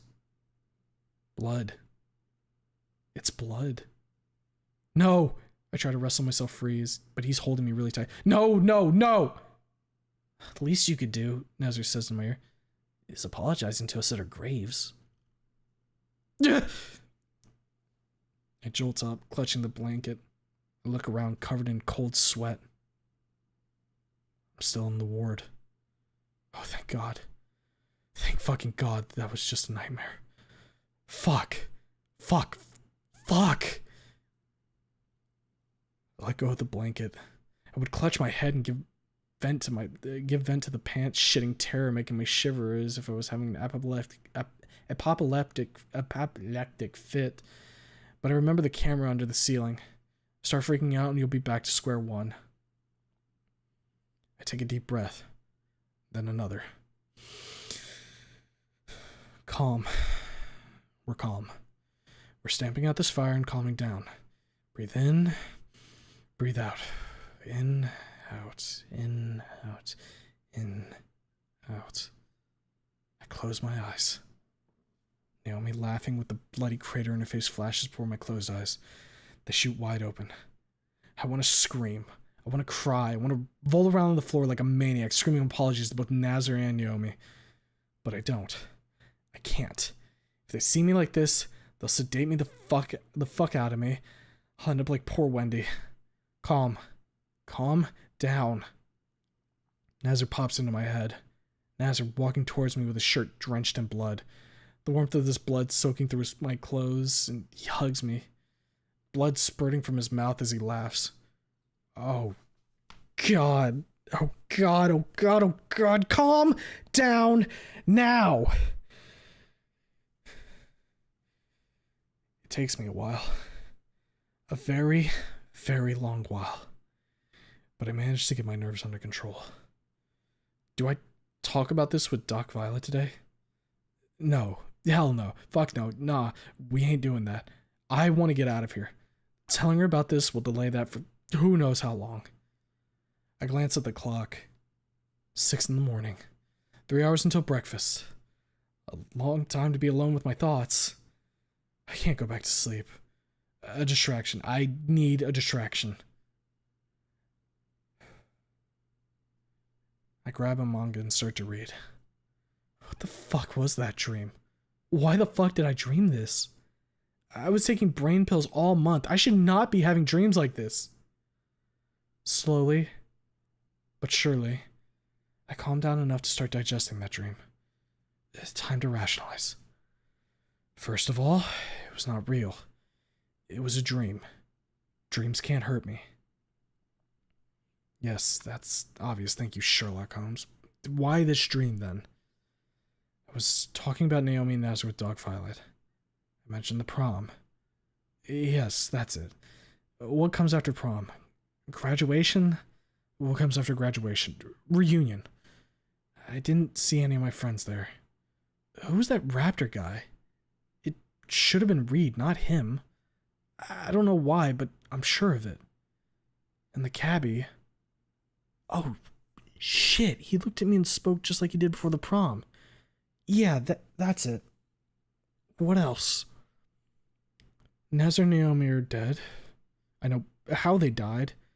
That's why I saw them both like this. Wait. No, I didn't see Nazar. And those people in the line?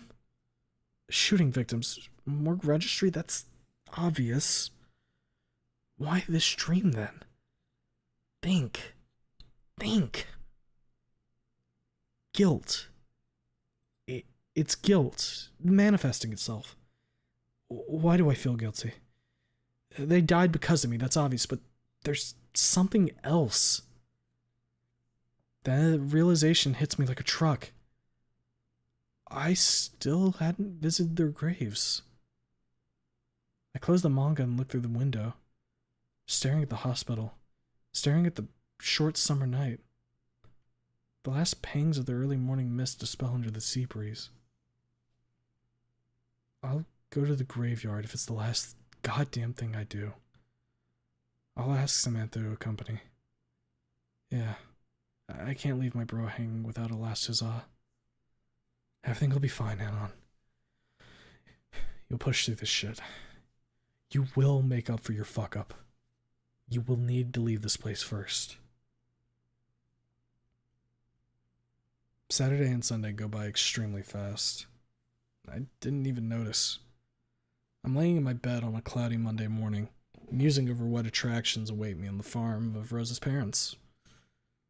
If I'd want to keep myself occupied, I'm sure there'd be no shortage of work to be done. Besides, I'd feel like a leech if I just took up space and ate their food without giving them any in return, or anything in return. Such a bargain is better than being a moocher. I always wanted to be a cowboy anyways. I ate breakfast as usual. Instead of going to my session with Doc Violet, though, I'm sent back to my room to gather my things. There isn't much, like those mangas Stella gave me, but I do find my usual clothes. Rosa's parents probably sent them over. I change and sit on the bed, looking through the manga. I'd shit bricks if it turned out Wendy got the one where I've put Fang's letter. Thank God. There it is. I smile, quickly reading through the familiar text. Then, I sigh. I hide the artifact and lay down on the bed. Damn. I spent over a month without playing my guitar. I'll need to get back to it as soon as possible. Maybe Rose's dad will teach me that song he played by the fire. It was quite a beautiful tone, if I'm honest. Man, that got together. That get-together feels like it happened years ago. Hope we can do something like that again soon. Without Trish, though. Reed would go berserk if he saw her. I don't blame him, though. Me, though, I can't bring myself to hate that purple tri-horned salad tosser. Fuck. Hope we don't become pals after this. I played a part in what happened, but it was mostly her. I'm only helping her get through a rough time. Yeah, that's it. Just helping her. I never liked her anyway. She's always a bitch. She still is, now that I think about it. Bit of a shame she didn't get to visit me at the hospital, though. She was really looking forward to it. The door to my room opens. I sit up. It's Doc Jones. Are you ready, Anon? They're here? I turn, setting my feet down on the floor. Yes, they are waiting in the lobby. He looks me over, head to foot. I see that they got your clothes. Good. He nods at the door. Come. I hop off the bed, grab the manga, and follow him into the corridor. Doc, can you wait a moment? I want to say goodbye to a friend. He nods, puts his hand in his pocket, and waits as I go down to the common room. Wendy looks at me and blinks. The handful of manga and my clothes tell her all she needs to know. I go over to her, set the manga on the chair next to her, and extend my hand. See you soon, Wendy. She looks at my hand, then at me.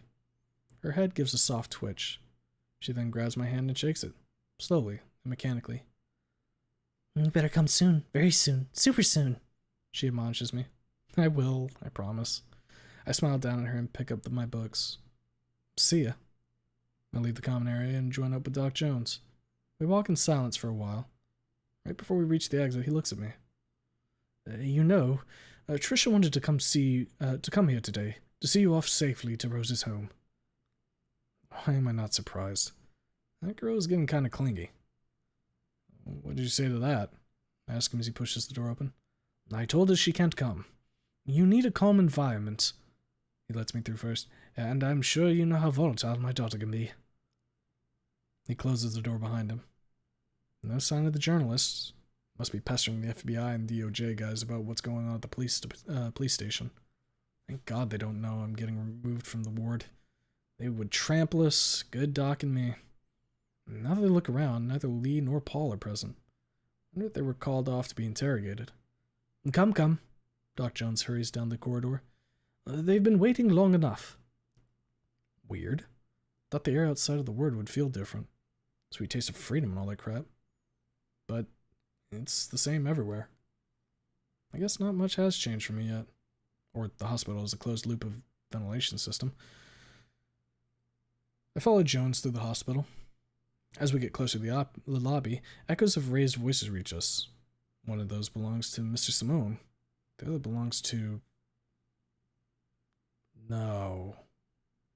I stop dead in my tracks. I almost fucking dropped the manga. My legs feel like they've put down roots and become part of the floor. The upper part of my body is so stiff that I may as well have turned into an oak tree. I stare at the door leading to the lobby, listening to the sounds of an argument, while Doc Jones looks at me with a great degree of concern. What's wrong? He asks. It's my old man, Doc.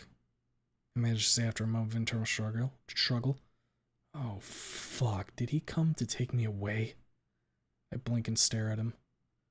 Your father? Doc Jones scratches his snout. I was not informed of his arrival. Fuck, don't let him. You think a goddamn Venusaur can take care of him better than the kid's own goddamn father?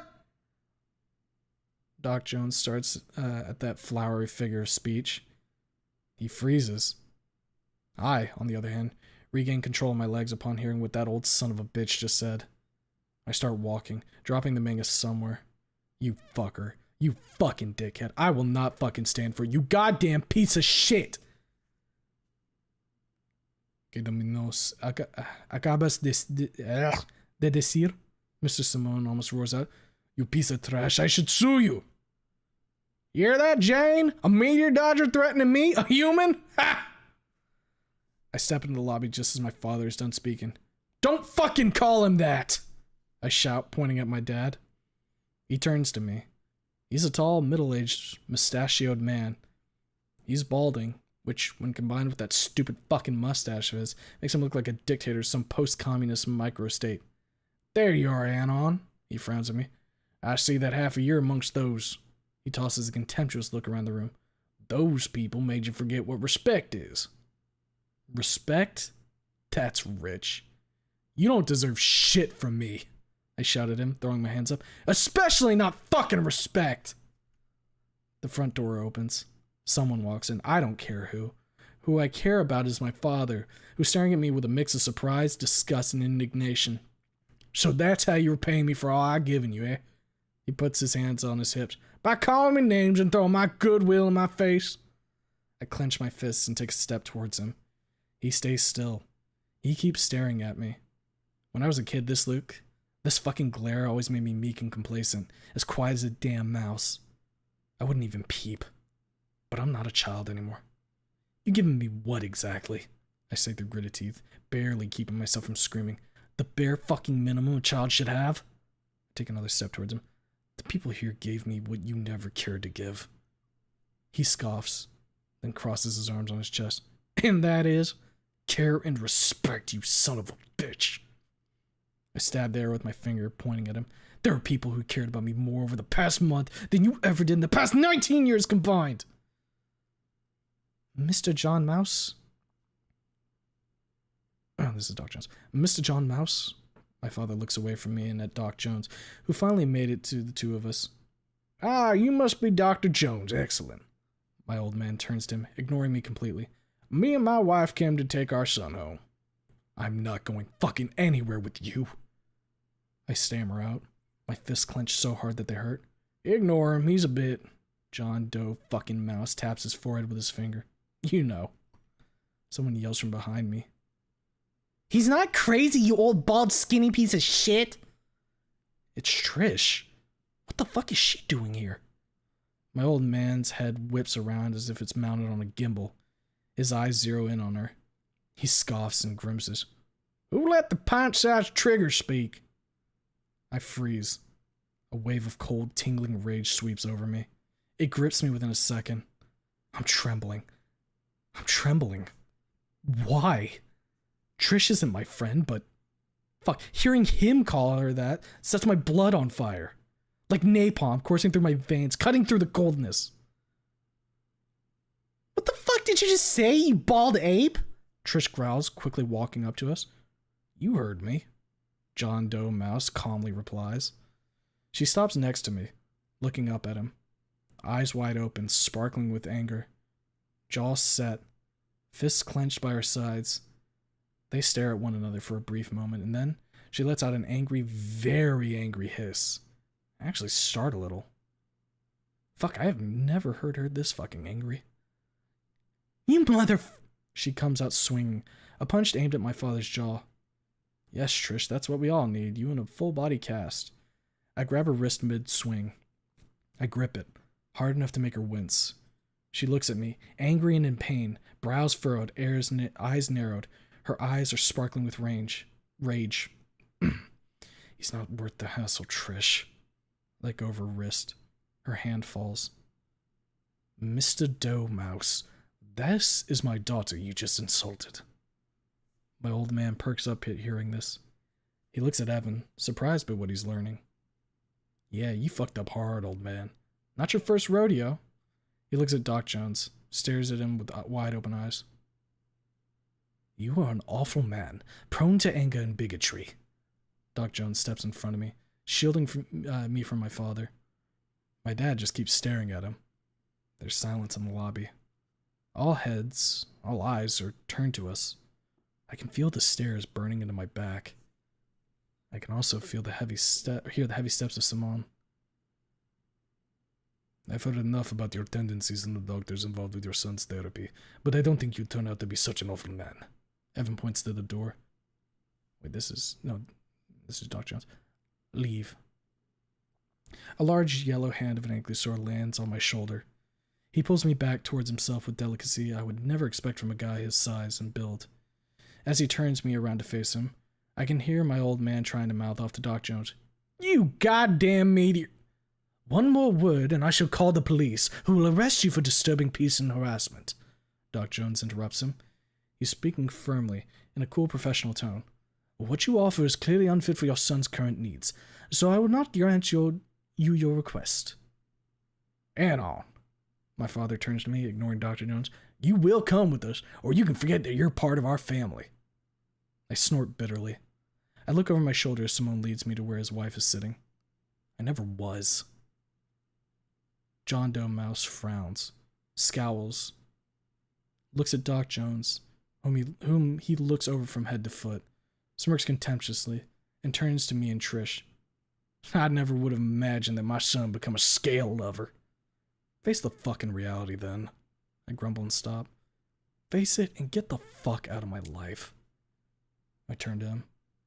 He scoffs, nods with a contemptuous smile, then turns around and, taking my mother with him, he leaves the hospital. I watch him leave, and after he's gone, I sink into the chair next to Rose's mom. My heart is beating so fast and so hard that it's a miracle it didn't punch out a hole yet. I clench my fists and unfurl them, grumbling something that's incomprehensible even to myself. Why did you come, Trisha? I hear Evan scolding his daughter. I told you not to. You almost started a fight. I wanted to see if Anon was okay, Trish says. I can feel her eyes on me.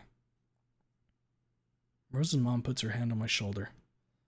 I look at her. She has beautiful, bright orange eyes. She herself is a stunning Dinah lady. Her hair is long, flowing, same shade as Rose's. She's smiling at me. In that smile, I find calm and comfort. I look up at Simone. He's looking at me like, I think, father looks at a child when they're worried about them. Man, if only I'd had parents like them, I wouldn't be such an asshole. Doctor, can we take him away now? Simone looks at Evan. The good old doc sighs. Out of the corner of my eye, I can see him shaking his finger at Trish, which has the effect of her shrugging her shoulders. She then skedaddles over and crouches before me. You good, Anon? That asshole's gone. Close my eyes with a nod. I feel like $1 billion. Good. No wonder you were such a dickhead with a dad like that. Trisha! She gets up. I open my eyes just in time to catch her glaring at her dad. She then shrugs, waves at me, and leaves the hospital. Very smug and very satisfied with herself. Bitch. Kinda like her, though. She can be alright.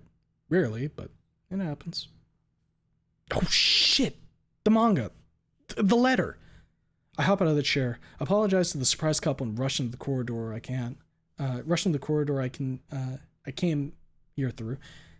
Oh, thank fuck the mangas are still there. They're lying on the bench in a messy pile. Huh.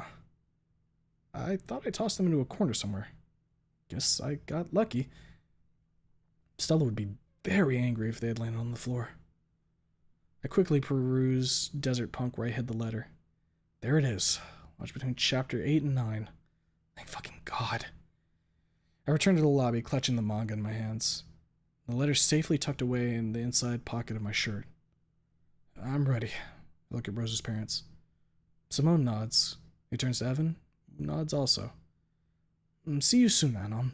My doctor gives me a curt nod. Thanks for everything, Doc. I walk over and extend my hand. We shake hands. I then walk out of the hospital, into the warm summer morning. I breathe in deeply. Ah, the smell of freedom. How I missed it. And the warmth of the sun on my face. My mouth curves up into a wide smile. You don't appreciate the little things until you lose them. I never got your name, miss. I look at Rose's mom. Marisa. She points at the car. Get in. We get into the car, which is the pickup truck I saw back at Rose's. I put my seatbelt on, and soon we're out of the parking lot and driving through Volcadera. I want to say that I gave one last parting look at the hospital, but I didn't. I'll be back here tomorrow for therapy. Man, with my old man cutting me off, I fear my meager finances will melt away rather quickly. Start calculating how many bus rides I'll be able to take until I'm out of money completely, and have to ask either of Rose's folks to drive me there.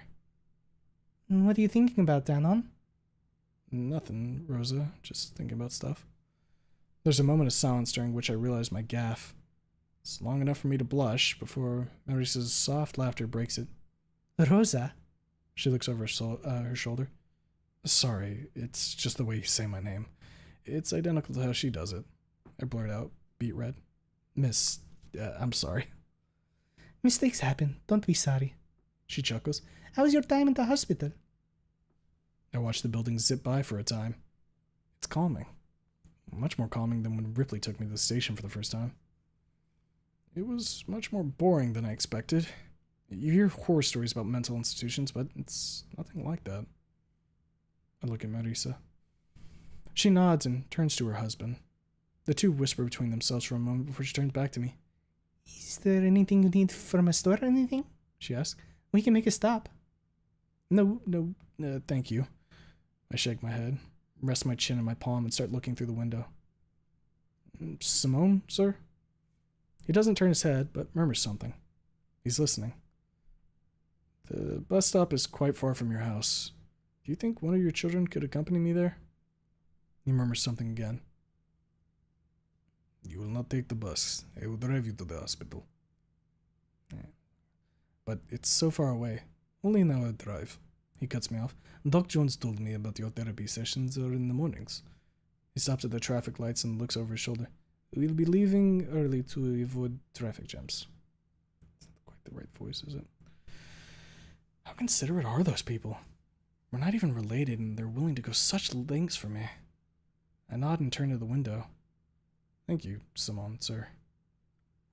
He murmurs something and turns away.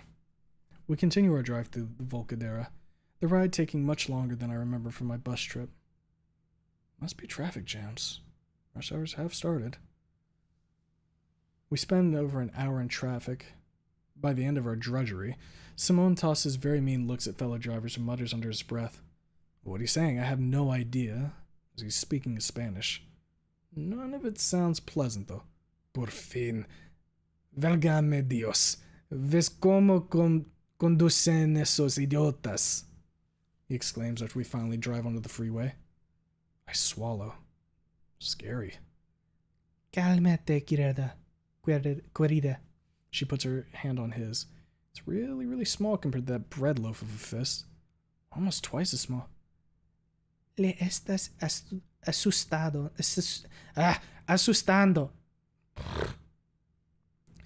Simone sighs, turns on the music player, and with another long sigh, he relaxes a bit. He glances at his wife with the most loving smile I've seen on a man, and then concentrates on the road. Rock music from 20 years ago fills the car. Wait, is that? I haven't listened to Blue Day in years. Not that I'm complaining, it's a decent band, even though their music did dip in quality a bit over the years. Good thing this is one of their earlier songs. The rest of the ride to Rose's goes by without any major hiccups.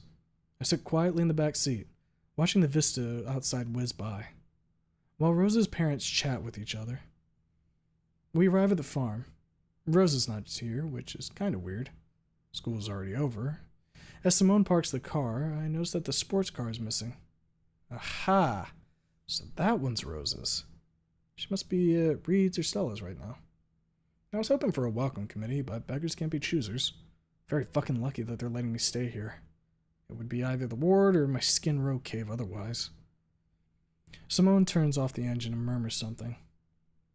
I grab the manga and, after unbuckling myself, open the door and hop out onto the gravel. It's pretty hot now. Damn seaside weather. Pursuing me even so far away from the shore. I look around. Rose's siblings mill about the farm. Philippe and Moises sit under the tree, with Philippe smoking a cig. He looks over and, noticing the parents, quickly puts it out and flicks away the butt. Come, Manon. Larissa walks up to me. I'll show you your room. My room? She nods. We gave you Philippe's room. She beckons toward the house. Here was Sarah Moises. Move with him until you are heavy. I don't know, maybe I should. She pats me on the shoulder, interrupting me. Her husband's already gone, having located his two sons. He's yelling at them. I think there was some work to be done. It's not done yet. No, you need a place of your own. We already moved all your stuff there. She starts walking towards the house. I follow her. I look over my shoulder just in time to see Simone looking very annoyed, hurrying his two sons, both looking very miserable, to the barn. I look away from them and to the house. Rosa's grandmother sits in the door, looking at me very attentively and very caringly. Parece hambriento. Her eyes move from me to Marisa. No comió más que comida de hospital durante un mes. Claro que parece hambriento. Marisa replies. The old lady cringes upon hearing that. We enter. Rosa's grandma follows us through a nicely furnished, cozy-looking hall and spacious living room, painted in warm, calm colors. She stays behind as we start to ascend the stairs. Are you hungry? She asks me. A bit. I stop and turn to her, holding onto the railing with one hand. Hospital food ain't the best eating, miss. Okay, so this is grandmother. Rosa Sofia. She smirks, seeing my surprise. Call me Sofia. Just Sofia. I'll cook something for you. Go and rest now. I grin and nod. Gracias. She snorts and shakes her head. I quickly follow Marisa up the stairs and down a short corridor. Here's your room. She stops by a door at the end of it. Rosa's room is right next to yours in case you need something. She nods at a door opposite to mine. I put my hand on the doorknob and look at her. Man, all the women in this family have such pretty eyes. Thank you. I open the door and go in. The room isn't large, but that's fine. It's only a bit smaller than the bedroom of my Skin Row cave, so it's not that big a deal. The walls are painted gray-blue, and are hung with posters of various music bands, cars, and very scantily clad dino ladies. My, seems like Felipe has a thing for stegos. Maybe we'll introduce him to Stella the next time she visits Rosa. Other than the bed by the window, there is a closet, chest of drawers, and a small TV sitting on the ladder. My clothes lay neatly folded on the bed, my guitar resting against the bed. I look around for my X-Rocks and find it sitting by the TV. Make yourself at home. Marisa peeks in, then closes the door. I take the guitar and sit on the bed. I strum it a few times to test it. Of course, it's out of tune. After a few minutes of fiddling with the pegs, I tune it properly. I sigh, smile to myself, and start playing. The melody, etched into my memory, soon starts to flow, filling the room with familiar notes. I close my eyes. My sweet, sweet girl. I can see her. She's calm. She's smiling. Her fingers guide mine across the strings. I can feel her arms wrap around me. A tear rolls down my cheek. I sigh and smile. If I have to wait 50, 100 years, I will wait for you, Fang. You have my word.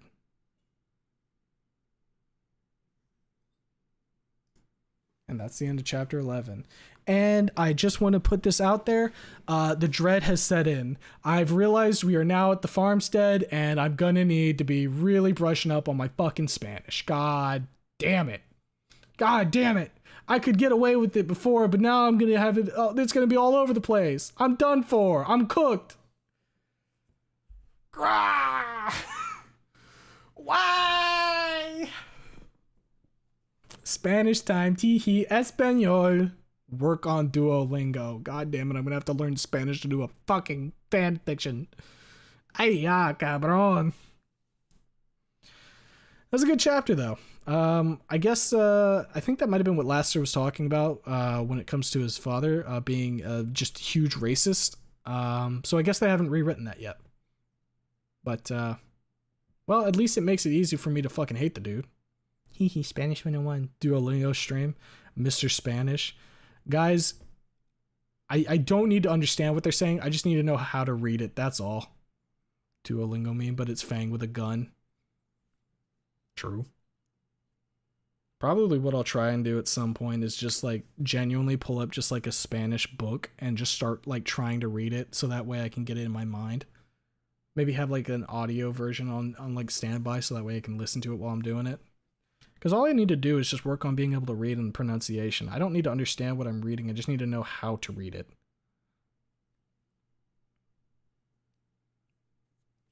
Because at the end of the day, it's not like the Fic's going to necessarily expect me to know. I mean, we're Anon, right?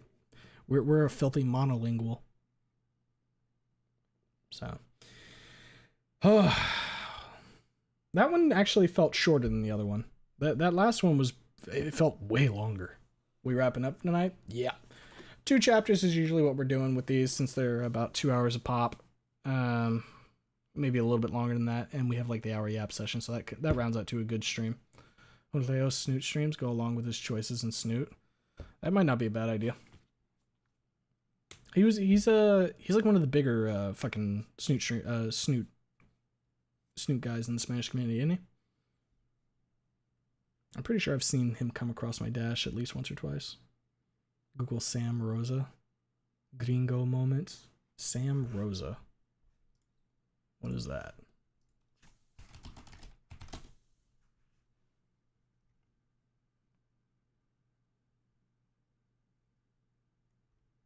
There's a lot of Sam Rosas. There's a lot of Sam Rosas. He was the guy who popularized Snoot in the Spanish community. Mm-hmm. Mr. Streamer is about to evolve into, this is what I got from putting Mr. Streamer into Google Translate. Senor Serpentina? What the fuck? Serpentina? I'm huh? Google Jelking tutorial. I fucking won't. Now, what was that part near the end about the poster-clad dino ladies? Don't worry about it. Philippe's got some taste. We don't judge him. I mean, fuck. If I pull up the Discord and we take a look at the Discord, well, first thing first, I see fucking this is the first thing I see when I go to my Discord. I was gonna prove a point saying that everybody has their taste, given that snooting up and wanting I want to post always got shit in it. But then we get Berenyin and Dori Dori Dori. So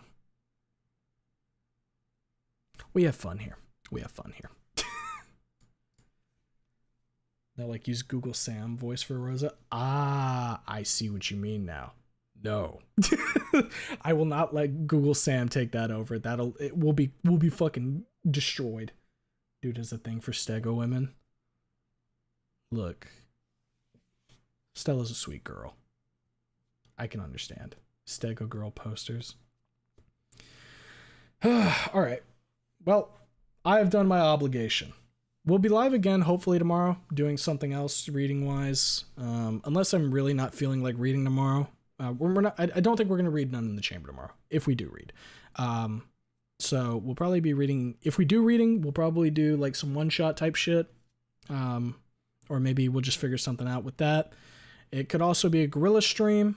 Who knows? We'll see how things pan out and how I'm feeling. Just keep your mind open for what's going to be coming tomorrow. We'll be trying to start around our same time as usual, sometime between like 10:45 and, I mean, ideally 10:30, but between 10:30 and 11:30 p.m. EST, somewhere in that time frame. Just keep your eye out. I'll usually try and get the stream scheduled at the very least, sometime soon to when I'm doing it. And if for whatever reason I'm not streaming, just check the announcements. I'll probably make an announcement there. But yeah, anybody who's in chat, be lurking otherwise, I hope you had a good time listening to some more None in the Chamber. I'll also get the Inco Noted supercut ready to go, and that'll be public within the day, I hope, as long as I don't get too fucking lazy. So look forward to that as well. But yeah, have a good rest of your day, night, evening, whatever time it is for you, and I'll catch you guys tomorrow. Until then, take care.